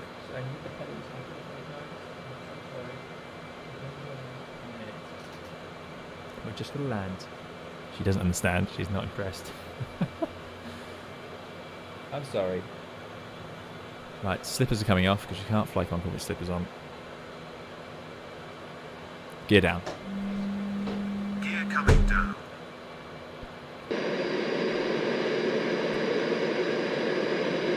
So nothing else to do on that checklist. There it is. Breeze. Pitch is below 10, so that's good. So landing checklist is complete. Here we go. Wish us luck.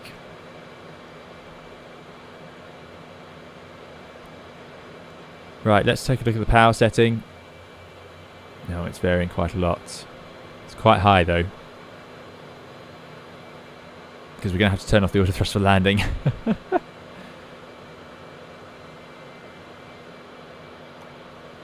JFK Tower, good afternoon. Speedbird Concorde 1 heavy, final to land 3-1 right. Speedbird Concorde 1 heavy, Kennedy Tower, good afternoon. Wind 310 at 20, gust 32, runway 31 right, clear to land. Clear to land, 3-1 right, speedbird, Concorde 1 heavy, thank you. Okay, we're clear to land. So, auto thrust off, 88%. And autopilot off. That didn't work. I don't know what that button did, so let's do that. Turn off the flight director. Okay, too fast. 500 feet. Powering back. We are clear to land. 400. Getting a bit high, 300. but still so much drag. 200 knots there. 200 feet. Don't want to go any slower. Getting a bit low now. 100 feet. Trickling the power back. 30. 40. Oh, nose rises on you. Idle. Contact. Oh dear. No, that's no good.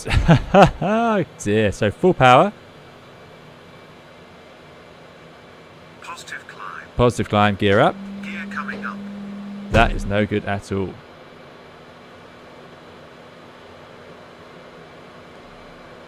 Speedbird Concorde 1 going around. Request vectors for ILS 31 right. Speedbird Concorde 1 heavy, flying runway heading, climb maintain 3000, unable vectors. Speed warning. Throttle Runway back. heading 3000 and we'll vector ourselves for the 31 right to ILS with the right hand pattern. Thanks, Concorde 1 heavy. Okay, that's fine. 3000 feet. Speedbird Concorde 1 heavy, sorry I can't help you there. Advise when you're established on the final. Wilco Concorde, Speedbird Concorde heavy. No problem at all. 3000 feet. We're going to do a tight circuit back round to do that again. Because that was no good at all. So, it's amazing. As you get onto the low levels, it just tries to fly straight up again. So we'll do 3,000 feet for the ILS. We've got 11.5 tons of fuel. So we're fine on the fuel to do one more circuit. And we will make this one work. New York City getting a good air show with Concorde they are. So there's 3,000. Oh, bit too much there. So we're manually doing this at the moment. I would like to get an autopilot in to ease the workload here. Don't just change any trim or anything like that. I'm just going to point downwind on the ILS. We'll do a relatively short final. I've taken quite a wide turn naturally because of the airspeed being so high. 300 knots. So we'll do the intercept turn slower than that and then it will naturally work out. Ground effect is murder. You have to force the stick forward. Yeah, and that's fine. I've managed that in my previous flights, but it's not worked very well with the wind. It's my excuse. Here we go then. Got to do it properly.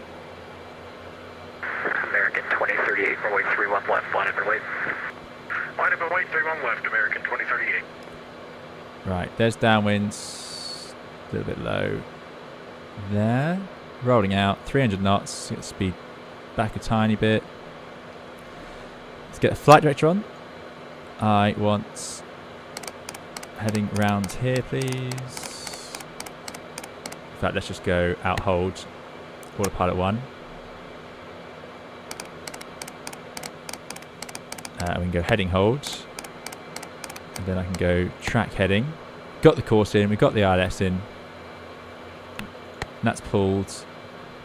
Let's go for auto thrusts. And I want IS acquire. And we'll slow it down to, let's do the vectors at 230 knots. So we're 2,800 feet. Level in out hold, which is fine from 2,800. We're 5 miles downwind. We've got 10.7 tons of fuel. We'll be on the ILS in no time. Okay. New excuses, yeah. So it's the wind. It was bad enough flying that landing the normal way, but oh, hideous. Hideous. What was? I'm curious. What did the overlay show you was the VSI on touchdown for that? That bounce made it seem like you had monster truck shocks in the gear. Yeah, no, that was quite special because the nose just rose and rose and rose and rose. 350. Excellent. I don't think that would have. 350 is half of the glide slope speed, so that would have counted as a flare. Sadly, and explain the glide slope doesn't work very well going in the wrong direction.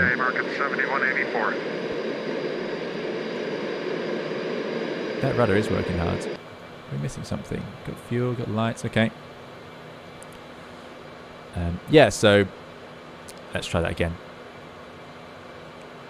9 miles out would be 3,000 feet. What I'm going to do is put in 2.5, out acquire, vertical speed, gentle descent. Then that means we can start our base turn. We're much slower now, so I'll do a 90-degree base and then an intercept heading. IS hold is working at 230. Status 10 tons. We need to land now. Liam says, getting our money's worth of the extra flight time. Indeed, you might get another one here. 9.8, so this is getting thirsty now. This low speed is actually much worse for us. The drag it's causing. I don't know what's going on with the rudder today. Could just be caused by the turbulence. No, we've gone through it seems. Have we gone through? Are we that close in? No, I don't think we have. No, it's just because we're pointing away. There we go. I thought my vectoring wasn't that bad. So I'll put that and arm the lock.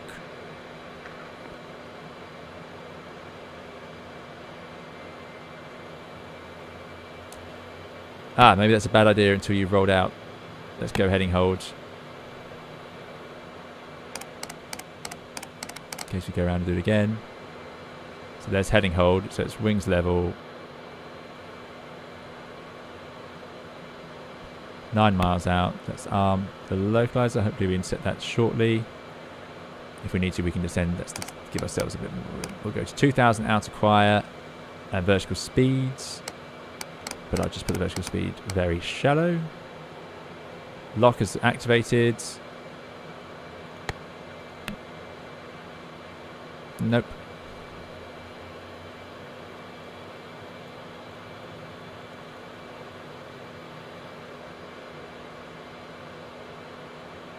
There it goes. So we can arm the glides.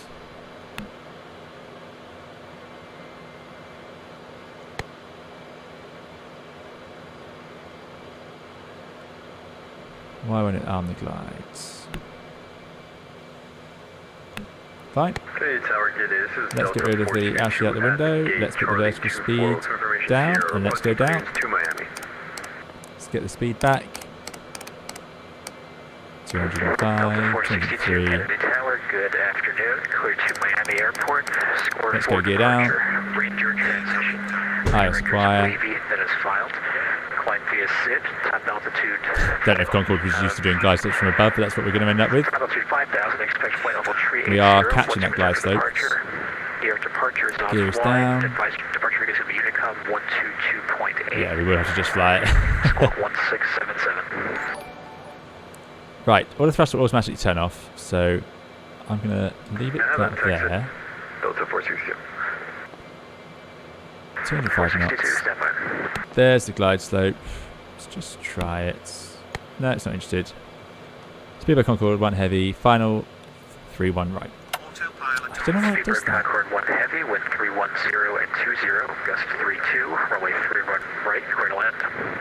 Good land, 3-1 right, speed by Concorde, 1 heavy, thank you. Right, 200 knots, aiming for the glide slopes, get rid of the flight director, incredibly distracting. And let's try again. So 200 knots there, power setting seems reasonable. There we go. Bit out of trim.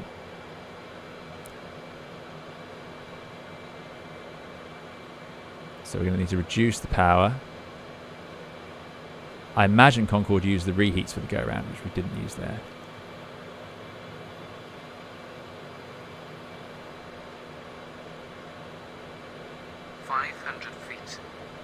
Okay, on the glide slope, trickling the power back. 400 feet. I have no idea, it's so windy, I don't know if this is going to work or not. 300 feet. I feel like we're a bit fast, so I'm going to bring the power back now. Had the wrong transition the first time. Or is Delta 462? 100. And now the nose is just going to rise. So there's idle. 40. 20. Contact. There's contact. Reverses out. Reverser deployed.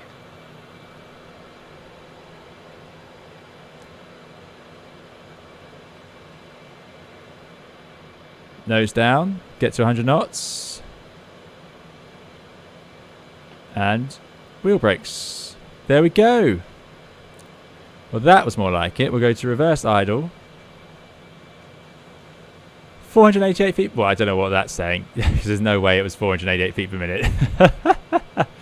That felt, I think that was good. We'll see the replay. I don't know if the nose got too high, but there we go. 488, yeah, definitely not. I don't think the VSI knows what's going on with this one. No, I'm happy with that. We made it down, and we're going to vacate to the left. Welcome to New York for the second time. Well, thank you all for sticking with it. This was a long old flight, and it's definitely a challenge in its own right, this airplane, but amazing to get to try it out. Thank you all for your support and to getting us to this state where we have 57,000 subscribers. Unreal. Speedbird Concorde 1 Heavy, continue straight ahead on Bravo to the ramp, this frequency. Bravo to the ramp on this frequency. Thanks, Speedbird Concorde 1 Heavy. Bravo is the first left. So that was Bravo. So we'll go left and right. Let's do that. Engines 1 and 4 off. It starts making a lot of noises, doesn't it? So we landed with, in the end, 7.7. So we did have a bit of fun there. Let me turn off the flight directors and all these modes getting very upset. But yeah, I think the VS came up at 20 feet. So, oh, I see. It doesn't know what it's talking about. Concorde clearly does not synchronize well with the that. I think that worked out well. So, nose to 5, thank you. Nose to 5. Engines, I'm sure, have cooled down by now. Let's turn off the landing lights, because we will get a full replay very shortly. Retract them, I suppose. And I'm going to... I don't even know how you'd shut down. I assume the high pressure valves on 1 and 4.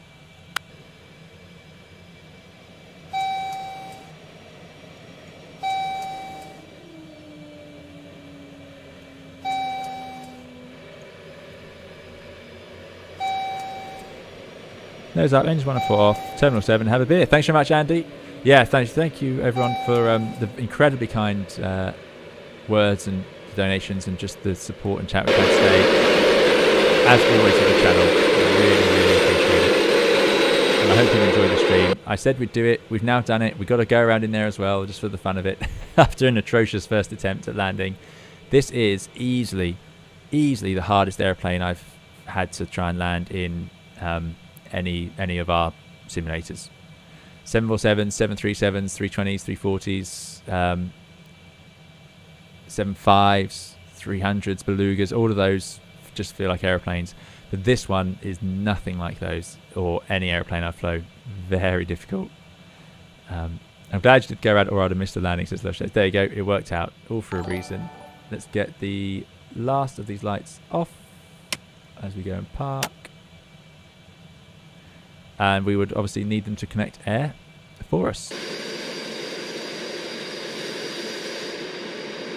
I wonder how our friend Speedbird Concorde 2 did.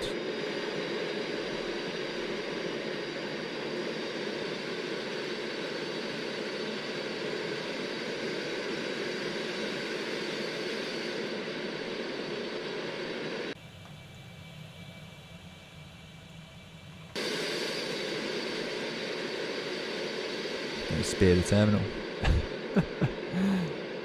Probably no further forward than that. Brakes set, done. We did it. We started at 4:30, so that's 5 hours later by the time we had in the go around and how long it took us to get going. So it wasn't that fast, but it still was pretty quick, and we made it all the way on a longer sector. So that is us done with VATSIM. Thank you to the controllers, they've been very helpful. That's gone. Let's go and jump in the replay.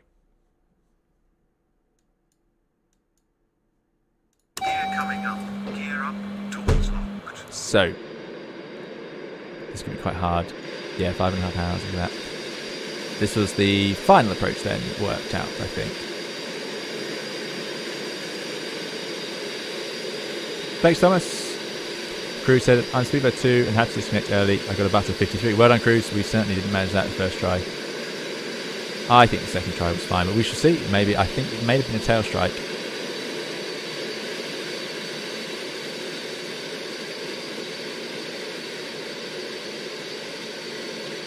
Yeah, bit of a snatch, bit of a late flare. It certainly came down fast.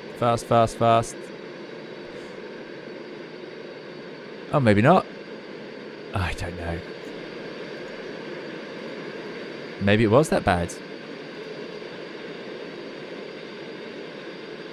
I think that worked out. If you look at the way it's sort of decelerating, and I keep saying 458, but I think just at the last second, what happens is the ground effect is huge, and I don't know if that's accurate to the plane or not. I have no idea, but it's massive. And I think what's happening here is the ground effect plays in there, and it's softening. And you can see at the last second, just before touchdown. Let's have a look in the inside. Let's have a look at the VSI. 50 feet. 40. 20. And I'm pushing forwards, and look at that. Contact. And there's contact just there. So what happens with the, and this has been a recurring problem with the overlay, is that it not problem, it's just the design of the overlay. It takes that VS, it takes a snapshot just before touchdown. So if you sink heavily, it will count it as a high, well, it will give you a nice high VS. Anyway, let's see if we can get the, I wonder if we can see the first one.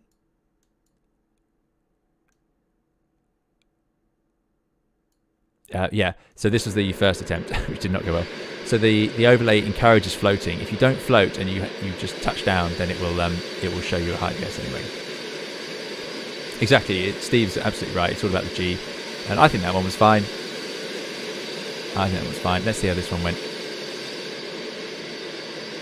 So here we go. That ground effect kicking in. So we sat just off the runway. I put the nose down, but it was too much. Now that was a bounce, and I think that overflared fast. Put the nose down, got the ground effect as we bounced back up, and away we went. Should have definitely used the reheat, but I don't have that assigned, so that's just dry power. But it did manage, and away we went. Wonder what that looks like from the runway view.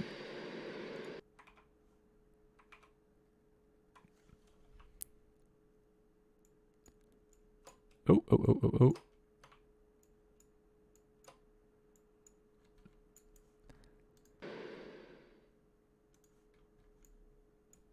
Sorry, I'm just having fun with the replays now, but it's just such a pretty airplane, and it's not something we see every day on the channel. Oh, apparently it is dry power for the go-around. There you go. Maybe because you're lighter. Bounce. No recovery from that altitude. No way to safely land again. So just hold the pitch and get the power in. And that's all you can do in an Airbus as well. You can't raise the nose anymore. There's a temptation, and it's written in the manuals, to try and soften. So we went back up, and then I'm trying to go around from here, and there's a temptation that you go, oof, we're going to hit the runway again. But if you try and raise the nose to soften the landing, you could actually stall, or worse, or strike the tail, most likely. So just holding the pitch and letting the power take you away from the ground. And even if you touch down again, it wouldn't be the end of the world, because the power would have softened it enough. And as you can see here, the power actually came in enough to just lift us away from it. So there we go. Up and away. Give it a fun. Get to enjoy the Concorde a bit more. Get the gear out of the way. I think we did quite a nice circle or approach back round. Wasn't too bad. Up. So maybe there was reheat. Richard Dudley saw a go around at Heathrow on reheat. So maybe, yeah, who knows? I don't know what the policy was. Can't imagine there were many recorded go-arounds in Concordes. Right. And then we came round. So this time I was trying to do the opposite. I didn't want it to do that sudden nose rise. I think that was perfect. Well, not perfect, but I think that was there's a good sync rate just before touchdown, but I think the ground effect softened it enough that was fine.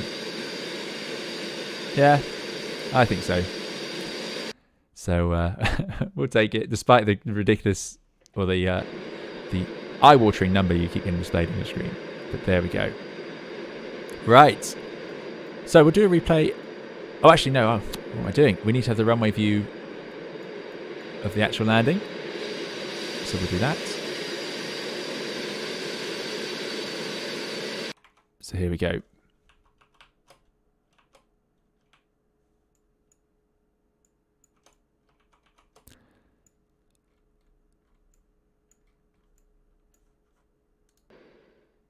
So in we came.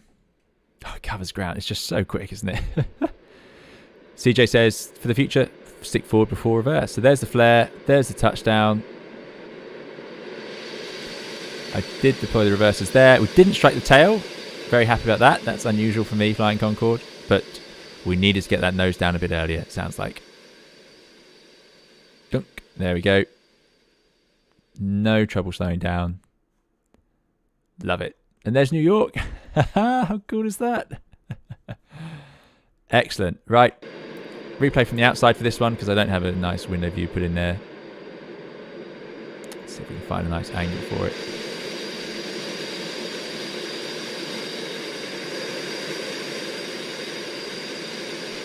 And we'll go quite a way back out because it covers ground so quickly. And Max says it was a very enjoyable stream. Beautiful, very interesting airplane and very good landing greeting from Leipzig. Thanks so much, Max. Thank you all for coming along. Really, really, really. Just the Empire State Building. Yeah, that's all we've got in New York today. Really, really appreciate it. So I think we'll go from somewhere here. Right. There we go. So 50,000 subscriber stream in Concorde. Ticked off. We've done it. Thank you so much for subscribing and chatting along and enjoying the stream with me. I really, really appreciate it. It's been great fun, as always. The time goes so quickly for me. I can't believe we've been streaming for so many hours now, but it's been a complete joy. So thank you all. Thanks for helping build the channel to where it is and joining in. I really, really appreciate it. And yeah, it's been great fun, and we've been doing it for over 2 years now. We'll be carrying on. There's so much. We've got so many new airplanes to try. I'm always behind, so lots to look forward to. And of course, we've got some exciting things on the horizon for the flight simulators. So plenty more videos, more live streams coming, 60,000 subscribers to come as well. We'll have to think of a special celebration for that as well and get that done a little bit quicker this time. But Concorde will feature on the channel again. Now we've done it, we can't let it fade from our memories too much, but it's been great fun. What a challenge and what a really interesting thing to discover.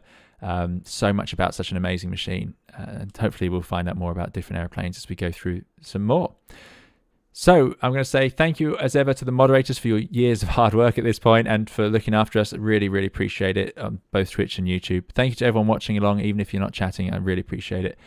Thanks, of course, to those who've so generously donated. Been very, very kind donations today. I really, really appreciate that as well, of course. So thank you so much to all of you. Thanks to those chatting along in the chat as well. And we will see you all in another video or live stream soon. Music and outro coming up. And yeah, thanks so much. Bye-bye.